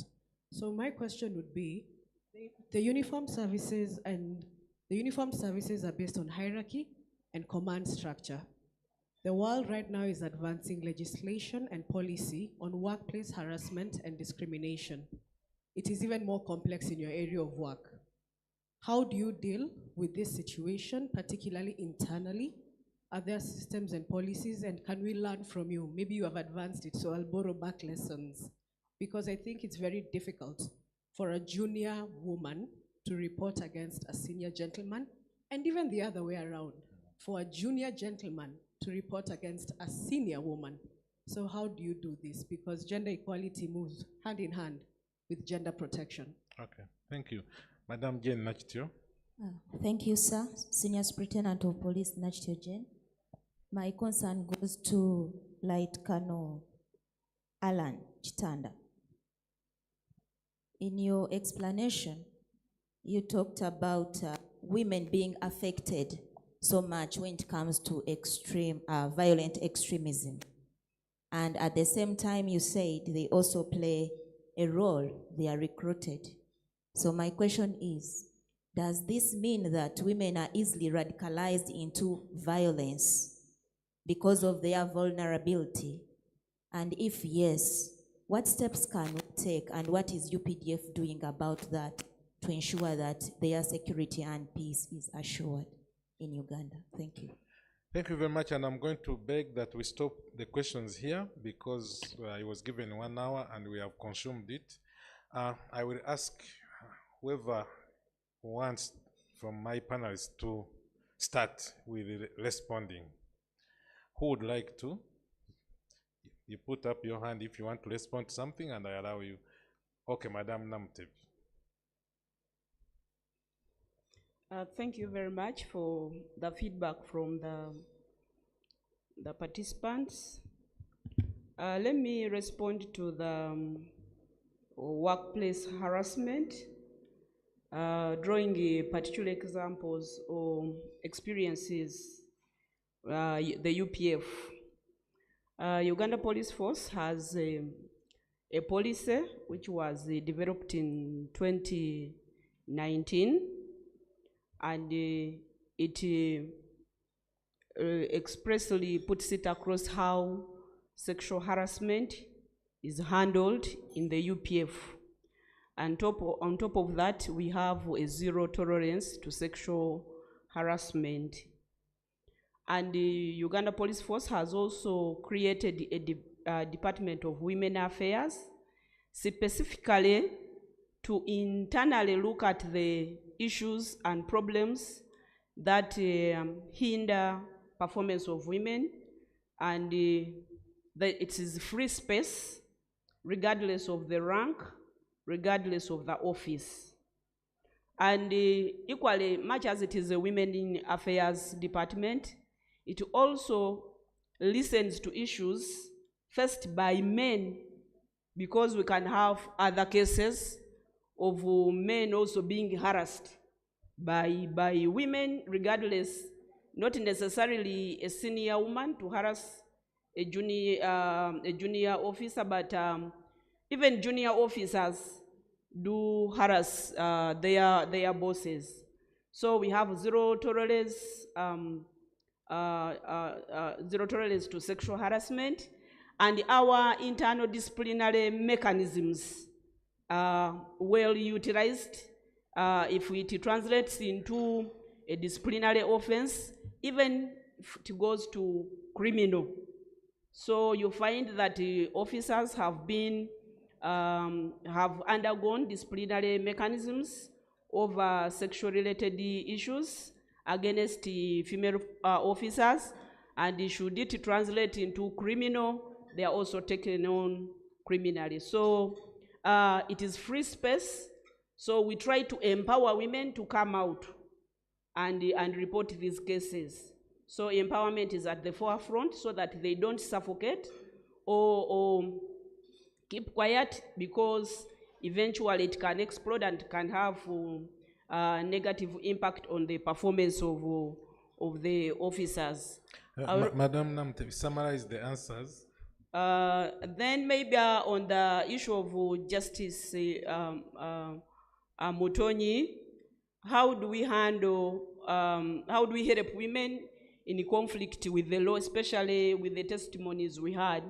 It is very complicated when it comes to criminal cases, the procedures for investigations, because sincerely, the lady who gave a testimony here, it was, they must have presented the evidence beyond reasonable doubt that she had stolen that mattress. So could it be we should advocate that in our legal regime, something is included, or maybe standard SOPs to go beyond the normal way we investigate, to look also at the underlying conditions before the commission of this crime, so that it can guide how this lady who has been undergoing violence, which led her into committing these crimes, which are going to make her leave her children behind. You imagine that cycle of a child mother. At her age, she's a grandmother, and she's taking care. So could it be in our, we need something to guide investigators, that other than looking whether she stole a mattress or not, what were the underlying conditions before this came into place? And where do children, the children whose mothers are arrested, if it at the, you know, in Uganda we rely on the social structure support. Some are left with the relatives, but in case it comes to the notice of police that a child has nowhere to be taken, we have departments like Child and Family Protection who look at such children, and we have so many organizations which take on such children for protection if it has come to the notice. But you also heard from prison, they also have a provision where children of a certain age are allowed to stay with their mothers who are in incarceration.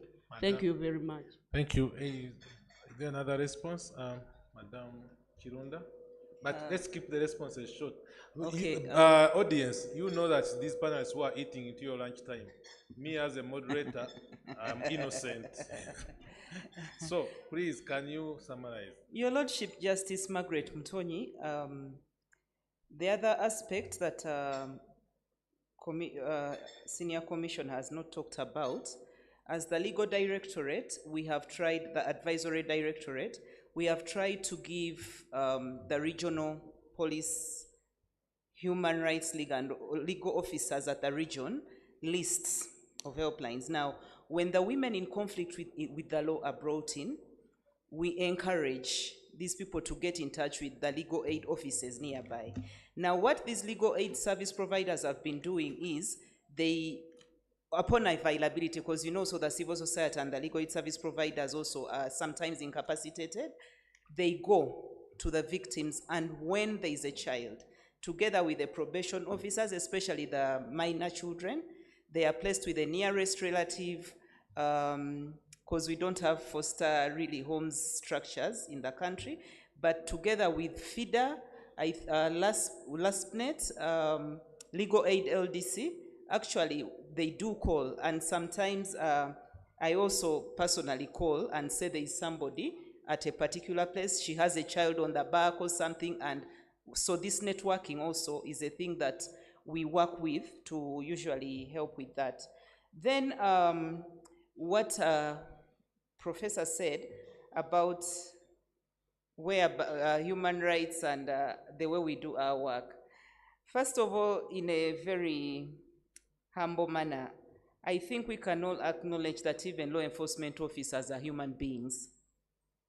So at the expense, you see, for example, the example he gave whereby a woman came out with a hammer to beat a law enforcement officer.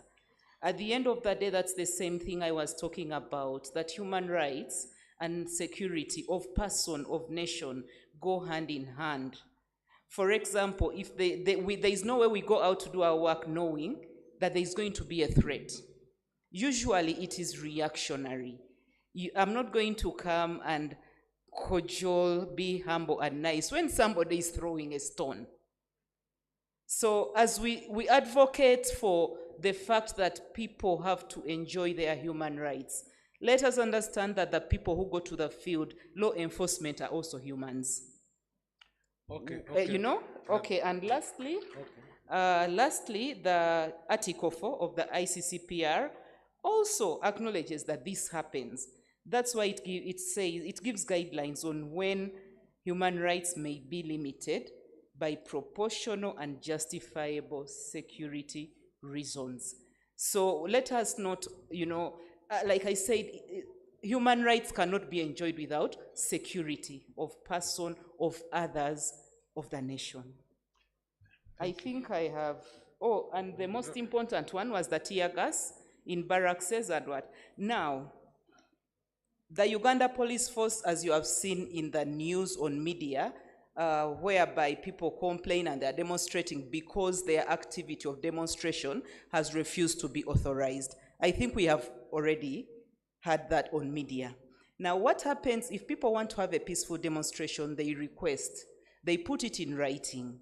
And when they put it in writing, what is required of them is to come and say, we are having a lawful assembly in such and such a place, at such and such a time, and this is the route, if we are walking, we are going to take. What is the essence of this? It is not curtailing anybody's human rights. Because you're demonstrating, not everybody around that community is a politician or party to your cause. Now, as much as you're exercising your human right, there are people who are actually exercising their own right of economic development. People who are going for school, their right to education. People who are, you know, doing other things and are not part of this. Now, what happens is, why some of these things, and according to what you submit, an operational order is drafted. You're given guidelines, if it's a field for a lawful assembly, time, place, and even security, so that you do not, you know, go into communities. You've seen how market stalls have been vandalized. You know, we've seen all this. Now, how does tear gas end up in places where it doesn't have to end up? It is when they go out of the mandate of what has been discussed. Because it is two people on the table. You can't portray a nice, humble, compliant order, you know, like discussion. I will do this, I will abide, and what? Before we know it, there is a rally there, it goes out of hand into unauthorized places where there are civilians and children. Now, what we talked about, the balance is security, human rights, which is minor there. Then you strike the balance and say, if we don't disperse there as quickly as we can, there is going to be looting, there is going to be loss of life, there is what? So loss of life, okay, tear gas is not good. Loss of life, but another means of disperse, which is the greater balance, proportionality, justifiableness. Thank you very much, Thank you, Madam moderator. Chirunda. Is there another panelist who wants to say something? Thank you, moderator. Oh, okay. Just to have my reflections made, especially in answering Justice Mutonyi, is that as practitioners, I think we need also to take some reflections. Of late, we are possessed by quick win situations. We want to get results fast. Plea bargaining, because you don't want to hear witnesses. It's kind of, you know, time wasting. You find that you are convicting people who are not supposed to be convicted, especially from my experience. She went like into this lady who was yes, here. she went into this just to cut short the time, and she got the bitter part of it. So I think as practitioners, let us do the right thing, get through the process and do it right, and then ensure that people get what they are meant to get, other than the shortcuts we want to take to have the numbers, and in any case which benefit us. But you know, Doctor, it's very complex, because this is the accused person herself pleading guilt and saying, okay, I did it. So what do you expect? From my experience, Doctor, I've come to realize that yes, some as much as these interventions come, but people see a window of opportunity. If somebody is incarcerated and is going all through this, you'll find that if such an opportunity came about, he will not think, or she will not think of the outcome of it, but rather get into there and probably. And sometimes they are very naive. Yeah, sure. Okay, thanks. Colonel Chitanda. It's unfortunate that the level of Please try to concentration is summarize. going down. No, Try to these are now responses, not the substantive is that, submissions. somebody was asking, my sister from Kenya, the experience here is like in our institution, I have the director of female affairs, she's there. In the UPDF, the lowest rank and the highest rank can be listened to in confidence, because that is part of her role. She's there, ma'am, maybe you could stand up. That is the experience, where the lowest rank shares her experience of what is happening up. Then number two is key leader engagement. Somebody asked, how do we do that in UPDF to reduce on radicalization? There is no clear answer, but the issue is key leader engagement. The families are the parents in charge of the children faculties. Are the religious leaders passing on a message of hope? Are the local leaders doing their part? So that is it. Thank you. My sister, Superintendent. Yes, in reply to my sister from Kenya, true, Uganda Prison Service also does have an answer on the sexual harassment that used to plague the institutions back then. Nowadays, we have a gender desk in the Uganda Prison Service where such cases are handled. It is also in confidence. There is no fear that maybe if I mention such and such a person's name, I'll be taken on or anything like that. Everything is handled in confidentiality and professionally, so there is no fear. Actually, to achieve these ranks and promotions and everything, people are now getting them on merit. Women are putting in the work. They are going back to school as well, and true, sexual harassment you may hear of it, but there is an address. It is addressed. There is an answer. So it is no longer something to put people down or a reason for people not to rise above their limit. Thank you. Thank you very much. Thank you very much, my members of the panel. Thank you very much, my audience, both the physical audience here and the online audience. And let's give our panelists a round of applause. Mr. MC.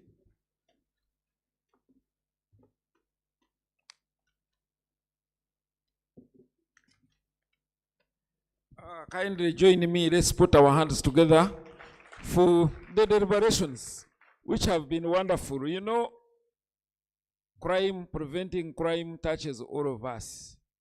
At a certain time, by intention, commission, or omission, we find ourselves the other side. And that's why you see it has been able to spread from the prisoners.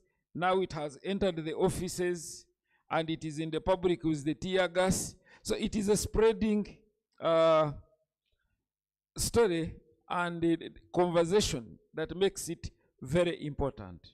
I know our sugar levels are down, but we have this important moderator with a very important topic that if we go for lunch, unfortunately, we won't catch her at her best. So I want to seek your indulgence that at least we give a listening part, and the beautiful part about it is if we do this, we shall have much less to do after our lunch, and we shall have done a wonderful job as to why we are here. Without wasting more time, permit me to introduce the next topic, addressing women's access to justice needs in conflict and post-conflict settings. Our moderator is Ms. Samari Ruswala Wakoli, and she is Assistant Director of Public Prosecution and Head of Gender and Sexual and Sexual-Based Violence, ODPP. There are 3 topics to be discussed, but fortunately, I think one is online because we are the panelists. We have Mr. Farouk Ismail Okach, South Sudan Law Society. Then we have Michelle Ngo. This one is coordinator Central African Republic. This one will be online. She is part of the Penal Reform International. And then we have Commissioner of Police Kantono Lydia, who happens to head War Crimes, CID Department of Police. Uganda Police at that. You are welcome, madam. Thank you.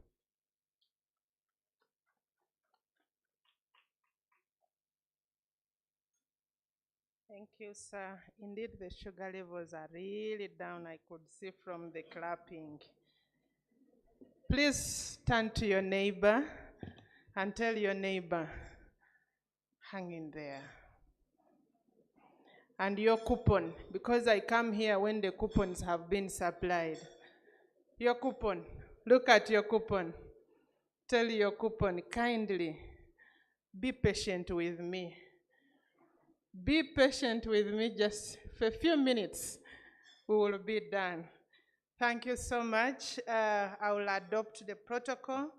My name is Wakoli Samali. I'm an Assistant Director of Public Prosecutions. And in the Office of the Director, I head the Department of Gender, Children, and Sexual Offenses. I'll make sure that our discussion is short because we are standing between a lunch coupon and a very important topic. And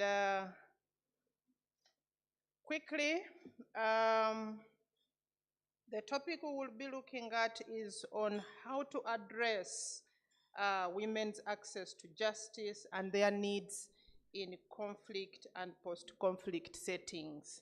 This will look and focus on women. Most times we have women who are trafficked, and because they are victims of trafficking, they also become prey and also become offenders. We have seen many who are charged for immigration-related offenses, and then for the children, it becomes worse. They are forced into begging, others enter into drug and peddling, and then also we have forced prostitution. We have another group who are refugees, and then we also have those women who live in areas of conflict. I have been a prosecutor for several years, and in areas where we have refugees, it's very difficult to secure convictions, and also for some of them, they play in and out. So while the case is coming, they're in this country. When the case is out, then they're in this country. It's a difficult and volatile situation, but these are people of the society, and therefore, one way or another, whether they come in as victims, they will still be in the system. What do we need to focus on? Should we look at the fact that they have peculiar needs and therefore they need to be considered? And not forgetting the fact that we have also culture, gender roles, and other related issues. To help us understand this topic, I have 2 panelists, distinguished panelists, who are coming to share with us their experience on how they have been handling these matters, and we will hope to finish this in the shortest time possible. Ladies and gentlemen, you'll allow me to welcome our first panelist, CP Kantono Lydia. She heads our War Crimes Department, and she is an investigator in the Uganda Police Force. Kindly.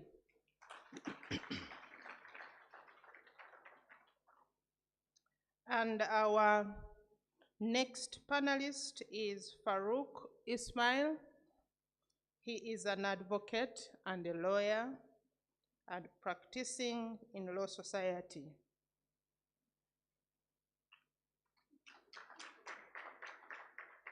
He holds a master's degree in local governance and human rights, including professional trainings in different disciplines.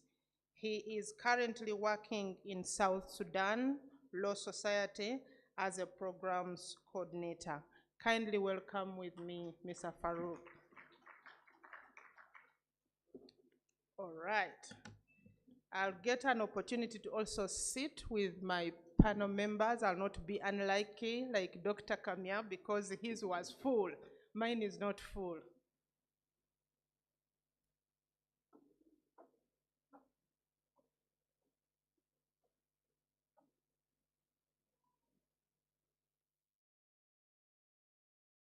All right. We'll start our discussion with Mr. Farouk.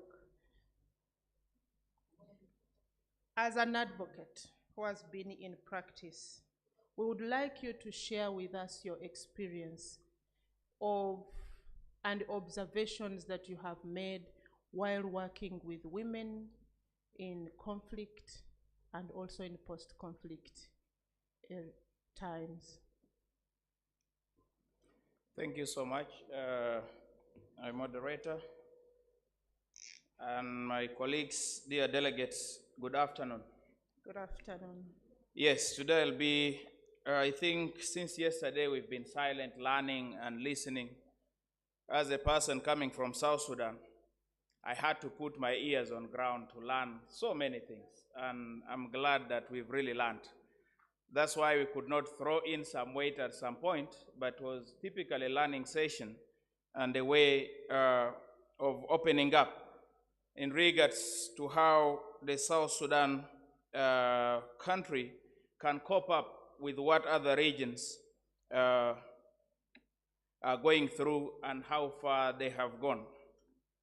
Throughout my experience and working with women, I think I've even learned a lot on job than in class in regards to dealing with women during the post-conflict. As you all know, when the country got independence in 2011, unfortunately 2013, we slid into another conflict. As we were trying to stabilize, another conflict happened in 2016 that resulted to signing of a peace agreement in 2018. And that's how we are now receiving some relative fresh air and peace in terms of having some few things done here and there in a post-conflict setting, especially like South Sudan. When you look at Democratic Republic of Congo, Chad, Sudan now is in the same track. You saw our neighbor Ethiopia into the same. That means the trend kept on going, and women becomes the real victims, including the children. Throughout the discussions and the practice that we've been going through, what we were inclining on most of the times, contextually, I'll emphasize on the South Sudan context in terms of legal and policy reforms that is now ongoing, that the peace agreement has given us that leverage, that all the laws are being revised, of which Uganda blessed us with retired Judge James Ogola, and Kenya gave us Lady Justice Joyce Aloch, who are now embarking on the review of the judiciary, to know that when the judiciary is well reformed, you know, other institutions will be in the right footing. Since yesterday, we've been discussing about the prisons, we've been discussing about the police, we've been discussing about the army, and all these forces. They cannot do anything when the laws and the policies are not in place. Everything we are discussing here are all embedded in all these policies. So South Sudan is in the right footing, and the Law Society has been shouldering that responsibility in terms of policy reforms and law reforms, of which last year the Parliament had to pass the prison service laws, the police and the army, including the fire brigade, that is the civil defense. So we are in the right footing in terms of policy reforms and adaptation into the women perspective. of which by affirmative action, our peace agreement has guaranteed 35% of women representation across all administration, be it in the government or in the forces. So we have it penned down and protected by the laws. The challenge now, as we all know, will be with the implementation. So the law reform is one of the strategies that we need to embark on to see to it that women in post-conflict areas are really protected. In terms of capacity building and trainings, yesterday up to now, we've been discussing, and my senior, the Deputy Commissioner of Prisons, had to pose a question on what are we doing in terms of reaching down on ground to let people know that when you do ABCD, ABCD is wrong. Some people end up in the wrong side of the law without knowing.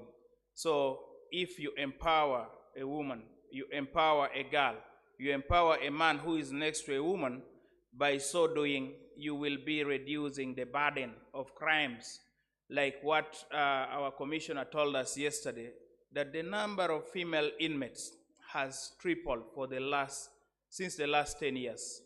And the reading goes to 125%. Are they doing that deliberately, or there is capacity gap that need to be filled? And that is also the real work that has to be done, not only in Uganda or Kenya, but South Sudan. We are in the real mud that we are stuck and we cannot move even an inch. Those of you who have been there, have interacted with some few senior colleagues here, you know some parts of the country. And in terms of infrastructure and reaching out is something that is very, very difficult. And I would like to call upon all the partners who are here to put their hands together to see to it that we reach out to the South Sudanese community in terms of help, in terms of awareness, in terms of giving them hope, because we have people still stuck in the IDP camps within the same country. We have people in the refugee camp going through hell, and this is all in terms of percentage. You get to know that women and children are the majority. And in terms of legal protection, we have that very big gap that even in most parts of the country, you'll not find the statutory courts established. We now lean so much into the customary courts. We found that they are a little bit efficient despite our harmful cultural practices. That is 101% unfair to women. And that is where we have another hurdle in terms of combating the harmful cultural practice. How do we harmonize the customary laws and our statutory laws? With all the law reforms that is happening, we have that gap in terms of harmonization. How do we protect women? Whereby a woman cannot bail someone in the South Sudan context. Mhm. You cannot travel with your child without the approval of the husband through the airport. That shows serious discrimination in terms of the laws that we have. However, we are on the right track in terms of the reviews of some of these laws that will give us another chance when we open up in terms of awareness, in terms of telling men that what you are doing is in contravention with ABCD regarding our constitution that we are going to work on. That shows we are in the right track, and we need that support in terms of capacity, in terms of involvement, in terms of partnership, and in terms of telling everyone that women protection in post-conflict situation is everyone's business. It's not solely for the partners or the government, but each and every individual has the chance to create a difference in one way or the other. Okay, maybe just to cut you short, what specific laws are you looking at in terms of your reforms and policies? Yeah, currently we are given a window to review all the laws.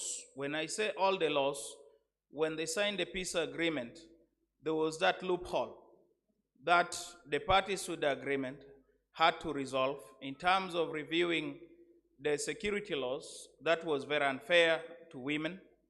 The judiciary laws has to be reviewed.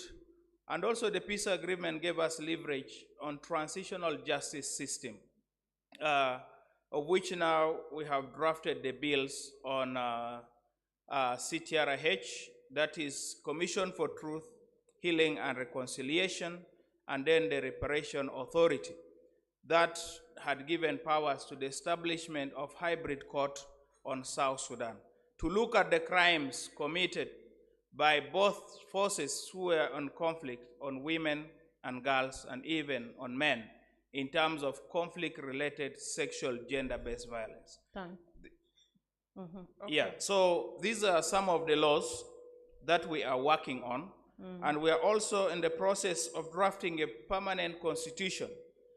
Don't worry about saying the word permanent. That is what we use in terms of the peace agreement. Constitution cannot be permanent because the context keeps on changing. So these are some of the leverages that we have. And this is where we need more interventions, more capacity, and more support throughout the region to make sure that South Sudan comes out of the conflict situation that it's in now, to also be discussing in some of the interventions that is happening. In terms of technology, when my colleagues were discussing here, I was chatting with my colleague whom I came with. I was asking her, at the prison, do you have some computers? She was telling me no. Do you have a Wi-Fi? She was telling me no. So I said, okay, let's just listen. We cannot put much input in terms of technology, but innovations also comes in handy in terms of helping women in post-conflict situation. We know the infrastructure in our own context is not that all well established, but we have used it in some of our engagements with support from partners in terms of having some of these funds to report some of these cases. Because we are operating Justice Competence Center in some parts of the country. That has taught me even to know more about how to deal with women cases and what women are really going through. That's why when the microphone is placed on the left, I really am very comfortable with it because I've been handling and dealing with women issues in most of my career, and I'll still do that. Thank you so much. In conclusion, let me just give a word in terms of addressing women access to justice. All we need is to have some of these research-based interventions, like context-specific. When we are discussing about Uganda or Kenya or any other country, we might not be at the same footing with the context like South Sudan. South Sudan might need another different arrangement so that we design a different intervention strategies that might be a little bit different from what Uganda and Kenya are discussing at this stage, that will lift South Sudan to come at a certain level in terms of dealing with the post-conflict situation. Since now most of our neighbors are in conflict, we have influx of refugees like the Sudanese coming to South Sudan. We have Congolese crossing. We had some Ethiopians crossing as well.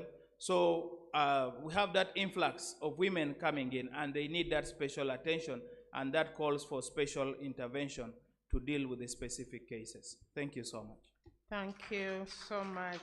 And I can't agree with you more. Even when you are in the same country, every district requires also to have solutions that are context-based, such that we get solutions that are localized, and we may not sometimes borrow from the other side. It's like marriage.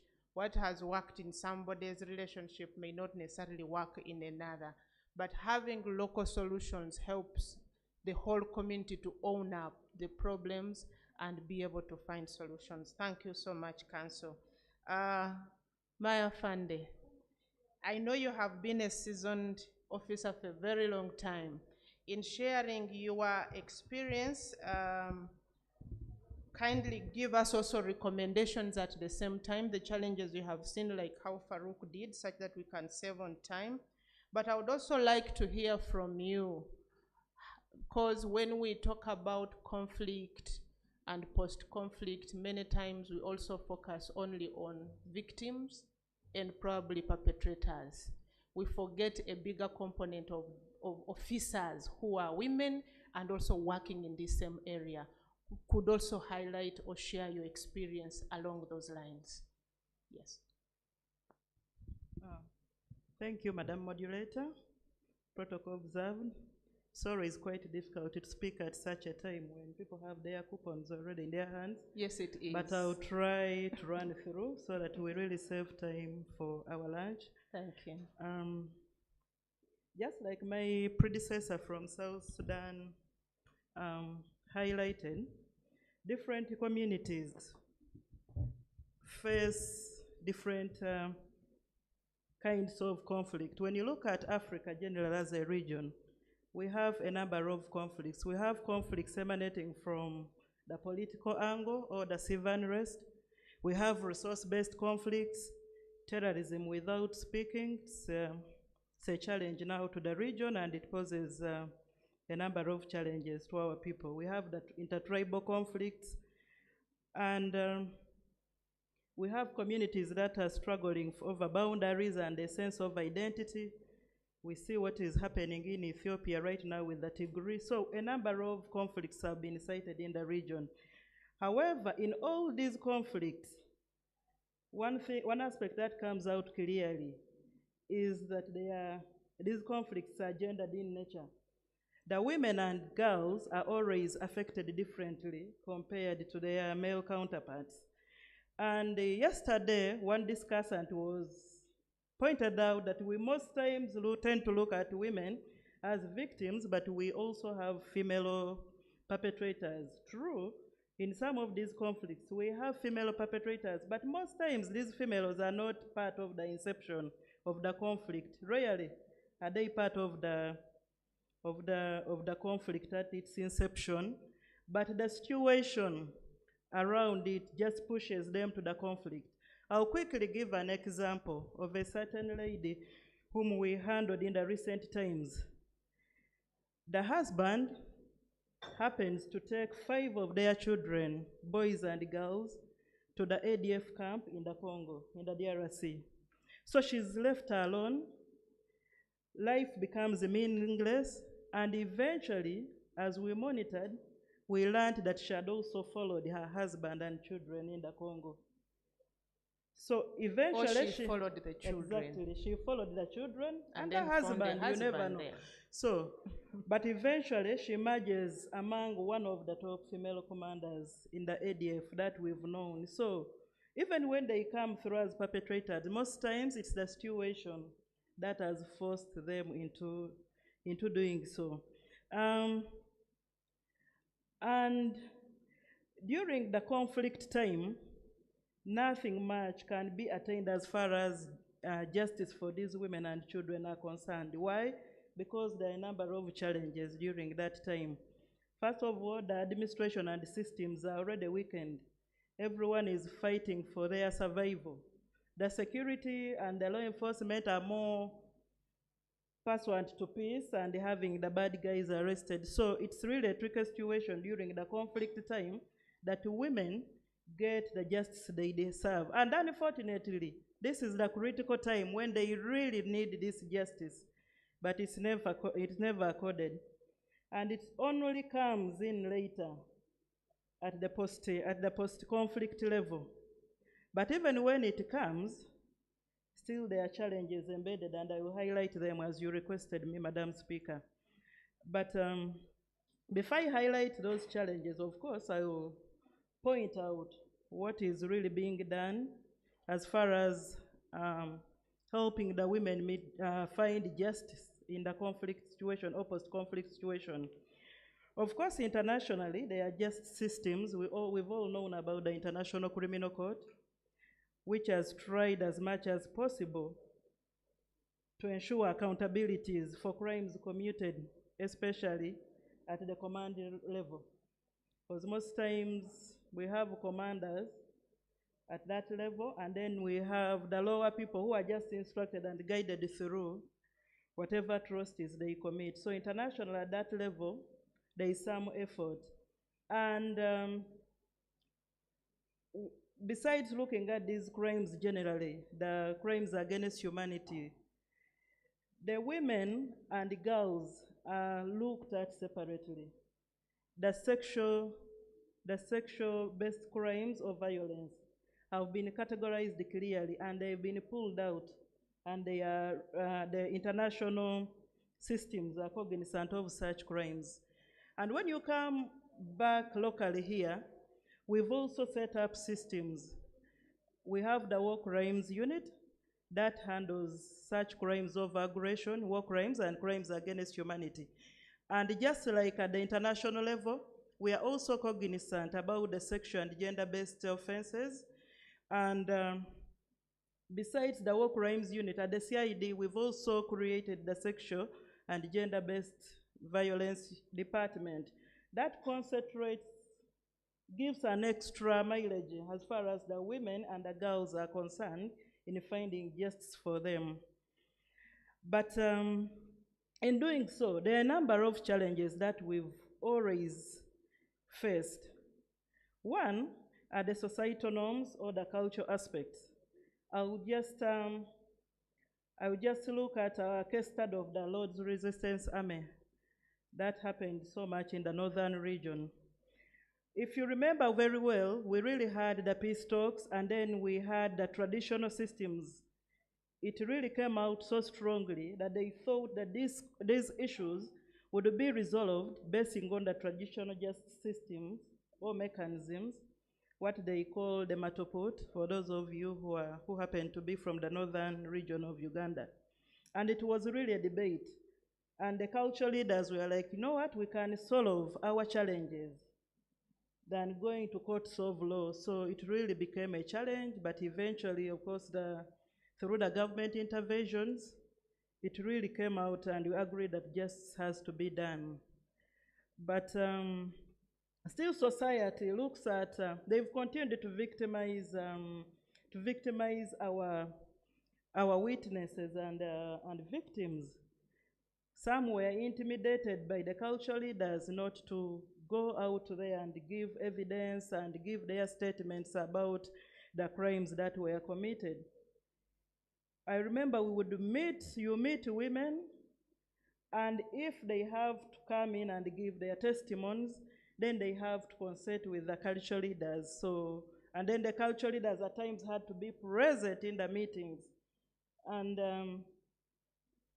it really would jeopardize their process of getting justice. Then there were challenges, there have been challenges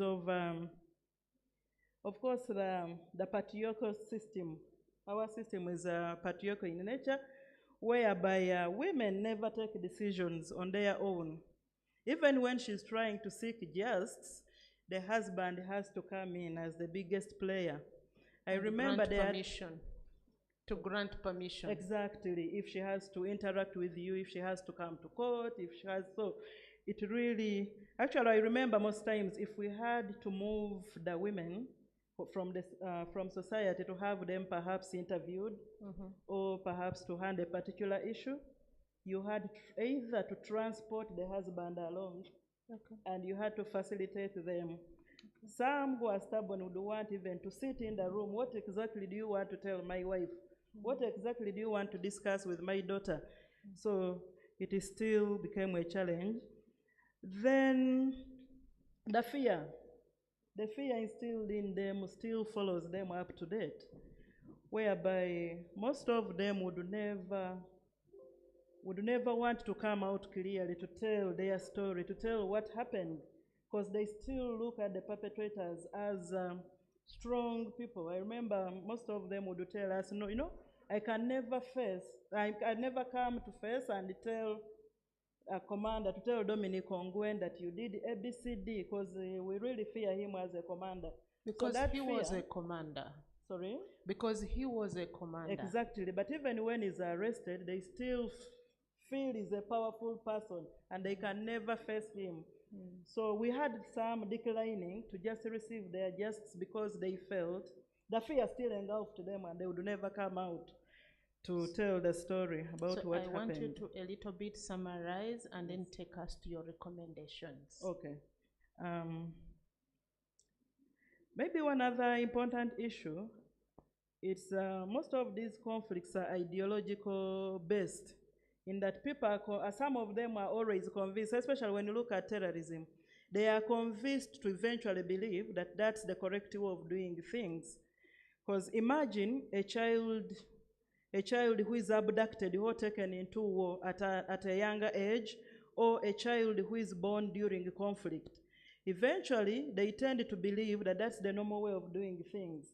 And changing them or trying to bring justice to them and tell them that what was done is actually wrong, they will never believe it, because they feel that's the normal way of doing things and they're just fighting for their rights. So as I summarize, in trying to bring justice to the women and the girls during the post-conflict time, there are a number of issues that we have to put into consideration. There is always a nation that says that peace first and then justice later. So when these people return, first of all, they are concerned about their peace, their well-being, and how do I get a livelihood, how do I settle back in the community. So telling them about justice, about coming to court, about giving their story, at times they don't see it as a priority. What does this call us for? We need to engage continuously. We need to get into community engagements. We need to explain such crimes. We need to explain to them their rights and privileges. But besides all, we need to help them restore the basic services within the community.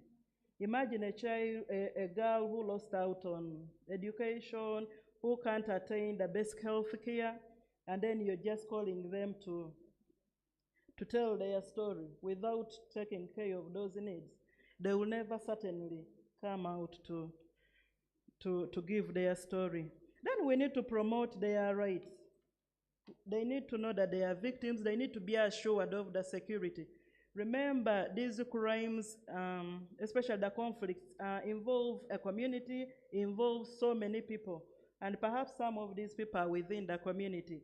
So if they are not so assured about their security and well-being, certainly they will never come out to give their story and perhaps to get their justice. And then we need to do the psychosocial support. It's still a phenomenon that is just developing at our local levels, but it's something we need to embrace. If you've not worked on the well-being of someone, then there is no way, because most of these stories are really touching. We listened to Kodette and the lady who spoke in the morning. For them to get to this level, I remember there are times where we interviewed victims and witnesses, and all they would do in a day is perhaps to tell you one sentence of a lot that happened, because they can never tell that story. I remember we had an old lady who was gang raped.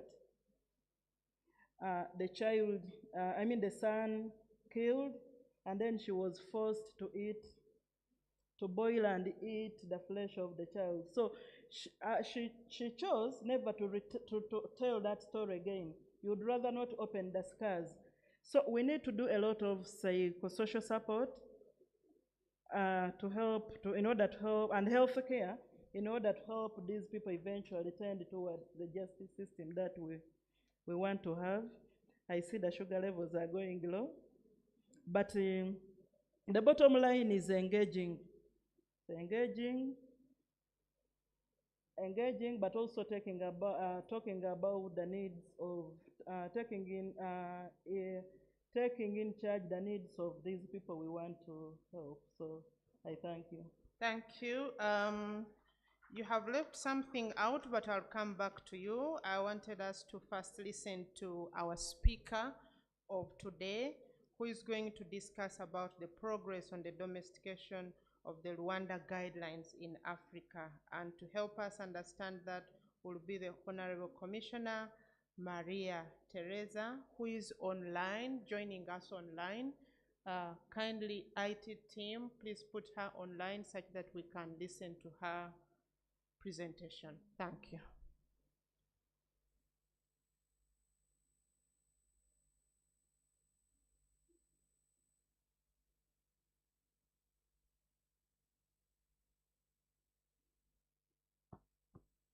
Ok, muito obrigada, senhora moderadora.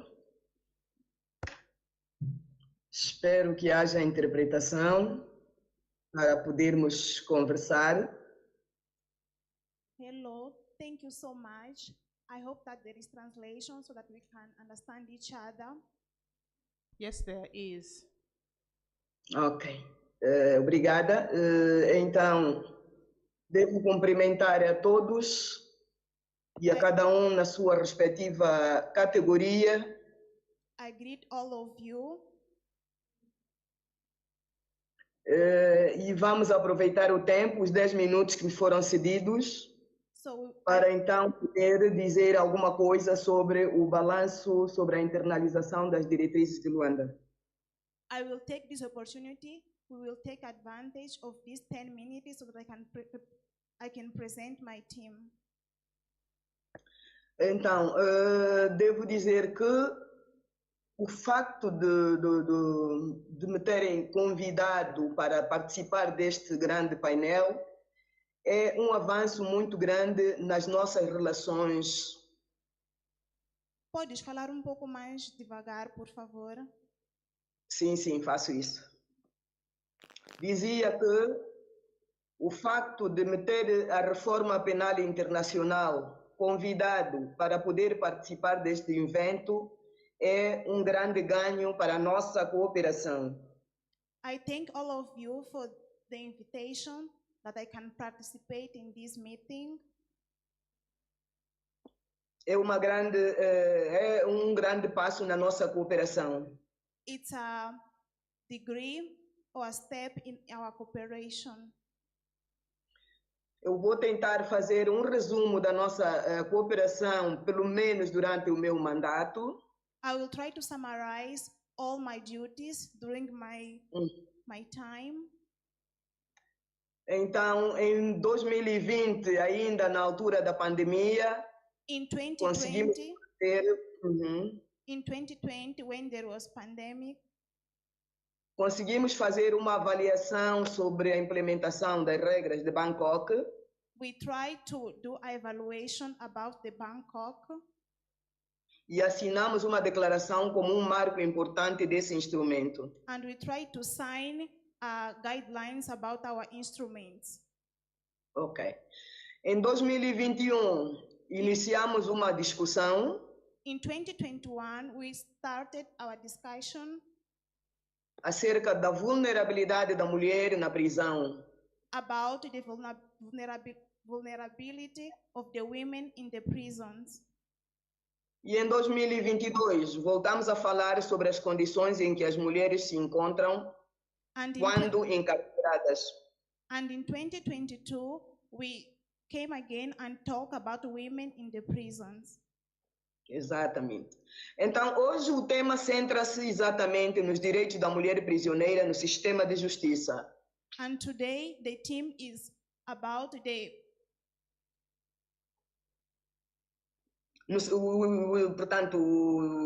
os direitos da mulher prisioneira dentro do sistema de justiça. About the duties of the women in the justice system. Exatamente. Então, este tema eu estive a acompanhar, foi desdobrado e muito bem e foi realmente esgotado pelos preletores. I have been following all the teams and they have been well discussed. Devo dizer que coube a mim partilhar alguma coisa sobre um trabalho começado em 2012. And now I will share about the work that I've started on 2012. E que em 2014 resultou num instrumento que tomou o nome de Diretrizes de Luanda. And in 2014, this work has been resulted in Directories of Rwanda. Exatamente. Estas diretrizes são a corporização das normas da Carta Africana. And these guidelines of Rwanda have been worked. Uma corporização portanto, das normas da Carta Africana.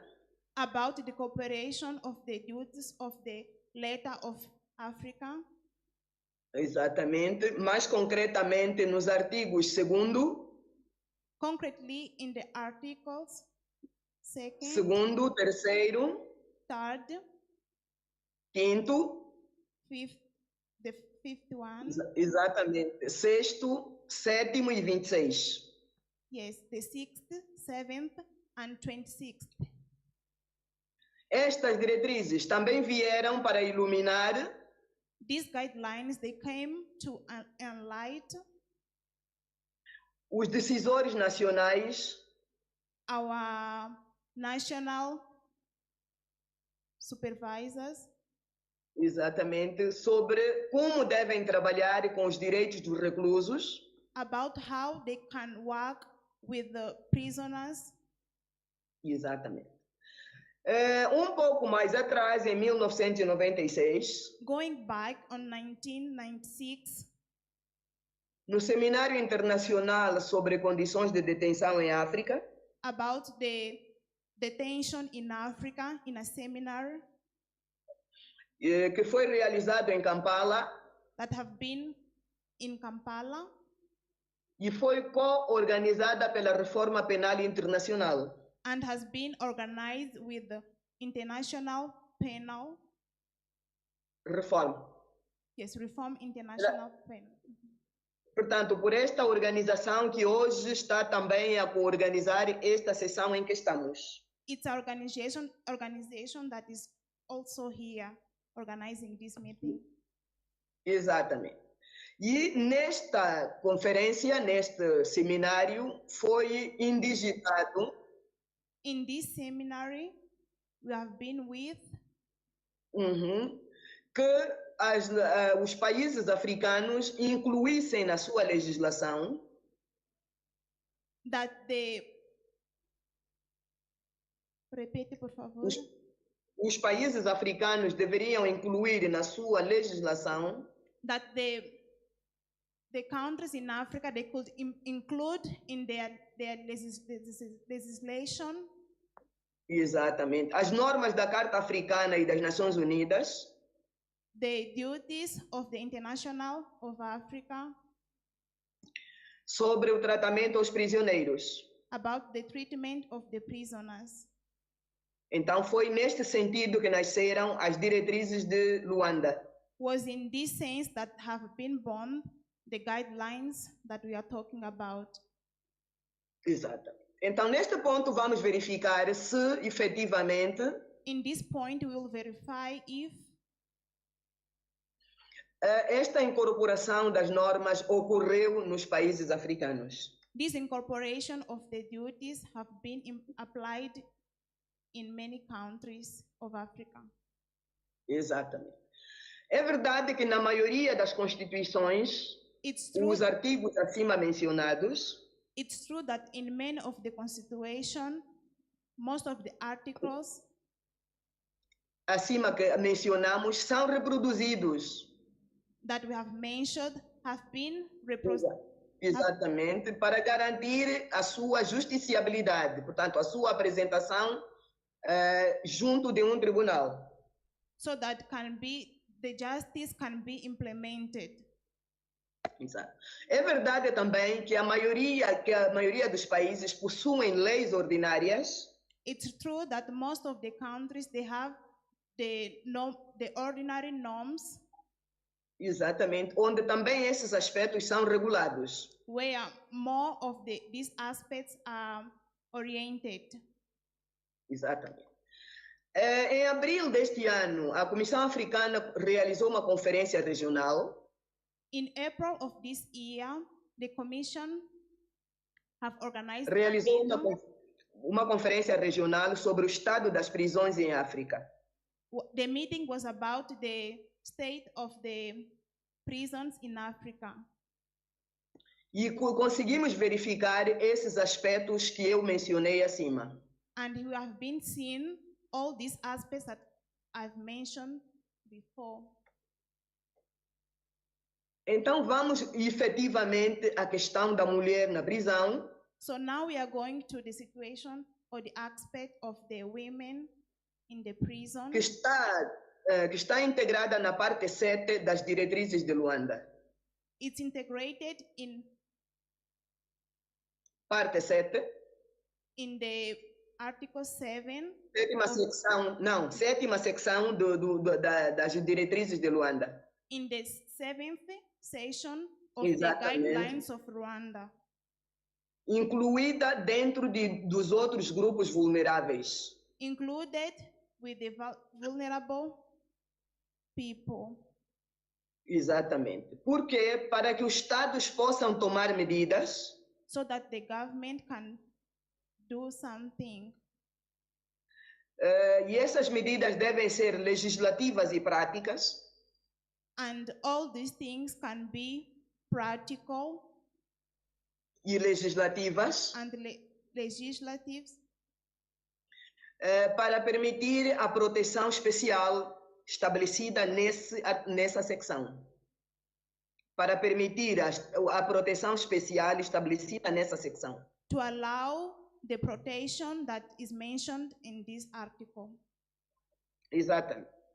Mais concretamente, no número 32 das diretrizes de Luanda, Concretely in the number 32, 32, 32 exatamente. of the guidelines, Obriga-se, portanto, pede-se aos estados que elaborem leis they ask for the government that can come with the laws, para definirem procedimentos e políticas to come with the politicals and the tools para perceber as necessidades distintas e especiais das mulheres e raparigas, to see the necessities of the women and children, young women que estejam em situação de detenção. that are in situation of prison. Exatamente. É preciso perceber que as mulheres têm necessidades especiais e distintas dos demais prisioneiros. We need to understand that women, they are more vulnerable than the others, so they need a special Exato. care. Exato.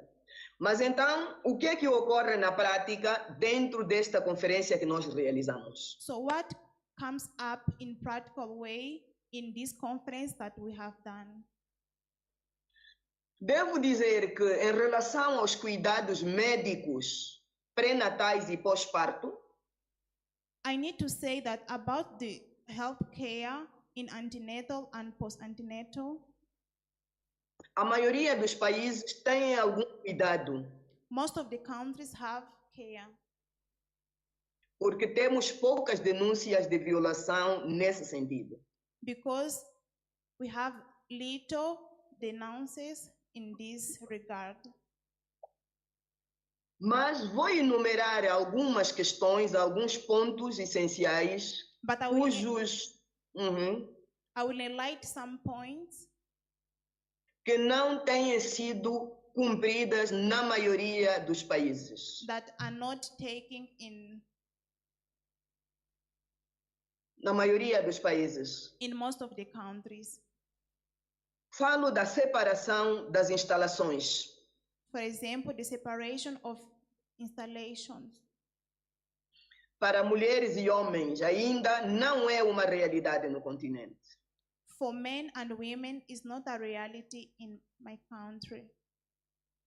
Porque o que existe na maioria dos países Because what is there in most of the countries são alas femininas e não prisão especialmente feminina. they are all alas. Alas, sim, são secções femininas e não prisão diferente da dos homens. They are sessions of women, but not prisons for women. Small sessions. Porque exatamente, as cadeias foram concebidas para os homens e elas no final são adaptadas para elas também. So, because most of the prisons are made for men, and at the end they are adapted for women. Falar em relação à privacidade. I will talk about the privacy. As revistas e a supervisão na maioria dos países. About news in most of the countries. Não, são as revistas às prisioneiras, revistas físicas às prisioneiras. their newspaper e a supervisão, and há supervision. há uma violação flagrante. There are so many violations. Por exemplo, quando são instaladas câmaras de vigilância For example, when they put cameras to vigilate, nos locais para a higiene pessoal das senhoras, even in the bathroom, for example, for the women. mas essas câmaras são operadas por homens. But all these cameras are not allowed for men. Em relação à dignidade, Regarding the dignity, eu escuso-me de falar o que eu preparei porque I will not talk what I have prepared because a senhora que deu o seu testemunho nessa sala foi suficientemente elucidativa. I will not talk because the women that has done the witnesses in this meeting has been so clear. É verdade. Portanto, muitos países estamos a registrar redes de prostituição. In most of the countries, we are seeing connections like nets of prostitution, em que são usadas reclusas where the women that are in prison. Outro aspecto é a indisponibilidade na maioria das instituições prisionais. The other point, it's about not being available in most of these institutions of the prisons. De meios de material e de higiene específico para mulher e rapariga. Even the things that can help their hygiene para mulheres e raparigas. for women and young women. E isto foi flagrante durante o período da pandemia. And this was really high in the period of the pandemic period. O acesso à justiça The access of justice to justice é outro problema. Aliás, este painel vem confirmar esta situação.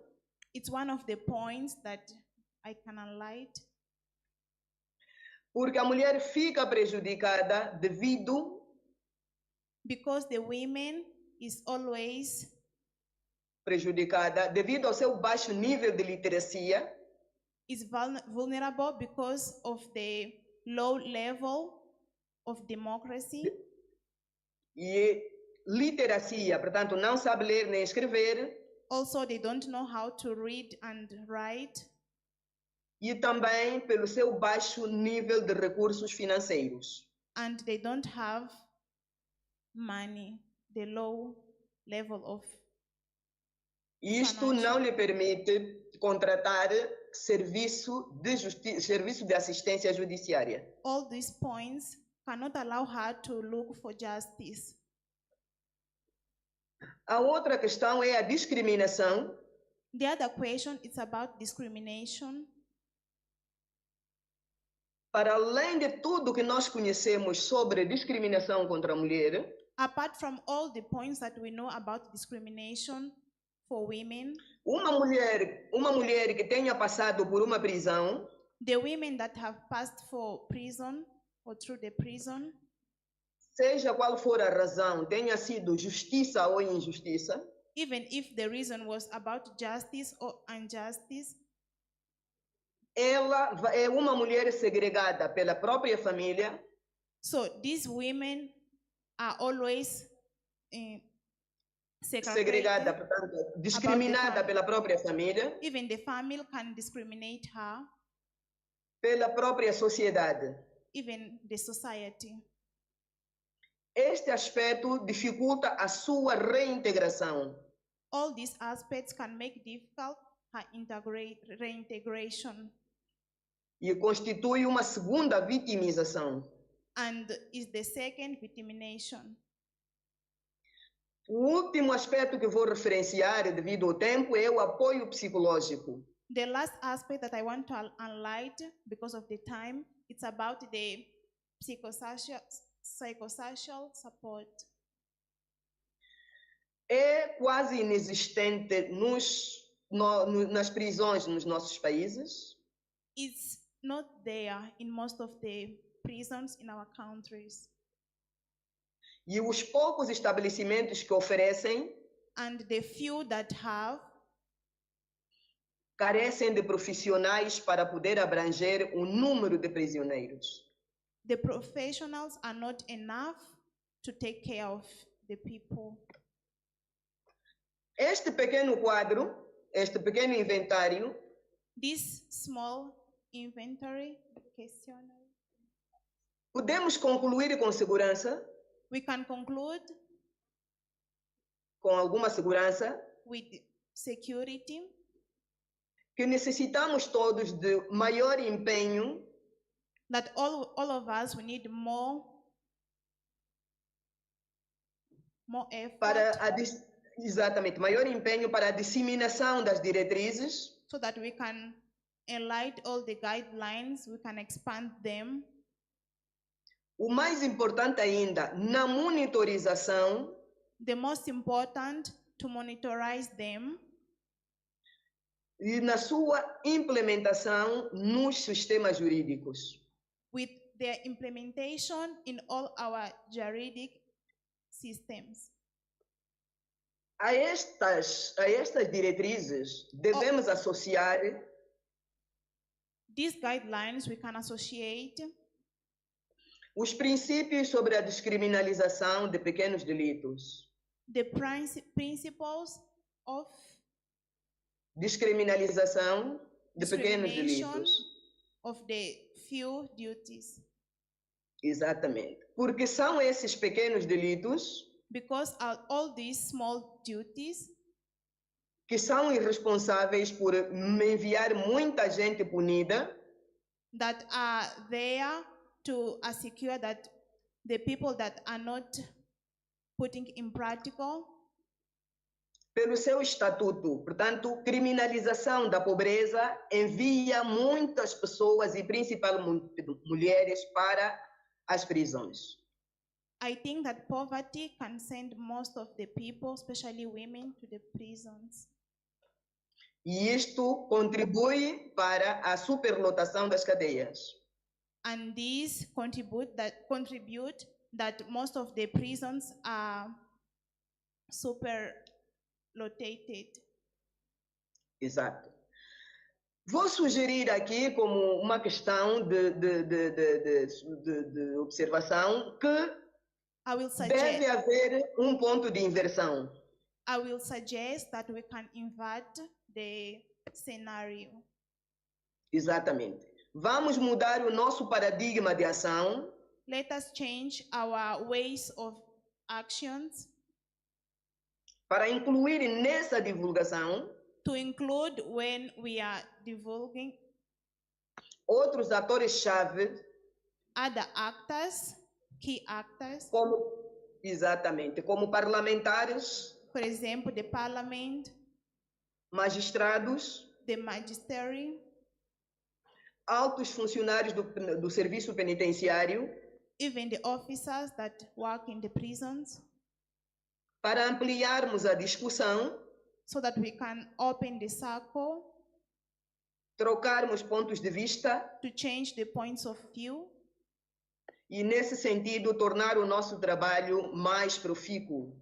and in this sense, we can make our work more value.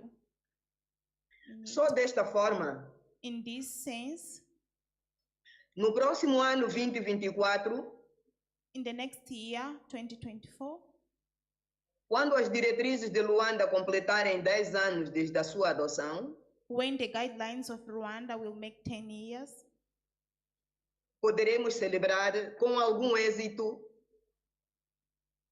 we can celebrate with merit about o our trabalho work, começado em 2012. the work that have been started in 2012. Para o efeito, convido todos os presentes para começarmos os preparativos. With this, I invite all of you to start the preparation, E o governo do Uganda, pelos seus representantes aí presentes, para ajudarmos especially the government of Uganda, represented with para all the ajudarnos offices, no estudo sobre o estado das prisões que vamos iniciar. also invite you to start studies about the situation of the prisons in Uganda. Muito obrigada e vou tentar partilhar a minha informação em inglês para que possa chegar a todos os presentes. Thank you so much. I will try to share my presentation in English so that all of you can have it. Thank you so much, Honorable Commissioner.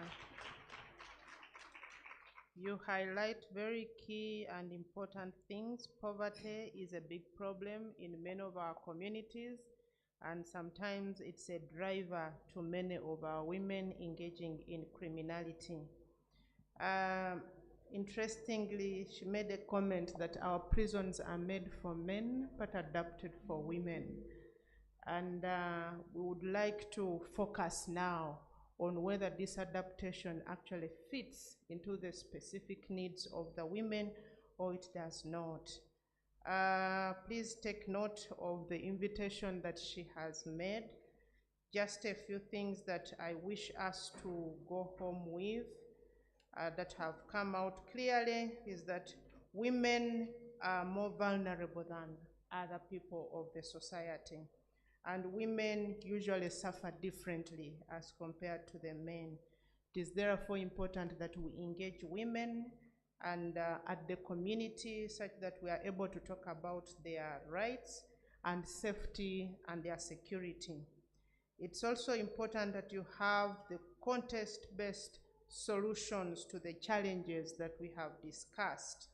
Restore community-based services to be able to support, because it's one thing to tell the children and the women go back to the community which they ran away from, yet you have not provided the basic things that made them run away from that place. They will keep running away. And also all governments have a responsibility, from what the commissioner has said, to put up laws and policies that will ensure that women are safe and protected in prisons. Ladies and gentlemen, this is how our session has been. And as the chairperson of this session, I am taking the authority to cancel out the plenary in favor of food. I thought I would receive a clap. Obrigada e boa continuação. Thank you so much, Honorable Commissioner, for joining us, and we wish you the best. And to the rest of us, we want to thank you from the bottom of my heart for being patient with us and for taking time to listen to us. Enjoy your lunch. If there is anything probably that has come up, we can take it down and then we'll look at it in the recap or in another session. I just didn't find it proper that at 3 p.m. we should have a plenary. Thank you. Thank you also to our panelists. Kindly, our panel members, let us give them a hand clap, even if we are hungry. Thank you. Thank you so much, Afande. Once again, we put our hands together for the moderator and the panel. They have really persevered. With very many words, lunch is served. Bon appetit.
Okay, good afternoon, ladies and gentlemen. Good afternoon once again. Thank you for making time. Like we said, the afternoon is not going to be a very lengthy one because we need to give you a bit of time to stretch out, to enjoy the Pearl of Africa. We boast of that entirely, as Winston Churchill did clearly say. But as we get to start, our conversation is going to be one, and that is going to be about promoting gender-sensitive custodial measures and prison management. I will shortly be calling out our moderator, but I'm going to request, because I know from lunch, we just used the stairs a bit and came back and sat, and our food is still with us. So I'm going to request that we stand up. We're going to split. So this entire half, we will walk to the other side, and that entire side, we walk to this. So we cross over and then come back. Some people are saying, it is just a short distance from there to here, and then from here to there. So we're just going to stretch out and cross over from where you were to the end, and then you come back. And then we'll have the same thing. Those who are this side, they'll cross over to the other side and then come back, because we've literally been seated.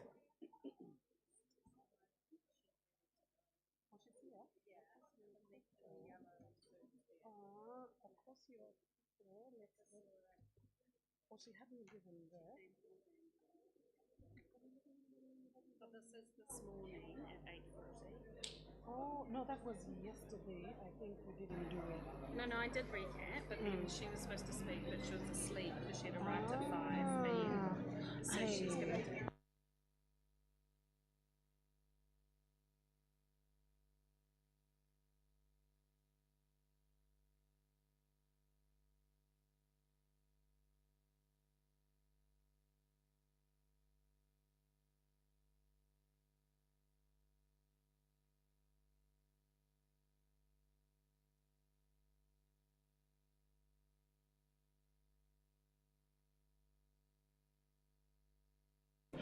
Are we done? Are we done with the walk? Were you just walking, or you were stretching while you were walking?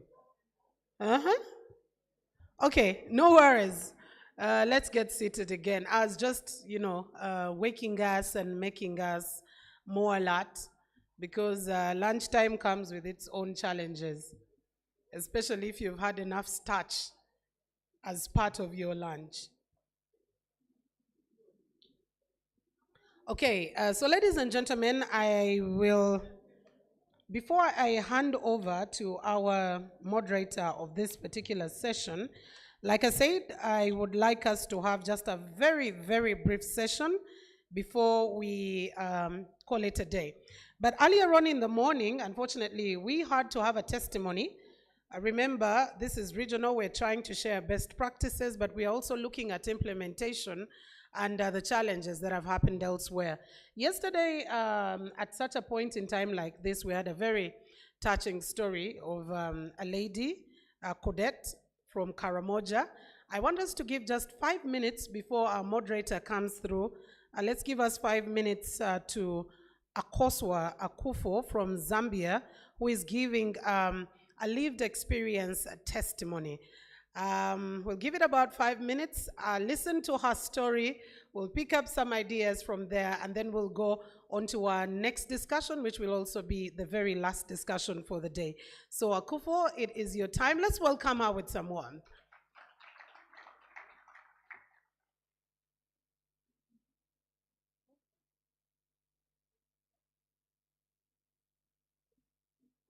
Thank you so much. If I may, and thank you to all the organizers of this important event, distinguished delegates, speakers, and participants, I greet you all. My names are Kamba Akoswa Akufo, and I'm from Zambia, proud and free in the land of work and joy. I am joyful and honored to be part of this event today, not only because I am a woman who has faced incarceration, but also because I work to better the justice system. I am the CEO and co-founder of an organization called Titandizane Comfort Home. This organization works to create agriculture entrepreneurship skills for women coming out of prison and better the justice system in my country. I am also a part of the international network of formerly incarcerated women, which works to build global solidarity with current and formerly incarcerated women and girls, family members, and movement family. I am also a part of penal reform as part of the people with lived experience. I studied accounting, and I'm a mother of 3 children, 2 girls and 1 boy aged 10, 5, and 2. I battled with addiction to drugs for over 10 years, a decision that was made from grief of losing both my parents and peer pressure. I made so many mistakes over the years because of the need to fund my addiction. I ended up being arrested for aggravated robbery. I tried to get a laptop from a young lady in a neighborhood where I resided. She reacted by picking up a knife. We fought and she ended up bruising her back. She then alarmed the situation by screaming, and an angry mob formed and later took me into the police station. For days, I remained restless in a police cell, lying on the cold floor, as this was the only way I could feel better. I struggled with withdrawals without any form of medication. For many days, I could not eat or sleep. I was vomiting and restless, but the officers kept looking at me saying it will stop, talking amongst themselves saying I'm an addict, and this is how addicts behave. Because of my withdrawals and the pressure of thinking that I was going to be incarcerated for more than 5 years, I felt my life was of no use. I said to myself, my children, my family, and my friends don't deserve a mother like me. I felt like I was at the end of my life. I wanted to commit suicide, but didn't have the means to do so. Distinguished guests, after that day, I decided to be hopeful and face the consequences of my actions.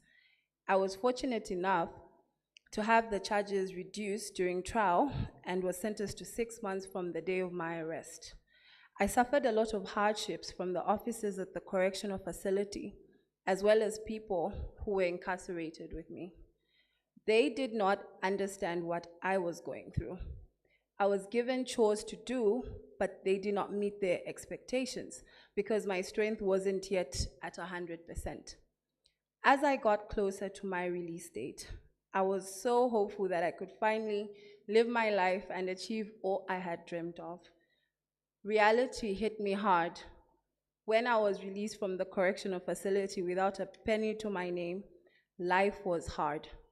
My late mother's young sister took me and my 2 children into her home. I had separated from their father a few years back because of my addiction. I started looking for a job, but to no avail. I returned to secondary school and wanted to upgrade my results to be able to study law, but I did not have the money to do so. I met my husband at this time, and being the good person that he is, he supported me in everything I did. After my experience, I looked at how many women were suffering while incarcerated, and even after they leave a correctional facility. This ignited a passion within me to play a leading role to change the narrative of people involved in the criminal justice system. I consider myself lucky because I was chosen to be part of the international network of formerly incarcerated women, which helped me to register our organization, Titandizane Comfort Home. From my own experience and the experiences of other formerly incarcerated women in my organization, we understood that one of the major factors that led women to be incarcerated in my country was poverty. We are currently working in partnership with INFIW and the government of Zambia to set up agricultural entrepreneurship skills trainings, which will empower 20 formerly incarcerated women with startups each year. We have also started a campaign called Free Her, advocating for women who have sentences of 5 years or less to be offered community service. This would be for first-time, low-risk offenders. We are also advocating for healthy alternatives for people who abuse drugs or alcohol by providing them with the necessary medication and mental health programs that support and not punish. Through my various interactions with formerly incarcerated women, both locally and internationally, I realize that we all face similar challenges. These include housing, unemployment, family reunification, mental health stigma, and discrimination. After the COVID-19 pandemic hit, the conditions of prison systems became unbearable. In my country, no visitors were allowed. People who were incarcerated were closed off from the outside world. This made life even harder when you're released from prison. There is need to re-evaluate correctional service systems. The idea is to correct. So once a person is released, they deserve a second chance at life without prejudice. Most incarcerated women are mothers, sisters, wives, grandmothers, etc. Governments should look at the root causes of crime and find healthier solutions that align their laws with international standards on which the UN Common Position of Incarceration is based. There is also a need to address unemployment for formerly incarcerated people, as this is a major factor that leads to recidivism. Once released, you are faced with the harsh realities of life. You have to eat, have a home, and provide for your family. Housing is a very important element for someone to integrate successfully into society. Most formerly incarcerated people are underprivileged and do not share equitably in society's resources. When we look specifically at those who have served long sentences, it's hard to enter society when you don't even know where most of your family is and have no resources. Some countries have put certain systems in place to help with this issue, but I believe that more can be done to ensure women living in correctional facilities have a home. In Africa, specifically in my country, there are no housing options for formerly incarcerated people. If you don't have a family that can take you in, you have to live in the streets. Formerly incarcerated people face tremendous challenges reuniting with their families. You are also faced with catching up with the development that has occurred over the years and technological advancement. Good mental health is equally important for social integration. When you are released from prison, there is need to address issues that women who are incarcerated are facing while they're still in prison. We should also strive to keep women with children who are primary health givers to older adults from going into prison. If they have committed low-level offenses for first-time offenders, children whose mothers are incarcerated often end up facing abuse or in the streets. Alternatives to incarceration helps to decongest prisons and also create tailored and specific ways of providing people with opportunities that they need to live better lives. Government should implement the relevant Tokyo, Mandela, and Bangkok rules to ensure that prison time is not the first but last resort. Given the opportunity, formerly incarcerated women can contribute positively to society. In line with SDG Goals 1, 8, 10, and 16, which are no poverty, decent work, reduced inequality, peace, justice, and strong institutions, I am calling upon all governments to put in place deliberate policies to ensure that people who go through the criminal justice system become self-reliant individuals who can take care of themselves and their families, have good mental health, and not face recidivism.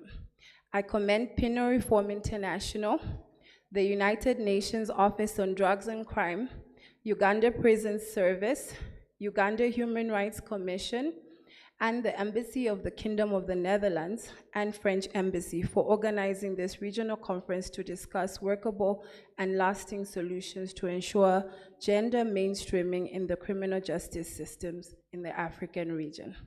I look forward to having a world where incarcerated women can receive the right support services that enable them to live lives with dignity and contribute positively to their communities upon release, to create an inclusive society that does not discriminate or stigmatize. I like to end my speech with a quote by Nelson Mandela: "Thus we shall live, because we have created a society which recognizes that all people are born equal, with each entitled in equal measure to life, prosperity, human rights, and good governance." I thank you.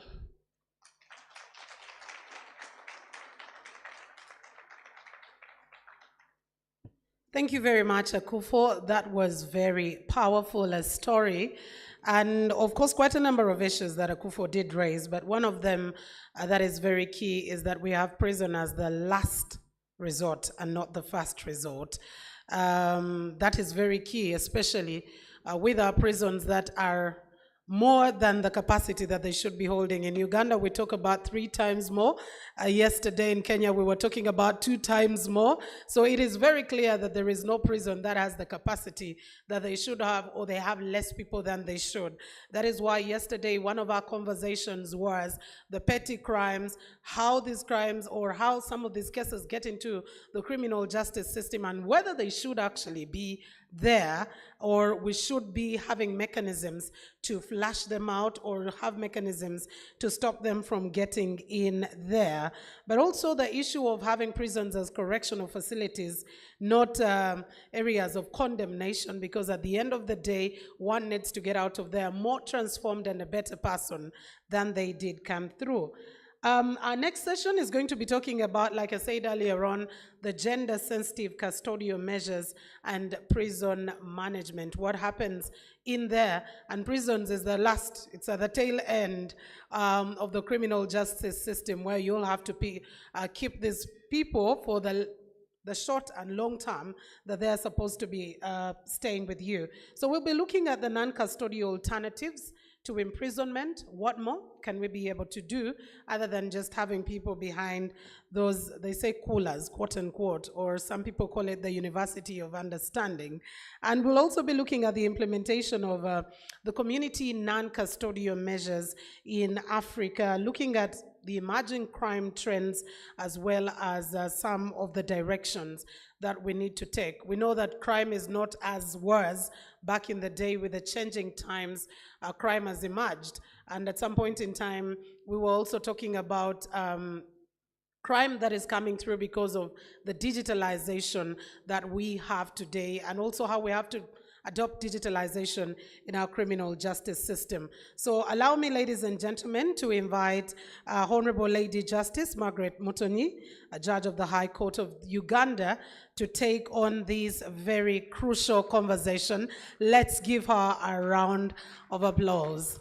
Welcome, Honorable, and it's an honor to have you taking on this one. At least we've had a bit of lunch.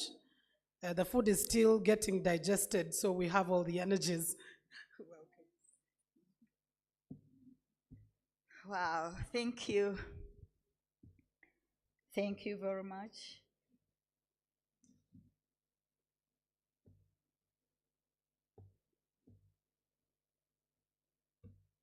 Yeah, I think we are very energetic now after that nice, delicious meal, and then having a walk.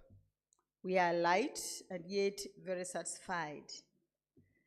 I want to thank the organizers of this important conference for inviting all of us to be here and participate in this very noble conversation that is affecting justice, criminal justice, and particularly the women. I believe people have done research, and there is evidence that suggests that alternative sentences like community service orders can be more effective and serve the purposes of sentencing. Those who have participated in it have not regretted, and I believe it can help reduce reoffending, just like maybe better than putting somebody under incarceration.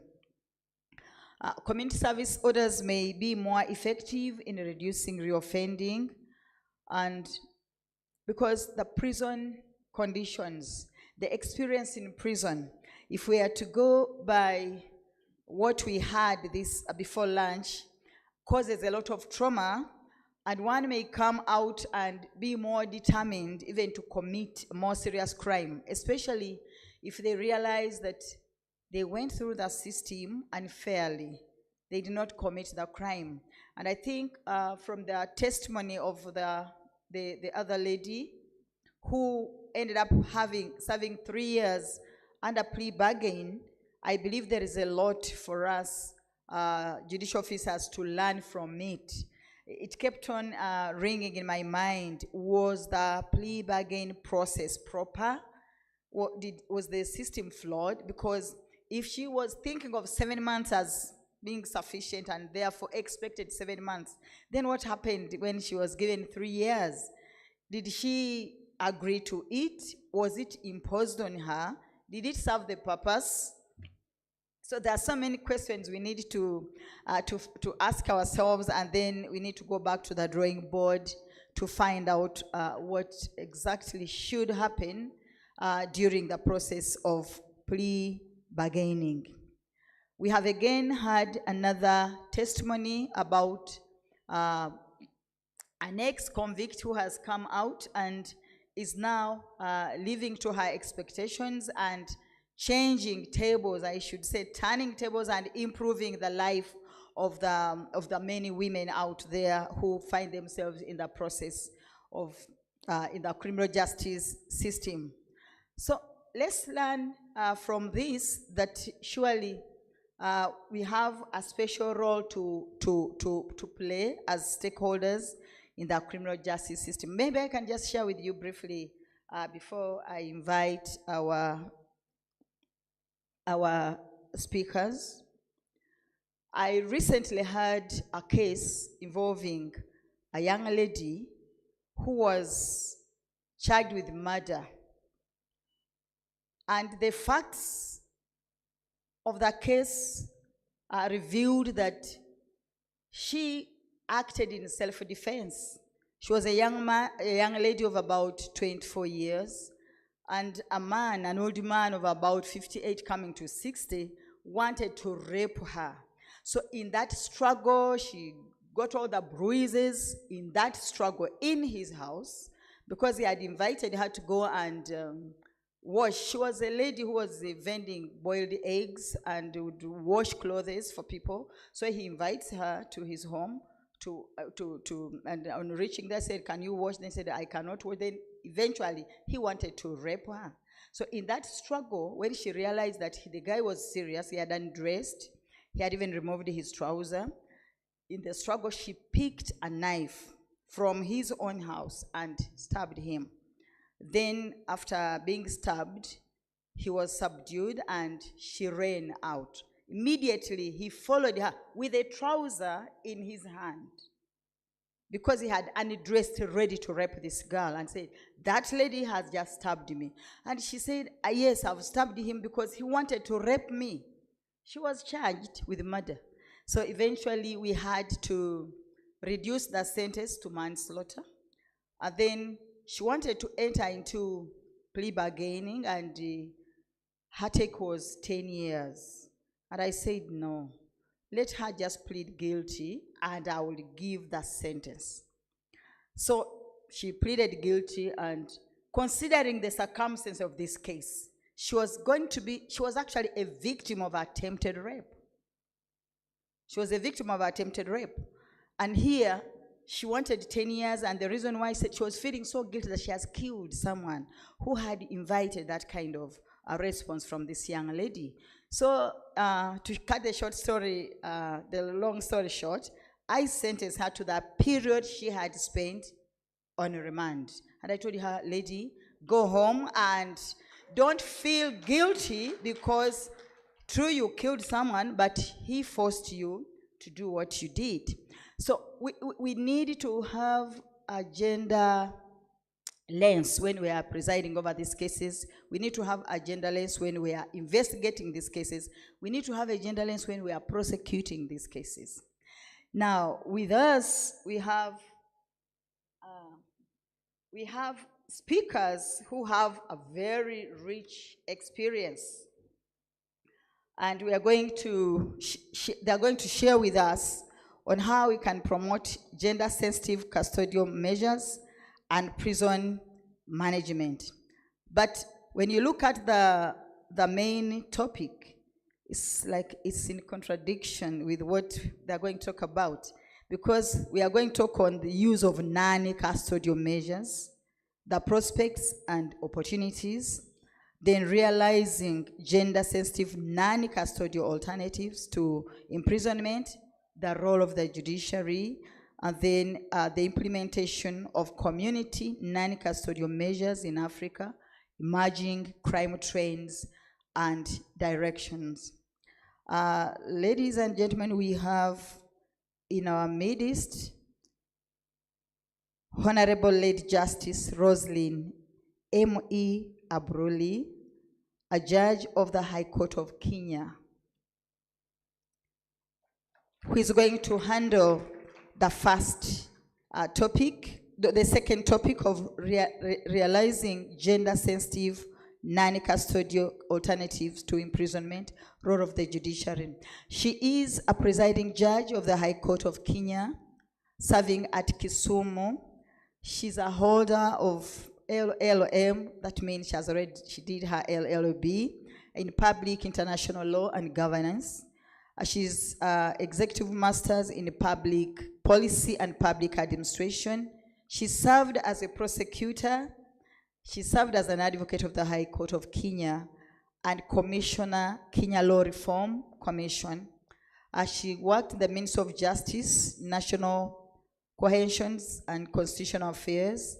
She has 32 years of experience in the legal field and practice. Wow. What a rich experience that we are just about to benefit from. Lady Justice, you can take your seat.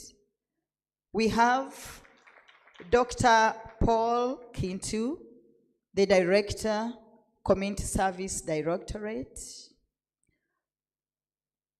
He's going to handle the topic, use of non-custodial measures, prospects and opportunities. For sure, we are going to see the opportunities that are available. Is Dr. Kintu with us? Take your seat. I didn't get the profile of Dr. Kintu, but the moment you hear Dr. Kintu, just know that he has a rich, rich experience. We have Dr. Christine A. Obondi, Acting Secretary, Probation and Aftercare Services, Kenya. Doctor, are you with us? Is Dr. Christine with us?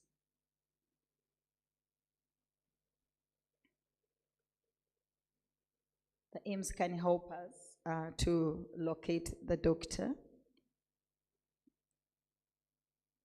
So I believe that with the year of experience, we are going to benefit from.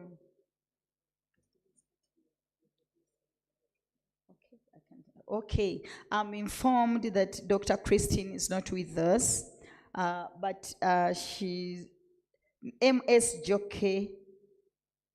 Alen Sami, the Executive Director, Center for Legal Support and Inmate Rehabilitation from Nigeria, is going to stand in her stead.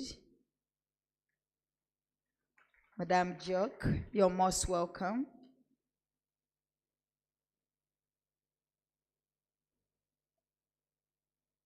So let us hear from the experts to enable us. It's okay. Let us hear from the experts to enable us, the actors in the criminal justice system, to do better, to be mindful of women in conflict with the law. And I don't know, I'm almost proposing that, because to be honest, they usually, people try to put women in the same category with the children because we appear to be more vulnerable. Now that we have, for the children, incarceration is the last resort. I don't know if we can make a resolution that even in cases involving women, which are not violent, which don't involve any violence, any form of violence, can we agree and propose that we look at non-custodial sentence or custodial sentence as the last resort, because they are the caretakers, they are the mothers of the future generation and future leaders. And also, we know the impact of their incarceration, like we heard from the testimony. The impact of their incarceration affects the children, it affects families, and we discussed about security. A child who is left unattended to can easily become a security risk, because they are the children who will go on the street, they are the children who may abuse drugs, they are the children who may start committing crime. Let us start with the Dr. Paul Kintu. Use of non-custodial measures, the prospects and opportunities.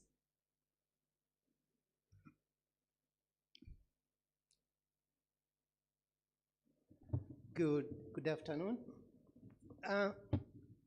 Learning never ends, and I had the concern of the moderator that we are talking about women, we are talking about barriers, and here I am to talk about non-custodial. I'm going to endeavor to try to focus on the theme for the conference and the paper to make it a little more relevant to you. We are a little constrained with time, so in my paper, I brought in things of definition, the legal framework, and starting with the torture rules, the EU, our constitution, and then the respective legislation in our country.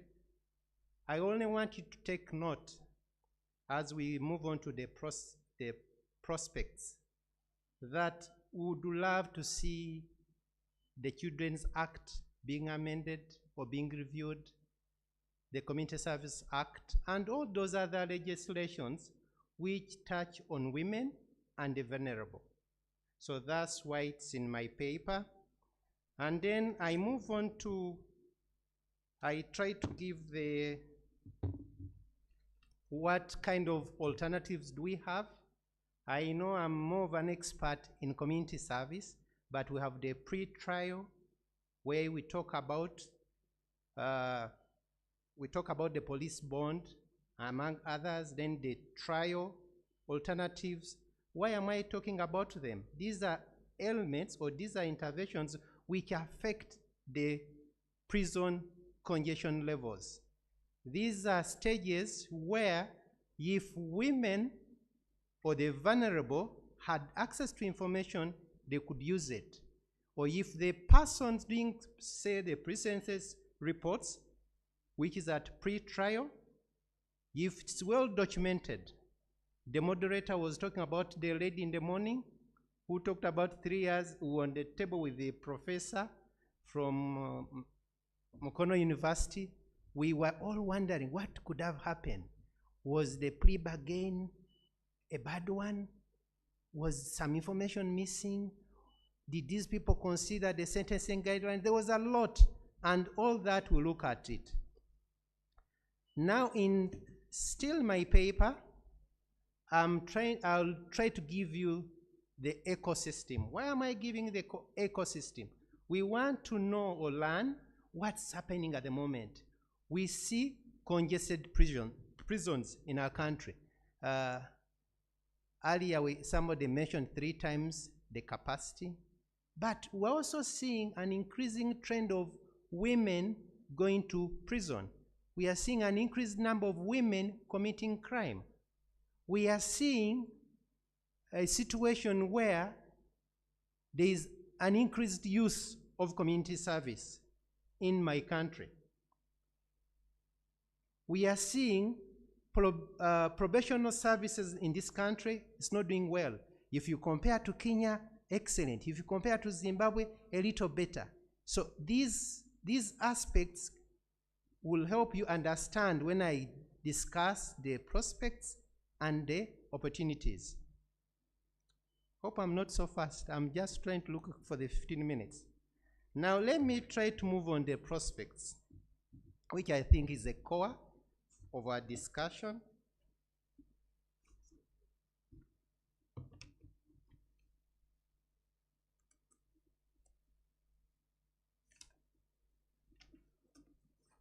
It's like a miner. When you go mining, you want to get the best gold. What do we want to see? We want to see increased use of non-custodial sentences. And to who in particular? To the vulnerable, the poor, the women. Why? These are people who should never, never change their life cycle unless if you are changing it for the better. The moment you send them to prison, then there will be a problem. So we want to see increased use of these non-custodial alternatives. Then too, again in the morning, I think it's the commissioner from Uganda Prison Service was talking about ICT. We want to see more use of information technology when it comes to information regarding the alternatives. Because like community service, you must ask for it. You should ask for it. If it's pre-trial, you must demand. You must say, I've been here for so long. Can't I access a police bond? That's information. And because of that, now there's more use of ICT. I think we can see a way of giving these either communities, they access ICT. Sometime I was in Karamoja and they had a balloon. I think it's a balloon, it moves around. When it moves around, people can log in at no cost and they get this information. Because what makes alternatives to imprisonment a little bit hard to access is lack of information. And yet with ICT, we could have wide coverage and then we have this information. The other prospect I want to see is the confidence. Traditionally, there is that belief that once you commit a crime, you should go to prison. But if you can change that confidence, increase the confidence of the public in the alternatives, that would be the most ideal. If we see our cultural leaders, we see religious leaders demanding that judicial officers, whenever you are dealing with such cases, maybe your first call should be these alternatives. Sometime back in 2012 to 2014, I think, I participated in the sentencing guidelines. And community service, there were some particular offenses where the first range was to do with the alternatives. I wish now we could have more cases. Maybe we look at the domestic cases and we see if we can have a gender perspective to it, and then perhaps that would be better. I also want to see a revived probational service, not only in Uganda, but I think across Africa. Because even those brothers of ours, we say Kenya, they are doing well, they have challenges. And yet when you move across Africa and you go to Europe and you talk about probation, it's something which works and something which can benefit the vulnerable, because they serve these sentences from their homes. And even if you have a domestic challenge, if you are sent back with close supervision, with good ICT, they can monitor, and then some of these things people can change. So if we can have a revived probation services across Africa and perhaps beyond, that would be the best.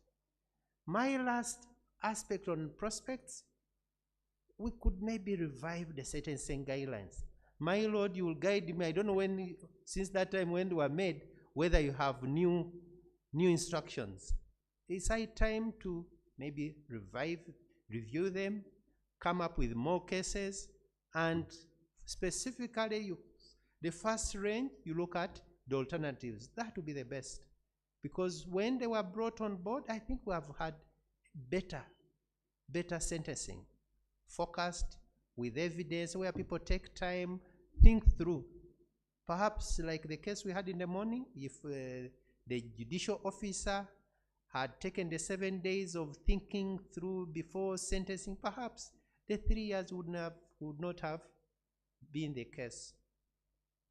Let me move on to the opportunities. I think I'm still within time. Madam Moderator, I'm just on my last slide. How many minutes? Okay. What opportunities do we have? Most countries, Uganda inclusive, they are all towards having reforms within judiciary. Most countries, be it Kenya, be it Rwanda, be it Zambia, so can we take that opportunity? Can we take that opportunity that once we have the reforms, sentence the alternatives to imprisonment, take the first call? And why are we having them? Of course, there is access to justice, but the cost of imprisonment is quite high. And even the research has proven that people who go to prison tend to reoffend as opposed to those put on non-custodial. The second one, which opportunity we can grab, are the offender reintegration initiatives. Now this one is small. Now this one I'm home. In my country here, Uganda, we are doing them. But can we focus now more on women? In the beginning, we used to have slashing, digging. Yes, women dig, women slash, but these are not more towards women. Can we have initiatives which are gender sensitive, where women can benefit? If it's soap making, yes, thereafter she can make her own soap in the home. She can even start small business. If it's flowers, she can do the flower gardening, then start flowers, beautifying her home, and then doing outside. So that we have that mindset that true women initiatives were a little bit limited. Can we grab this opportunity and design for them those which are more appropriate? Then the other opportunity which we can grab is the stakeholder coordination. Most of the issues which have been discussed since morning, if you had coordination, some would not have come up. Where there's coordination, we are likely to be mindful about the gender, because the stakeholders bring this information, which you may not have on the case file. But normally, since a judge or judicial officer, you are part of this coordination mechanism, that information, you'll get it. Let's grab that opportunity. Then we can see more women or more of the vulnerable. Normally, it's the vulnerable who suffer. And women, children, the youth, they form that big component of the vulnerable. So if we take use of the stakeholder engagement, that can work. Then the partnerships. I'm happy that PRI, you are organizing this conference. Can we make it more evidence-based next time, so that we develop initiatives on non-custodial towards women, and then we come here and present research papers which can be documented and then be applicable across the world, be applicable in our countries, and then we can see something better. So PRI, Netherlands, please, whoever has supported this initiative, well done. Then we have the legal framework I talked about. I'm about to finish, Madam Moderator.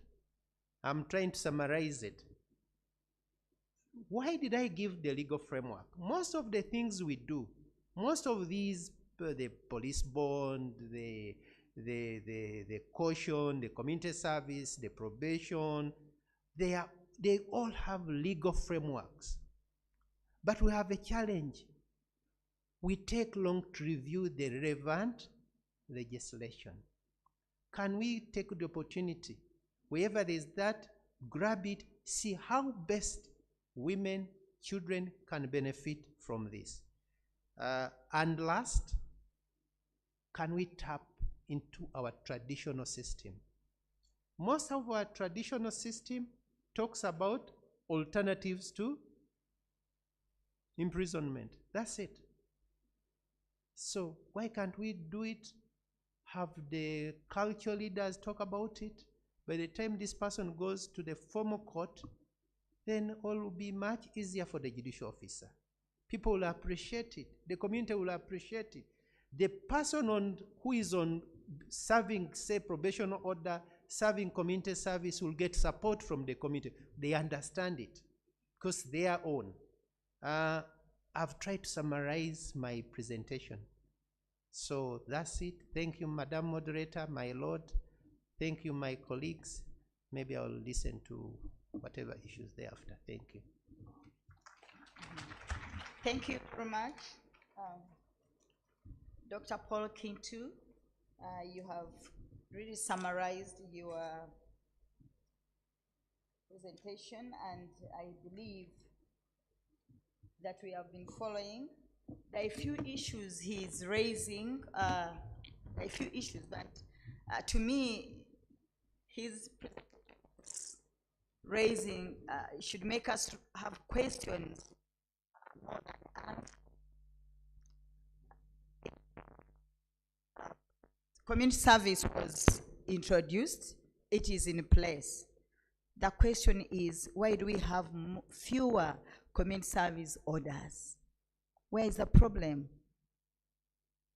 Why was it introduced in the first instance? To decongest prisons.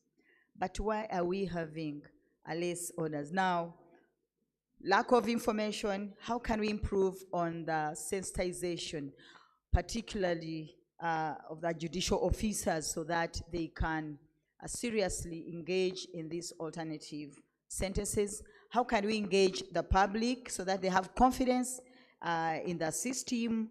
And how can we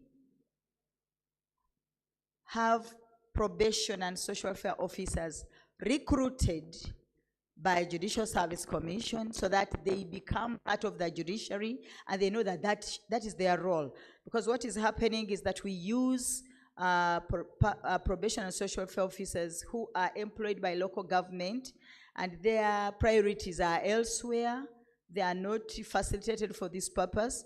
So is it high time that we had our very own, to make sure that every court has a probation and social welfare officer who can go out to get pre-sentencing reports so that we can do better? Can we expand the area where of the cases which can attract community service? Because what I know, it is now, it's a bit restricted. Thank you very much for that wonderful presentation. Let's now go to our next speaker. I'm going to end with Lady Justice. Let's hear from our sister on the implementation of community and non-custodial measures in Africa, emerging crime trends and directions. Sister, you're welcome. All right, thank you very much.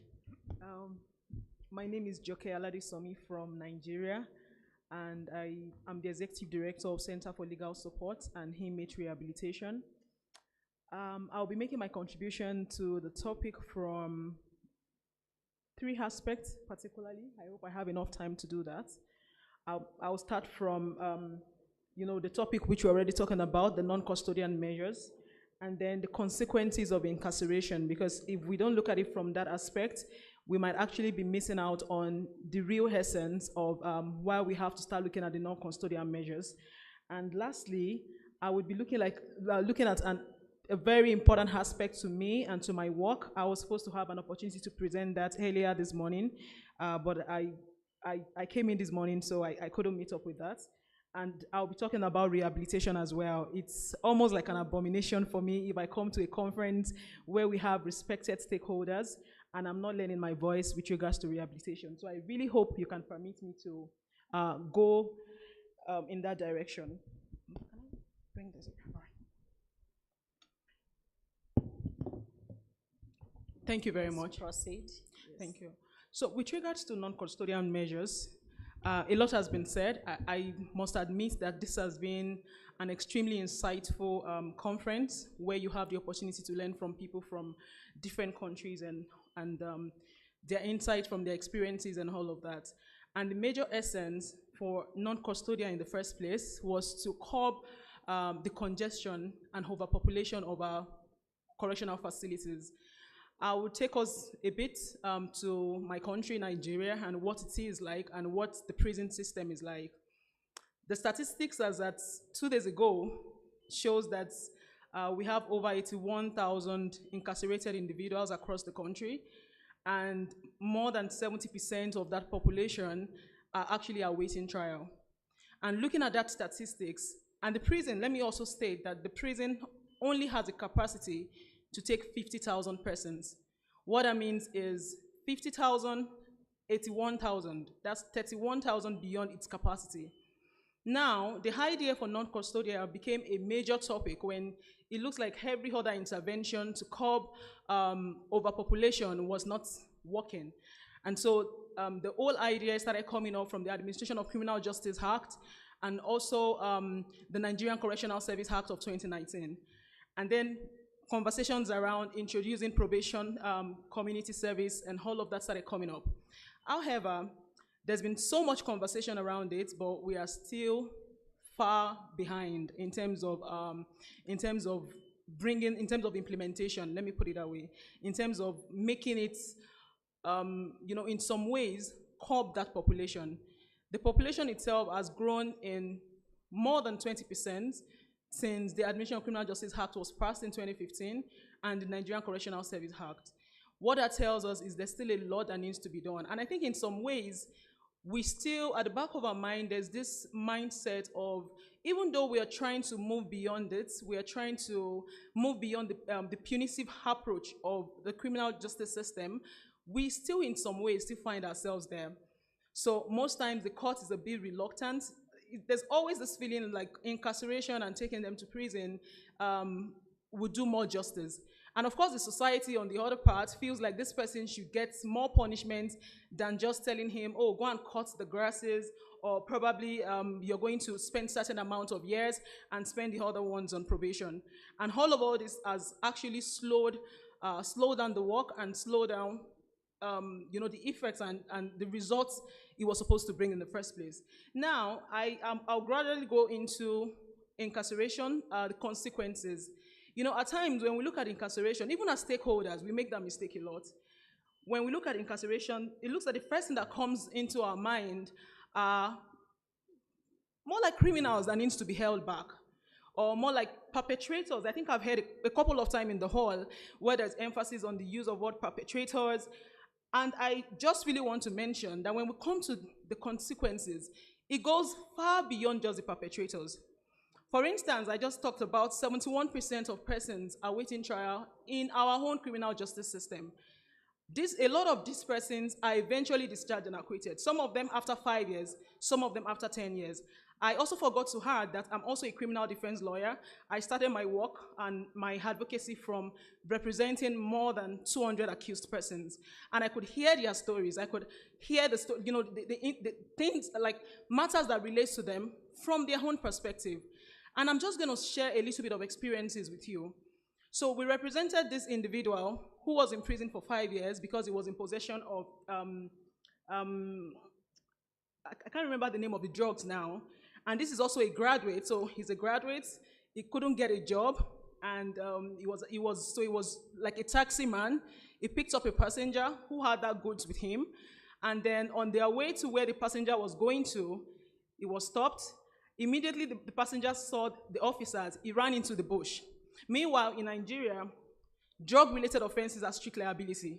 Once you are found with it, having to come and start explaining that, okay, I did not, it's already it's almost like impossible. So he was in prison for 5 good years and was eventually discharged and acquitted after 5 years. Now, when he came back after 5 years, there was no place for him to go. He was practically sleeping in a classroom. So because we worked closely with him in the course of our work in the prison, and he was so diligent with his work in terms of preparing the incarcerated persons, organizing our programs and all of that. And I told him, oh, since you're out, you can actually come and intern with us. You can come and work with us while you gradually reintegrate into the society. And when he came, I discovered that he was always coming. He was always the first to arrive at the office, and he was always the last to leave. And I was wondering what was happening to him. So I asked him a question. What's happening? Like, why is it like your time? And he told me, oh, he doesn't have a place to sleep, so he has to stay till when the school closes and there is nobody there for him to just go there quietly and go and sleep there. Now, that's the story of one person. I'm going to share the story of another person. And that's the story of, I'm probably not going to mention names, not because you know them, obviously. And this is somebody who spent just 3 months in incarceration. Just 3 months. By the time she came out from incarceration, before she went into incarceration, she was, of course, having a small little business that she was doing.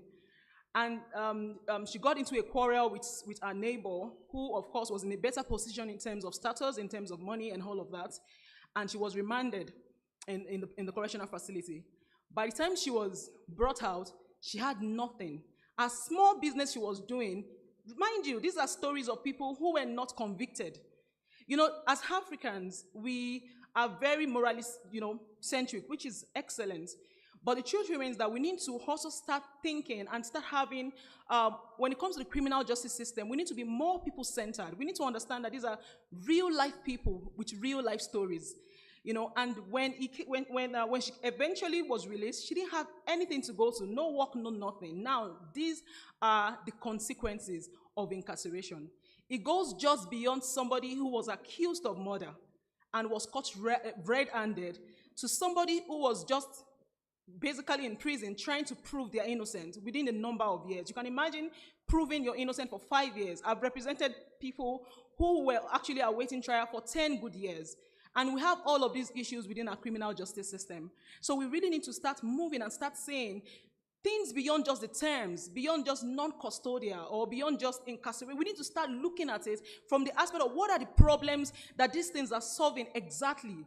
And are they meeting? Are they solving those problems? We need to move past terminologies. We need to move past English. We need to move past, these are terms in the criminal justice justice system, to the practicability of these words and ensuring that they're actually reaching and they are bringing about the impact that actually being desired. So gradually, I'm just going to close out with my presentation that I was supposed to have this morning. I'll be very fast with it. And that's implementation of gender-sensitive rehabilitation programs. And for me, like I said, I started off as a criminal defense lawyer. I had a lot of experience representing people who are in this category. And I discovered that these are people whose pains they can't speak about their pains. So you can't see somebody who has gone to the prison before coming to tell you, oh, I need to fight for my house. It looks like you can't even fight for anything once you go within the walls of the prison. You can't really ask for anything. You are silent and silent for life. And a lot of time, even when you are discharged and acquitted, you also don't want people to know that you have that experience. You also don't want people to know that, oh, I've been in this particular situation. And so you try to cover that aspect of yourself. And then I started looking at rehabilitation from the angle of empowerment. We need to move beyond it just being a term to knowing that Africa as a continent and Nigeria as a country, we still have a lot to do in terms of empowering our people. As of today, more than 17 million Nigerians are locked up in poverty. And now we've had conversations today that's made us to understand that a lot of people who fall in this category are actually people who are economically disadvantaged. In terms of education, they are far below, below the categories. And life is tough for them. And then when they come in contact with the justice system, it gets much more terrible. So I started looking at it from the angle of rehabilitation needs to move past just a term or just an idea in the criminal justice system to a means of empowering people and getting them back on their feet. if we can get as many people who have been impacted by justice to get their acts right, to get the necessary support where, where they can actually pick up their lives again, we're going to be having a different thing to start talking about. And that was the angle we started off with as an organization, to move beyond just legal support, just talking about, oh, we need to represent them, because I discovered that in the criminal, most of the conversations around decongesting the prison has actually been, oh, let's provide legal support to people, let's ensure that they have a lawyer, but their life goes beyond just freedom. Yes, they want freedom, but they also want their lives back as well. And a couple of times when you meet up with those people, you discover that they actually want to pick up their lives. For instance, we wanted to, when we started our educational program, so we have a program we call Educational Behind Bars, where we try to provide education to those who are incarcerated. And we started asking questions, and we discovered that there are a lot of them who actually wants to continue their education. And remember, once they are locked up in prison, they can't even proceed, they can't even go ahead, they are just locked up there. The government, Nigeria has actually done a lot with regards to providing educational support to those who are in prison. And what I mean by that is now they have access to, to be enrolled at, the National Open Universities and all of that. But that's just it. So you have this category of people who want to go to the tertiary education, but they do not have the resources, they do not have the books, they do not have the bios, they do not have anything at all to do it. So it's like you're providing them some support, but you're still holding back a little to it. And so what we're trying to do is trying to create an innovative way to rehabilitation, where we're saying, okay, in terms of education, can we have virtual learnings? So we're creating virtual learnings where they can still learn. And then in terms of, we also have a mobile library that goes around all of the facilities with books so that you can have access to books. So this time around, you're not just, mentioning some sort of solutions, but you're looking at how the solution you're trying to prefer is making them a lot better. And lastly, the aspect of what life is going to be for them when they're eventually released. There's been a lot of conversation in the room with regards to reintegration and all of that. And it was exciting to also hear that most African countries, if not virtually very few, has a safe house or a halfway home for formerly incarcerated women. Well, for us, as we speak today, there is nothing like that in Nigeria, but we are so excited to also share in the room that our organization is going to be starting the first of its kind halfway home for formerly incarcerated persons by November this year. And we just have to start thinking about a much more people-centered criminal justice system that is not just the terminologies, not just because it's part of the system, but is actually changing lives and bringing about the change that we want to see. Thank you very much.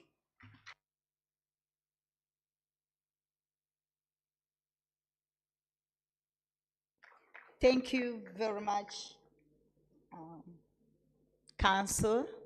Yes, I did not get your profile, but I've learned you're an advocate. Thank you very much.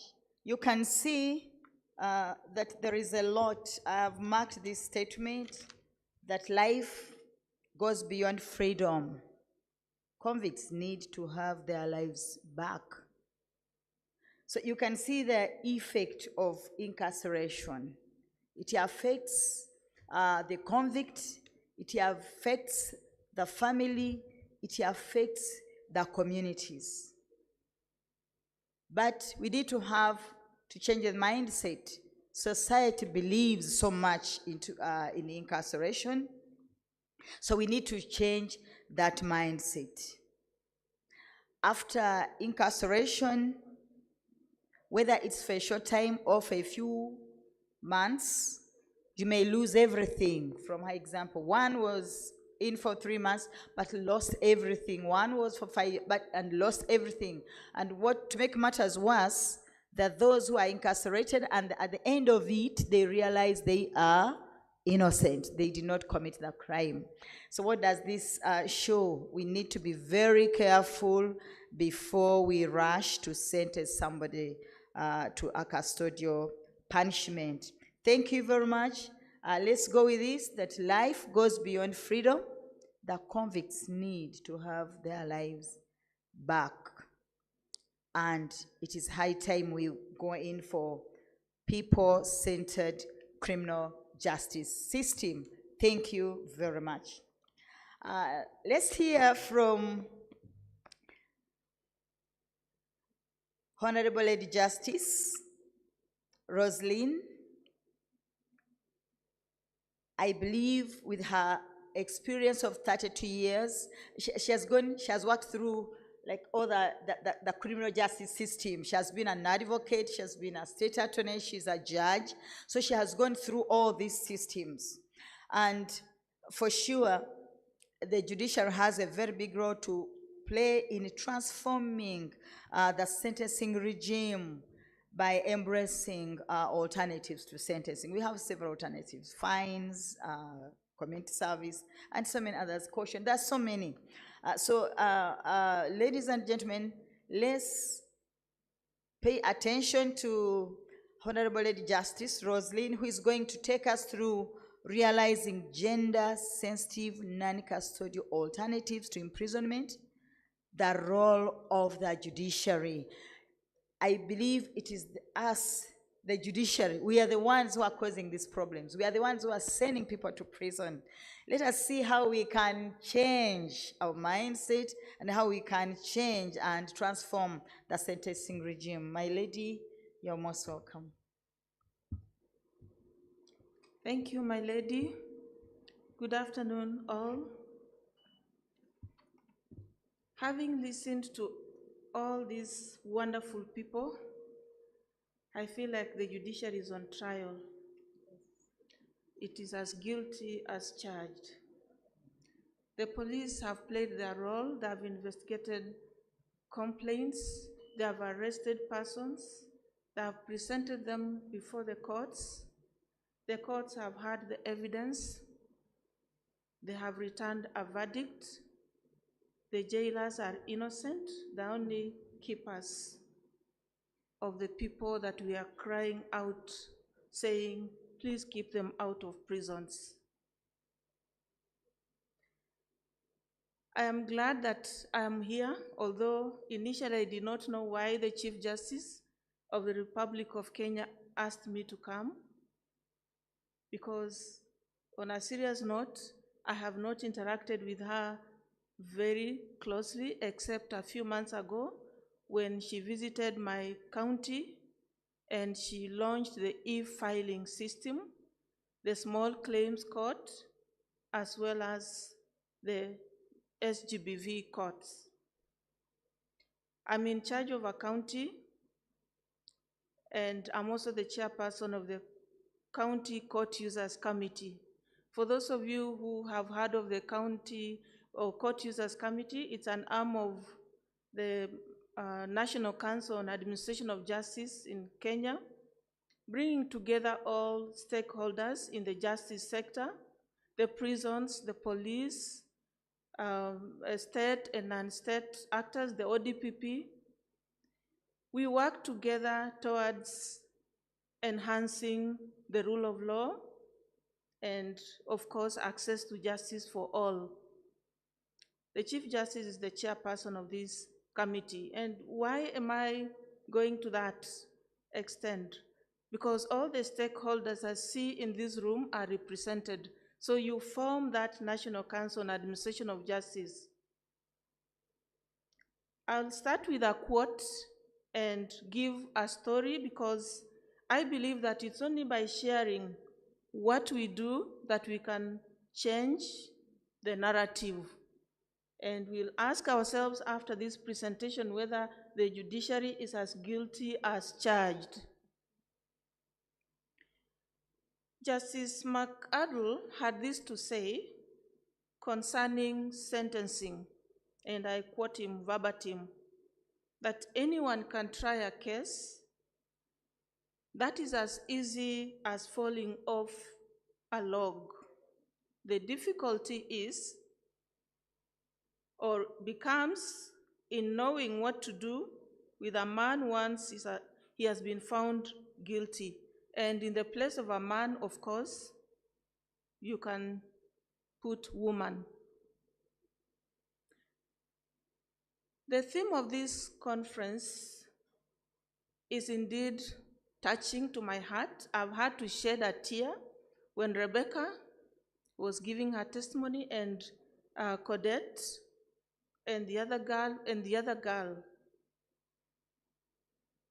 I grew up in the house of a police officer who had married my elder sister, so I am a disciplined person in and out.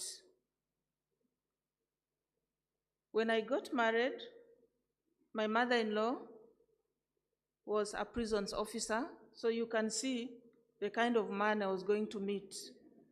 Disciplined to the end. Then that time I was a prosecutor, I'm prosecuting, and my mother-in-law is bringing offenders to court, and I'm the prosecutor.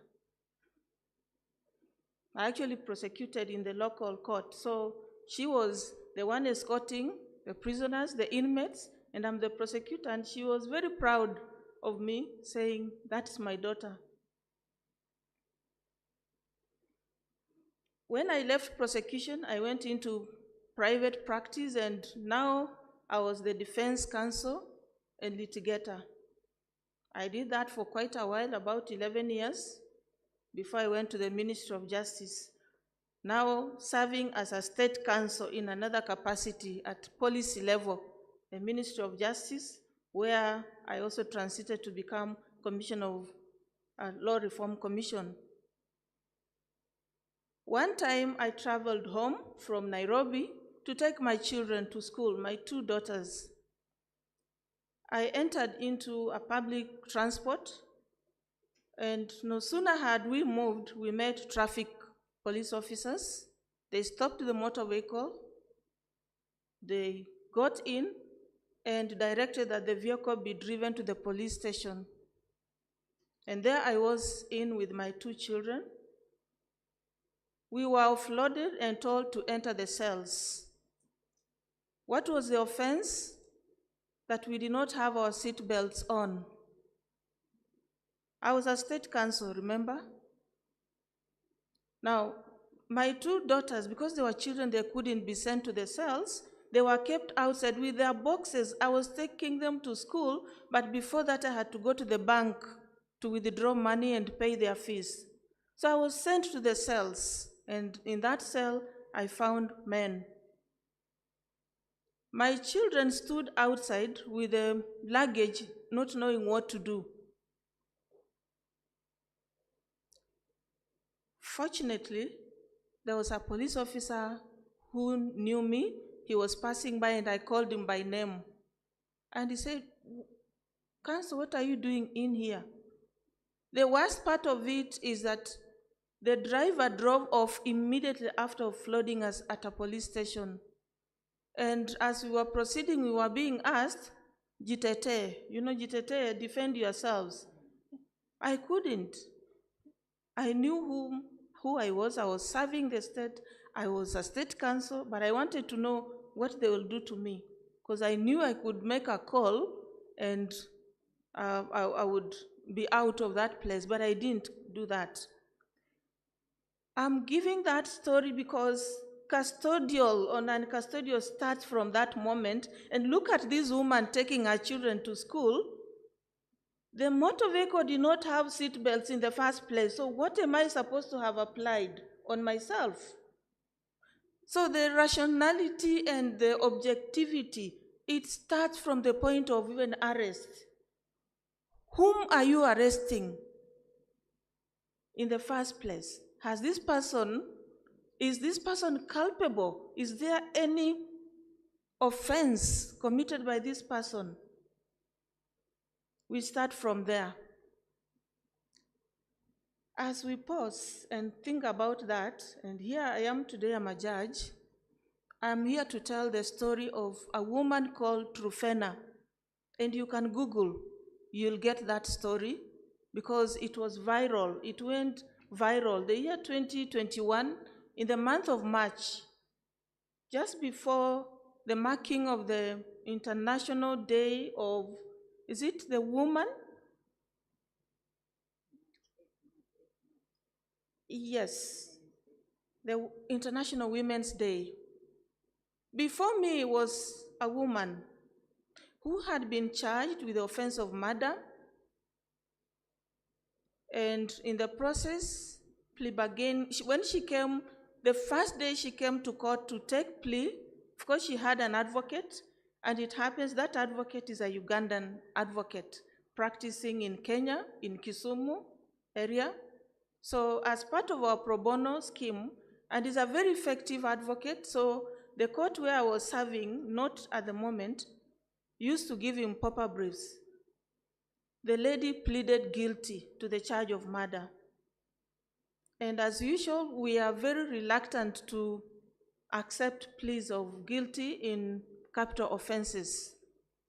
So I said, no, let me ask further. You mean you killed your husband knowingly? You planned to do it?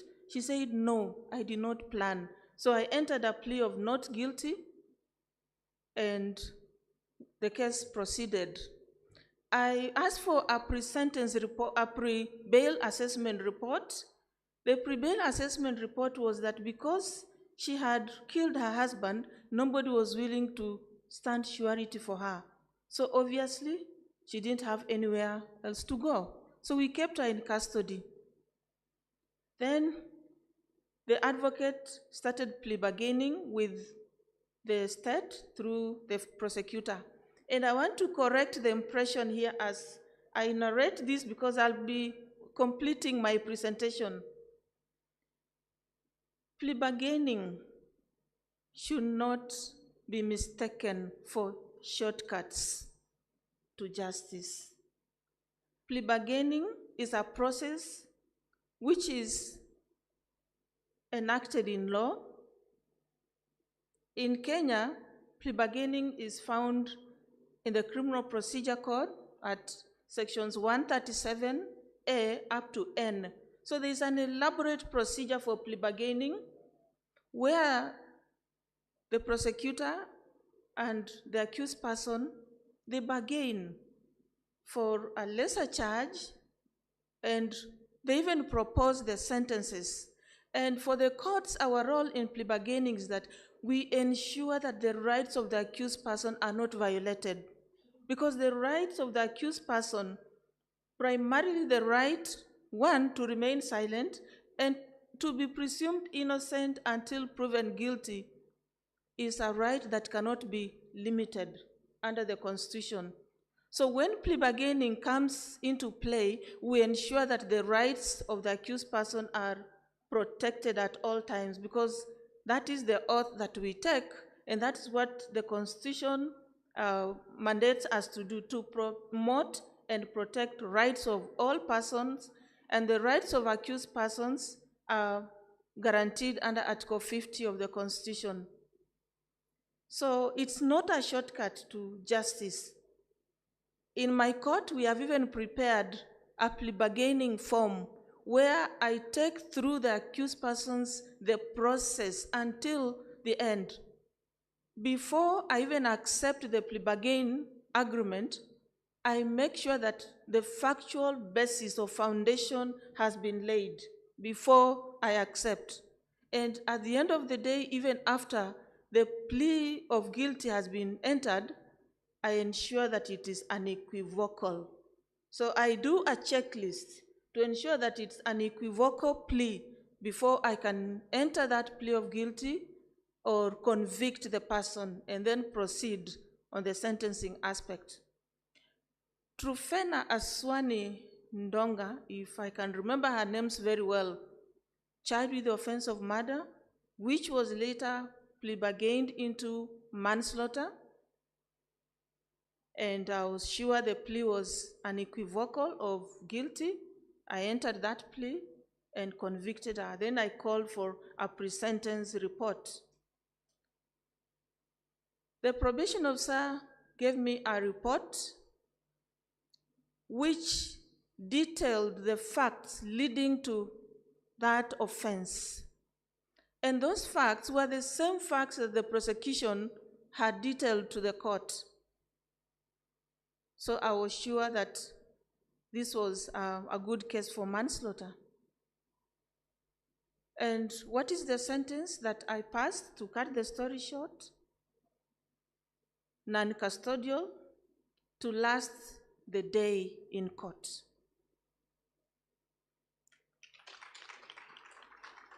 That case went viral. I started receiving calls and communication from all over the world.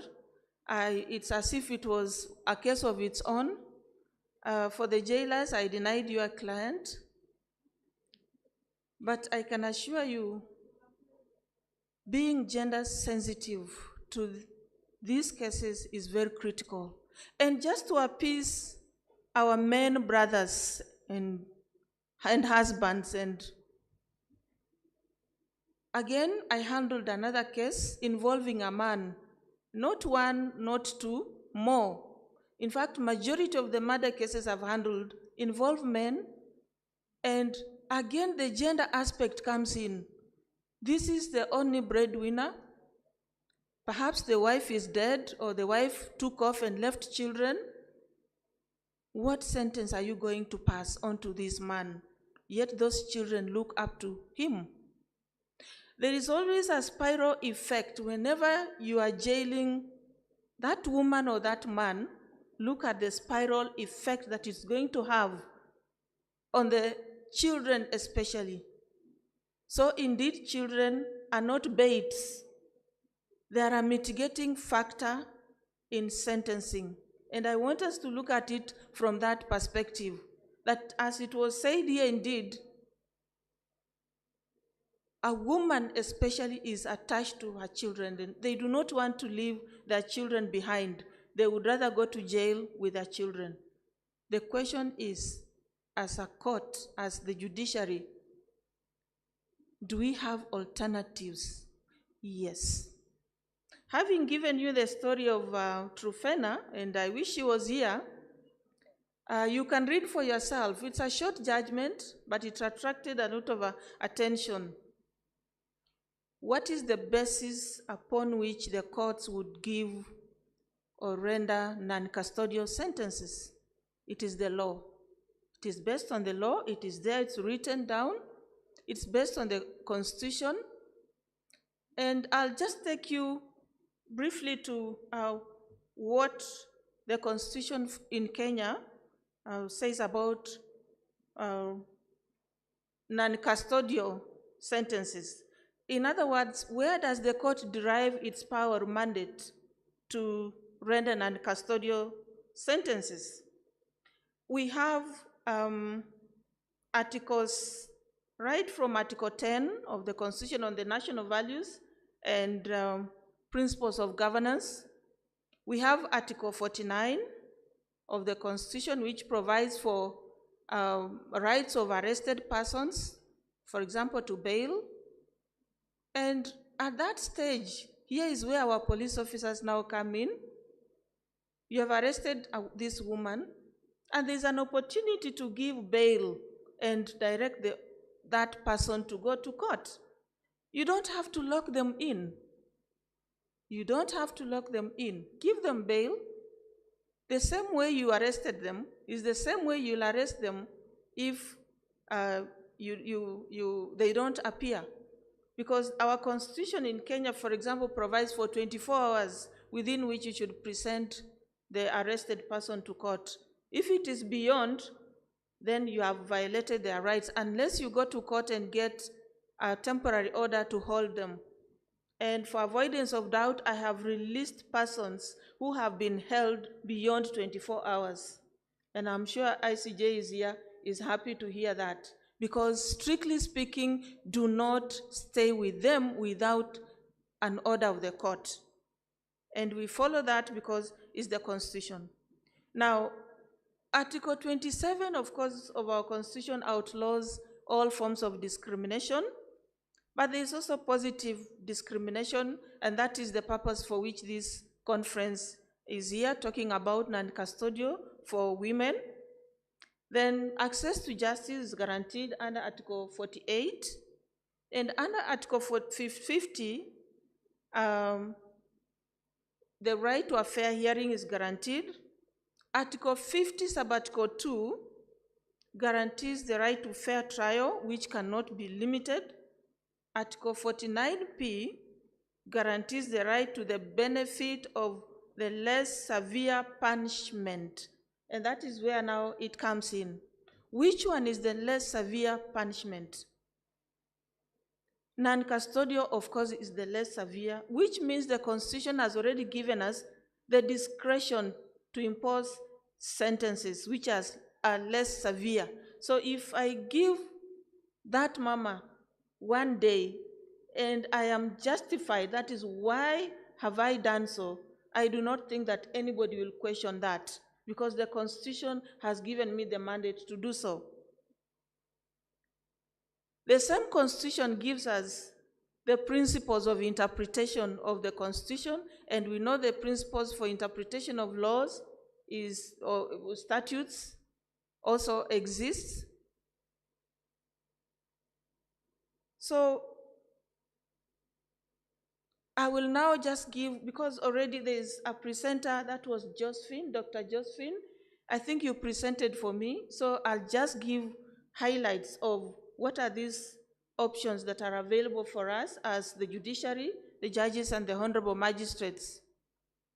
Of course, at the High Court level, we are limited in terms of cases that we can hear on original jurisdiction. The criminal cases, murder, those are the ones that we basically handle.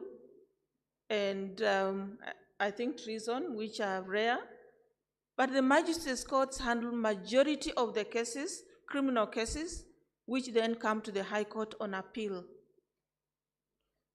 So to guide all the judicial officers and judges, we have developed the judiciary sentencing policy guidelines.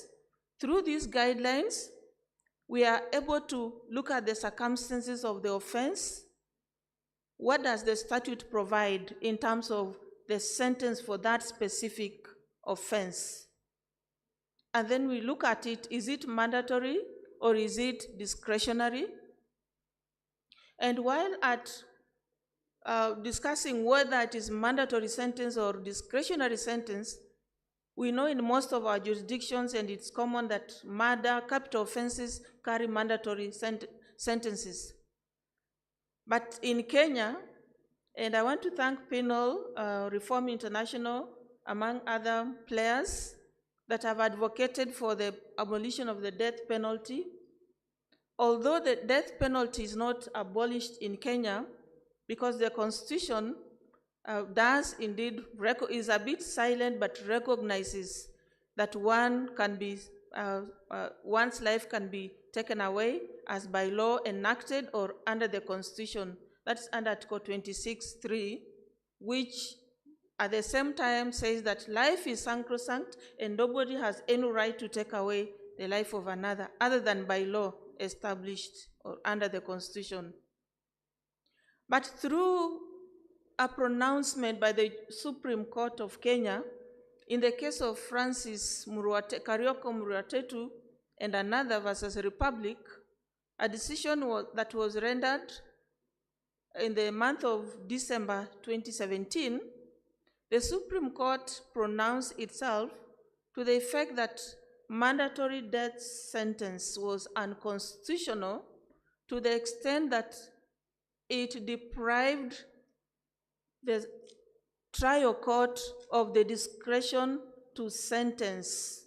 And number two, that it took away the right of an accused person to mitigate, and therefore for the court to consider mitigations before sentencing.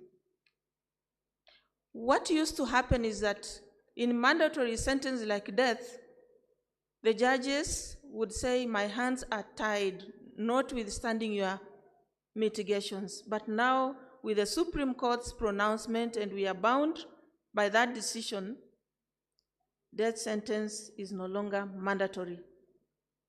Subsequently, the court started applying the principles set out in the Murwatetu case to other mandatory sentences, like in the Sexual Offenses Offenses Act, which provides for mandatory sentences depending on the age of the child who is defiled. Then the Supreme Court came up with Murwatetu 2, giving some guidelines and saying, no, that was just in the murder case under Section 204 of the Penal Code. And they also went ahead and gave some guidelines, and In the Murwatetu case, they sent back the file to the High Court for resentencing, so that now the Murwatetu and his other counterpart could mitigate, and then the court, hearing resentencing, could consider the principles which the Supreme Court had laid down in determining the appropriate sentence to be meted out. So you can see, although this was a man who went to the Supreme Court, but through that decision, even if a woman had been sentenced to death, is a beneficiary of that decision.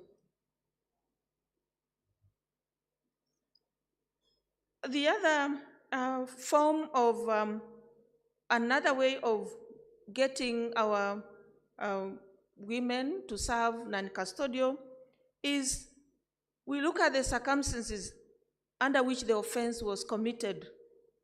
And how do we get that? Our probation officers, I salute you all for the wonderful job that you are doing. You give us the history of the case prior to the commission, up to the commission, up to the time that the sentencing is taking place. And in the context of Kenya, even post-sentencing, we get those reports. We also get reports from the prisons authorities. Again, I salute you, prisons authorities, for the wonderful job that you are doing in the rehabilitation and reformation of those offenders, because the character report that you file in court is what also enables us to go ahead and review sentences. So in Kenya, we also have, not only through appeal system, but also we have the mandate as judges of the High Court to review sentences through what we call revision under sections 362 up to 365 or 4 of the Criminal Procedure Code. That is revision, and also review, and now resentencing comes in. Then 3, through prison decongestion program. And the prison decongestion program, we use the Community Service Orders Act. I am bringing all these things together to show you that, or to demonstrate that there are very many avenues for the courts to apply themselves to impose non-custodial sentences. Through the Community Service Orders Act, Section 3 in particular, we are able to review the sentences of persons who have been in prison long enough and the remainder of the period is below 3 years, or they were sentenced to serve up to 3 years. So when we get the character reports from prisons, we get reports from the probation officers, we are able to review those sentences and let the suspects go back home. We also give effect to Article 159 of the Constitution, which sets out principles that the judiciary or the courts in the exercise of judicial authority ought to apply. And one of the principles is embracing or promoting alternative dispute resolution. Under our laws, there's provision for reconciliation, for example, which is an alternative dispute resolution. So we look at the circumstance of the offense. Again, we encourage reconciliation, because reconciliation, again, mends relationships in families.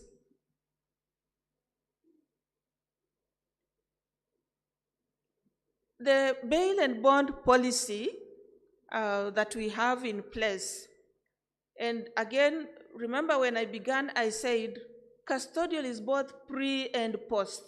So the bail and bond policy, when these women appear, the question is, should we keep them in custody pending trial, or we can grant them bail, both at the magistracy and at the High Court? And I wish to say that all the women that have granted bond, free bond, personally, they have never absconded. They all came and went through the trial. Therefore, we can give them a chance through free bonds, because as it has been said here, rarely do they have somebody to stand surety for them once an offense, a serious offense is alleged to have been committed in the community, they are banished. But in a way, because if it happened where they were married, they are able to fall back to where they were born, and their brothers and sisters can hold them together. Now, under Article 49(2) of the Constitution of Kenya, and which I'm referring to this because as courts, our anchor is the law and the Constitution. We do not just operate outside that. Article 49(2) provides that where an offense is a misdemeanor punishable by a punishment of a fine or prison term not more than 6 months, no custodial sentence shall be imposed. So you can see that we have leeway. The challenge is that majority of us do not look at that article. And perhaps ICJ, you are a member of the National Council on Administration of Justice. I am recommending training for all judicial officers and judges on these specific rights under the Constitution so that they can be applied.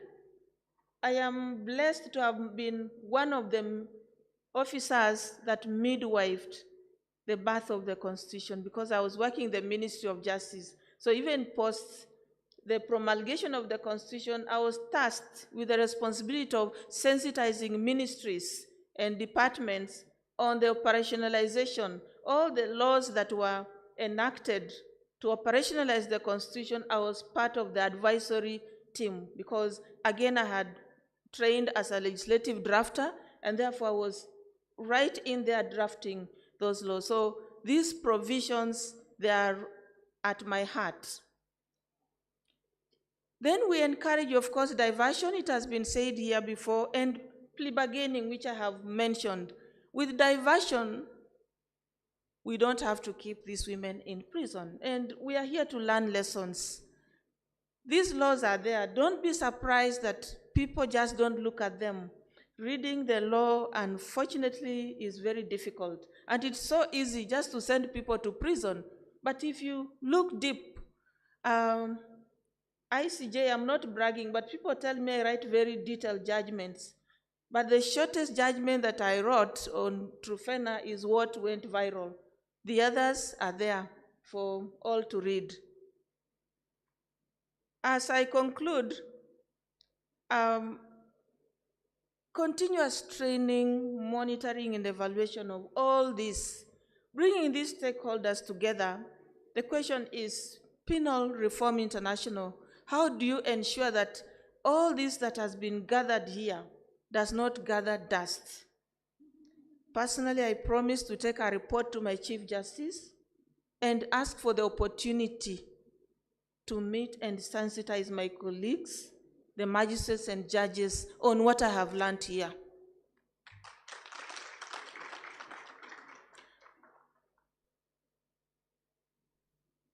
Just 2 weeks ago, I undertook the prisons decongestion program, and unfortunately, the Deputy Commissioner General of Prisons, Kenya, has just left. She had to catch a flight.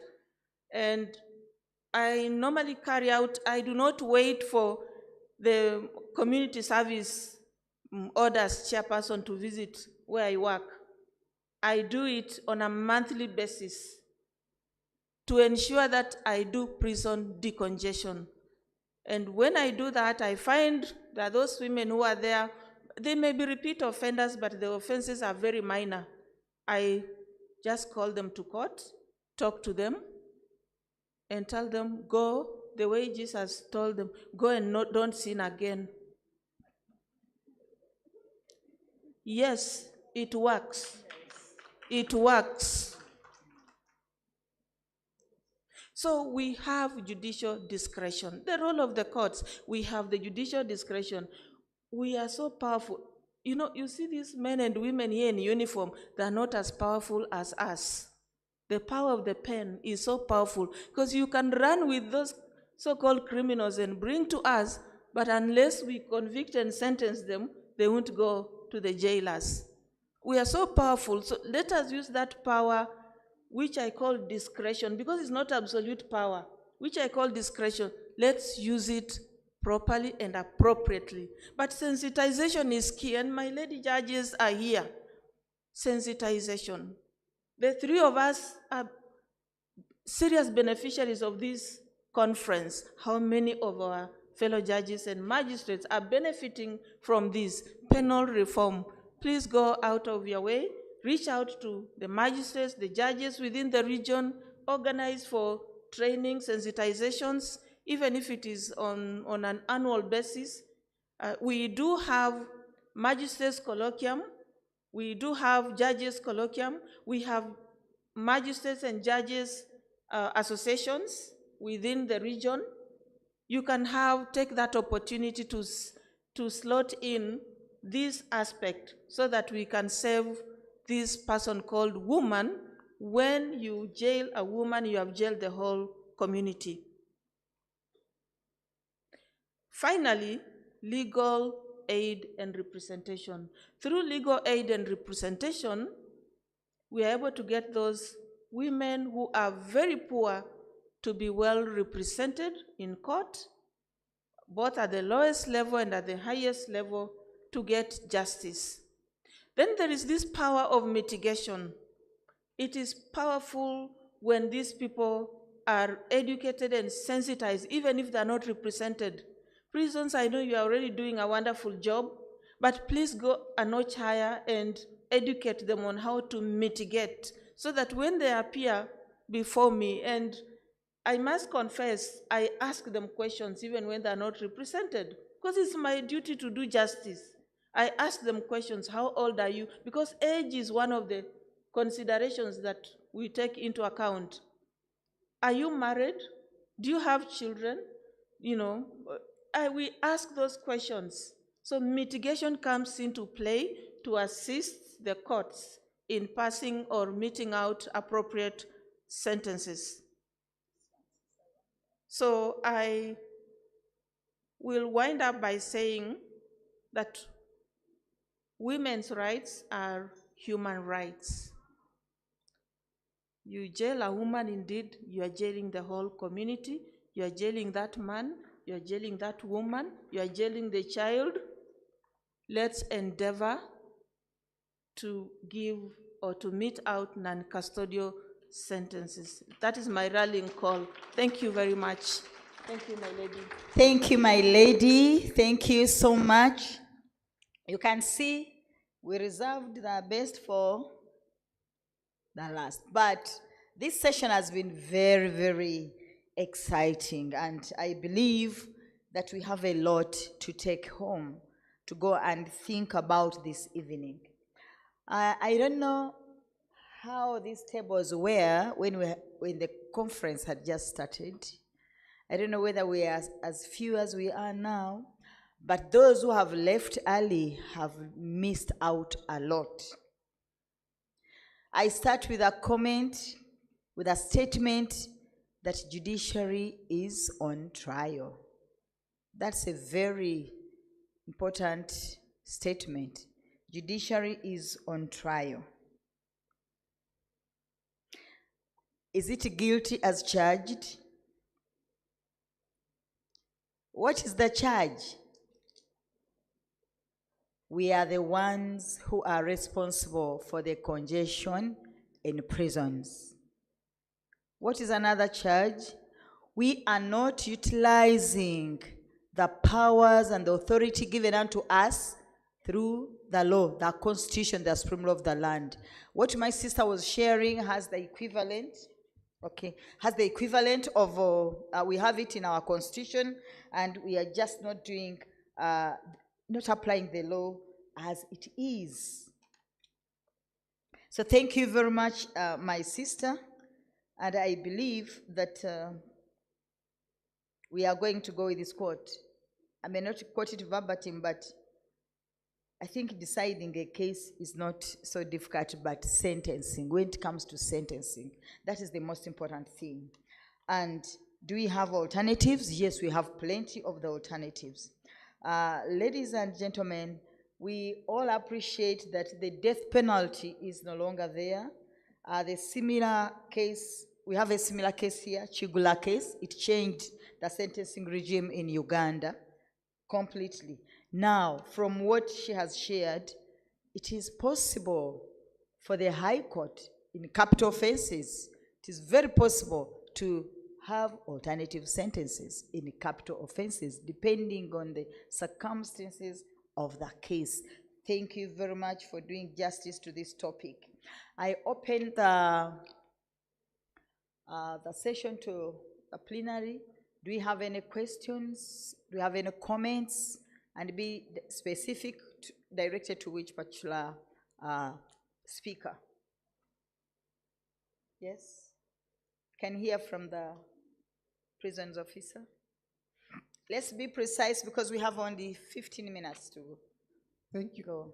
Thank you very much, Honorable Justice Moderator. My name is James Semotu, and as a prisons officer, we stay with these prisoners. So we have a time to listen to them, and they tell us a lot of what happens right from the time of arrest by the police up to when their cases are disposed in the court. So what I want to propose here is to reduce the barrier between the prisoners and the courts. You realize that in the courtroom is too formal. A prisoner sometimes cannot even raise his hand to directly a complaint to a magistrate. Fortunately, there is a forum to address this. And it is a good practice which used to be there. I don't know for what reason these days it is not so much utilized. This was the practice of at least once in every 3 months. The judge, who is the head of the court circuit, accompanied by the CID, the state attorney, all the magistrates in the circuit, and the registrar, visiting the most busiest prison in the circuit, not as a court, but as officials who want to interact with their clients, because you are the people who send these people to prison. So asking to listen to them once in 3 months is not too much in my view. Because here now, you would be free to interact with them directly, and even them, they can raise up questions and say, this is the problem we are facing. And you even use this to sensitize them on issues such as plea bargaining, community service, bail. You know, we don't have paralegal services to do this. So you can sometimes even take up, if there are some matters which require disciplinary action on magistrates, you shouldn't wait for the Judicial Service Commission to pick it later. Because as a judge, I believe you have supervisory powers over magistrates. And equally, the OCCID, because for these people, they can even tell you names of the person who handled this file. The OCCID will be there, and he knows the officer who mismanaged that file. So it's a good practice I want to propose, so that if we believe it can help unlock the barriers between the court and the prisoners, we could even escalate it to a Kampala resolution. Thank you. Thank you. Thank you. I hope that that is going to be taken note of and be part of the resolution. It's very, very important to have its quarterly visits to these places of incarceration. Thank you. Can we? Yes, let's hear from. Who is moving around the mic? I've been given the mic. Am I Okay. Yes, yes, you are allowed. Okay, thank you very much, Justice Mutoni. Thank you, the presenters.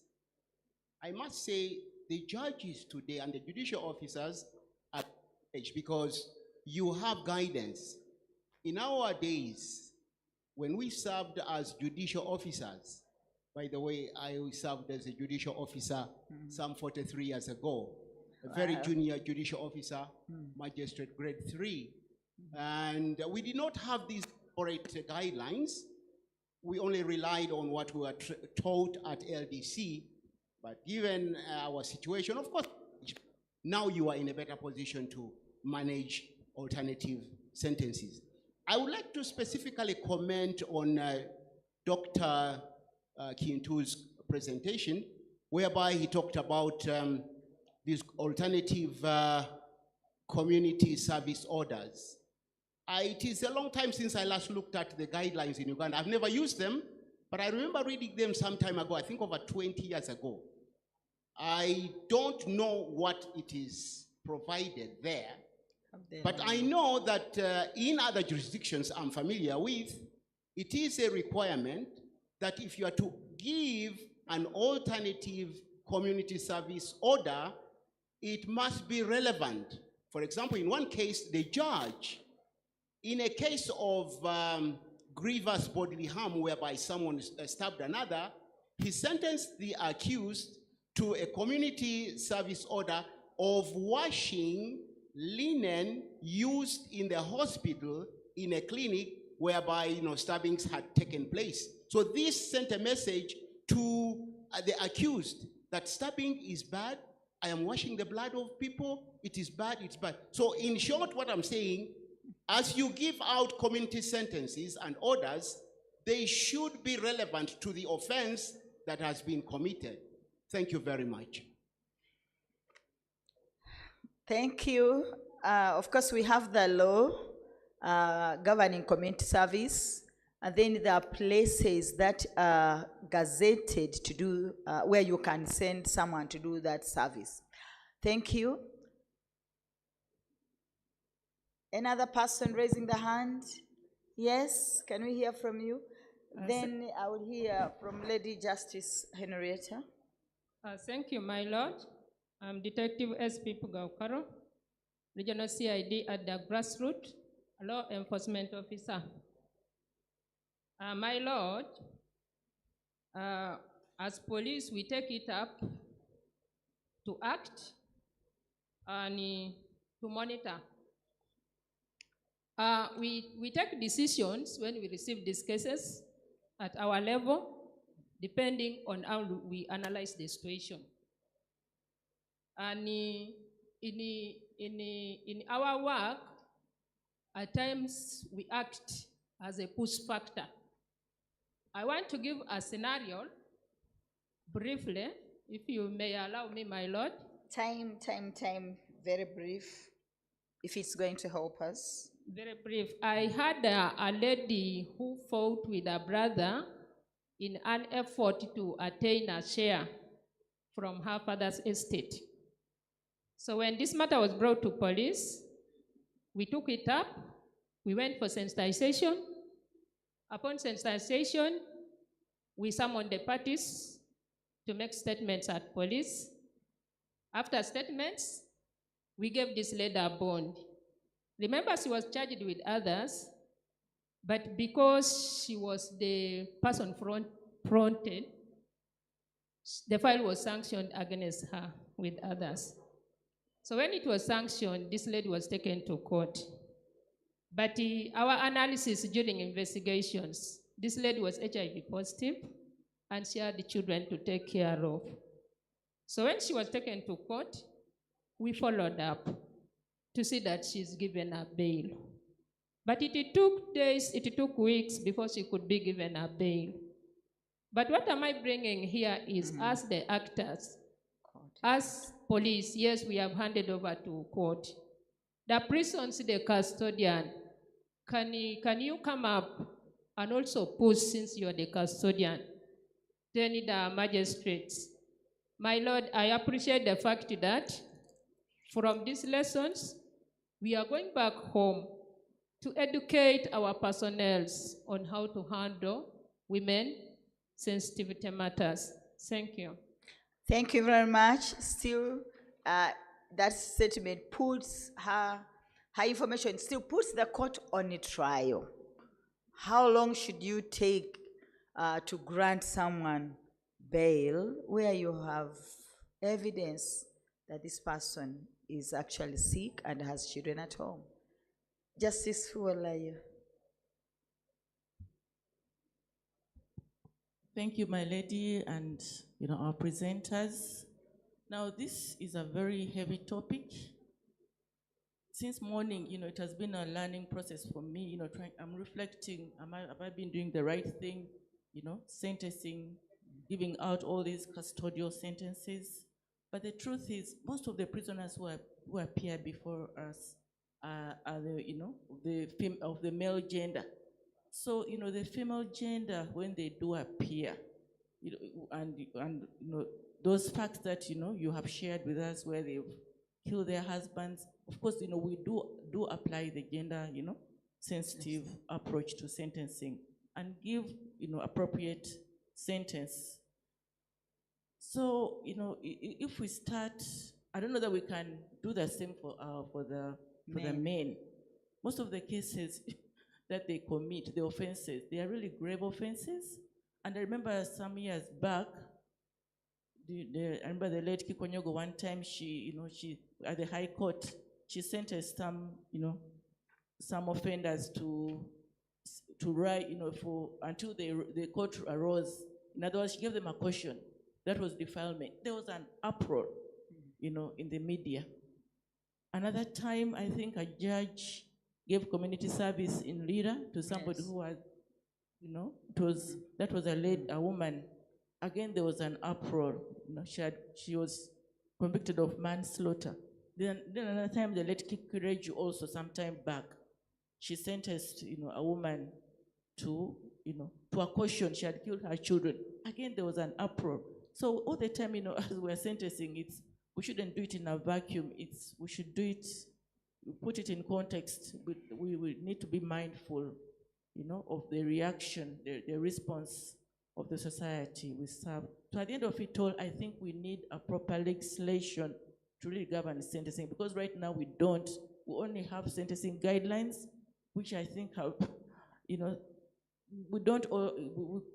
are not applying them consistently, So there are all these challenges. But I agree that this is a learning process and we need to engage, PRR should engage judges, in this kind of, on this subject. Thank you very much, my sister. And I think because of time, no one has really asked that question to our presenters unless they really have something to wrap up. But maybe let's take this home, that whenever you are passing a sentence, look at the spiral effect.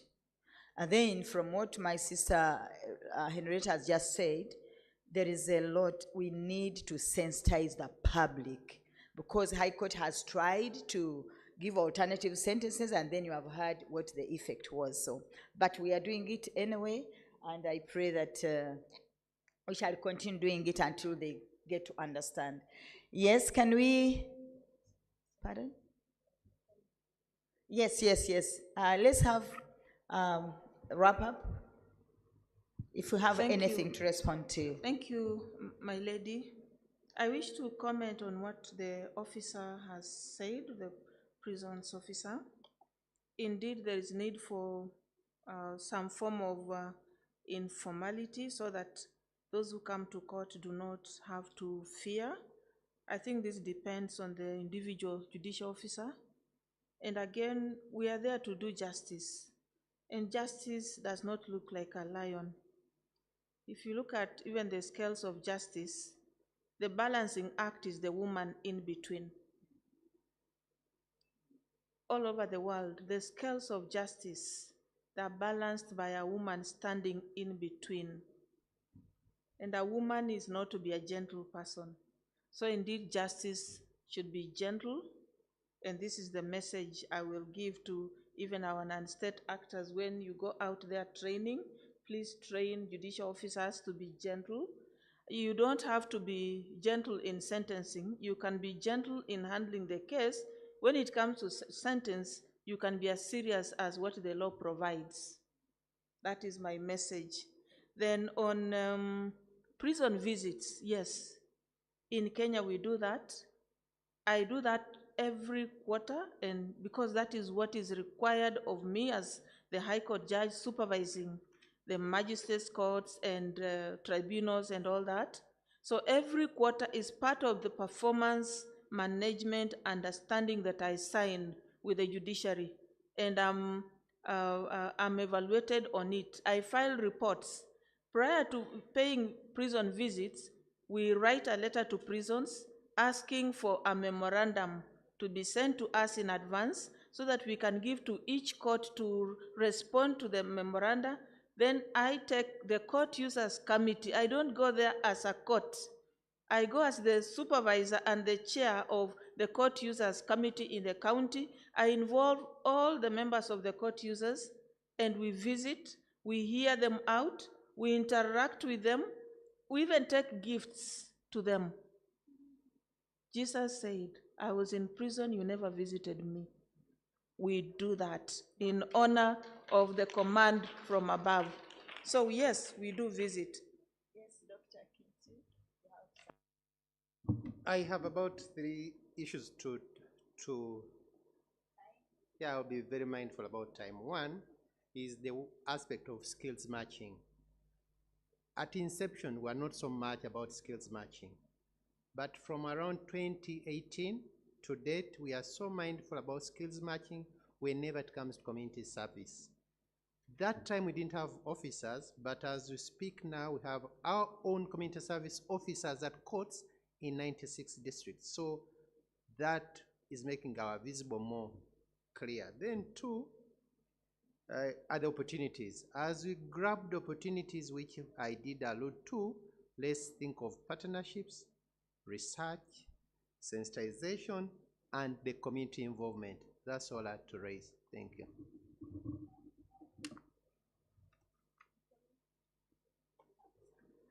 Nothing much actually.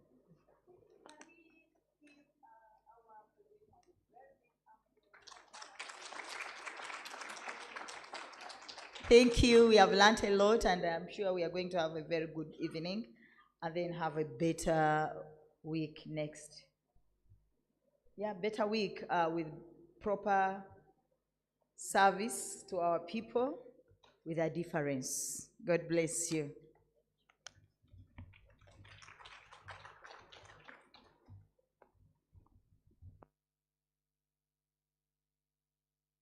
Okay, let's give a round of applause to our panel, a very, very able, elaborate panel, and a much bigger round of applause to Honorable Lady Justice Margaret Mutanyi for ably taking on that brilliant conversation about the non-custodial alternatives that we can be able to have as we look through our criminal justice system.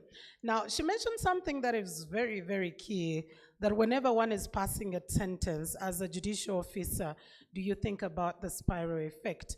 Or are you stickler and just strict to what the law book says, and that's just it? Actually, out of the conversation that we just had and the conversations that we've had over time, as we continue to talk about unlocking these barriers and talking about the uniqueness of the women in the criminal justice system, one thing comes out clear, is that we should not forget that we are human beings while we are trying to dispense justice. Humanity remains.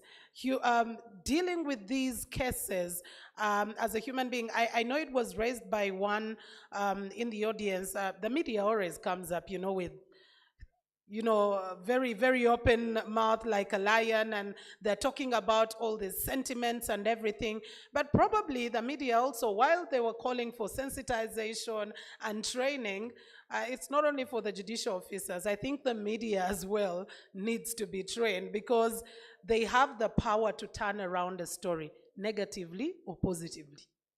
That is the reality. And sometimes this uproar is coming because they do not really understand the context of the conversation or the context of the discussion, you know. Someone just woke up, they do not even have the details of the case, they don't have the background, and someone is just commentating with regard to what the others are saying, and now it is worse. We have social media. Something very small will be able to catch, you know, like a wildfire, and it will run, and people will take those sentiments, and maybe just a few will be able to look deeper and ask, what is the reality? What is the substance in the conversation? The issue of rationality and objectivity starting at arrest, I think that was very clear, as well as, you know, not taking plea bargain as a shortcut. Many people think, I will just come and say I am guilty, and that is it. And then you will shorten the entire process. No, I think it is much more than that. Of course, continuous training is something that has clearly come through. But the statement did come through, and it was that when you jail a woman, you have jailed what? When you jail a woman, I was at my table and someone said, how about when you jail a man? It is just, you know, something that did come through. But ladies and gentlemen, I want to say thank you so very much for coming through with us. And I agree with Honorable Lady Justice Mutoni that those who have not been here for at least this afternoon or extended this conversation have really missed out a lot. We have tea, which is served, and I know that it is getting a little bit chilly, and we need to be coming to one end of this conversation. So our discussion tomorrow is going to be a little bit shorter, and I hope that you do remember that tomorrow we are going to have half day. So right after that, we'll let people catch up their flights much earlier on, but also just to continue enjoying the city. It is a Friday. Kampala is a lively city. I can be able to tell you that there is a lot happening in the city that you would want to catch up on. So tomorrow, by the time we go for lunch, we will be done with the discussions and the conversations. Tomorrow, our focus will be on health and safety for women in the criminal justice system. And then we will talk about gender and the death penalty. I know that we've had a conversation about death penalty being banned in many of the countries, but how do we continue with that conversation much, much more deeper? And then we'll also have discussions about safeguarding the rights of children of sentenced parents, the role of police as well as community leaders. Remember yesterday we were told that there are hundreds of children who are in custody. The question that comes through is, who is taking care of them beyond their parents who they are in prison with? So those will be the conversations for tomorrow. But for now, I want to say thank you so much for sparing your time. I know it's been a very, very tight day, just like it was yesterday. But tomorrow will be a little bit lighter as we continue to look at the adoption of the conversations that we are having. It's not just for us to come and sit and discuss, but I love that there was a mention of many saying we are learning a lot, and I hope that we are not just learning, but we can also be able to implement. So ladies and gentlemen, I want to say bon appetit because tea is here with us. Let's continue to interact. Let's continue to share experiences. Until we meet again tomorrow, Johnny Masses for those who will be leaving, and God bless you until we meet again tomorrow.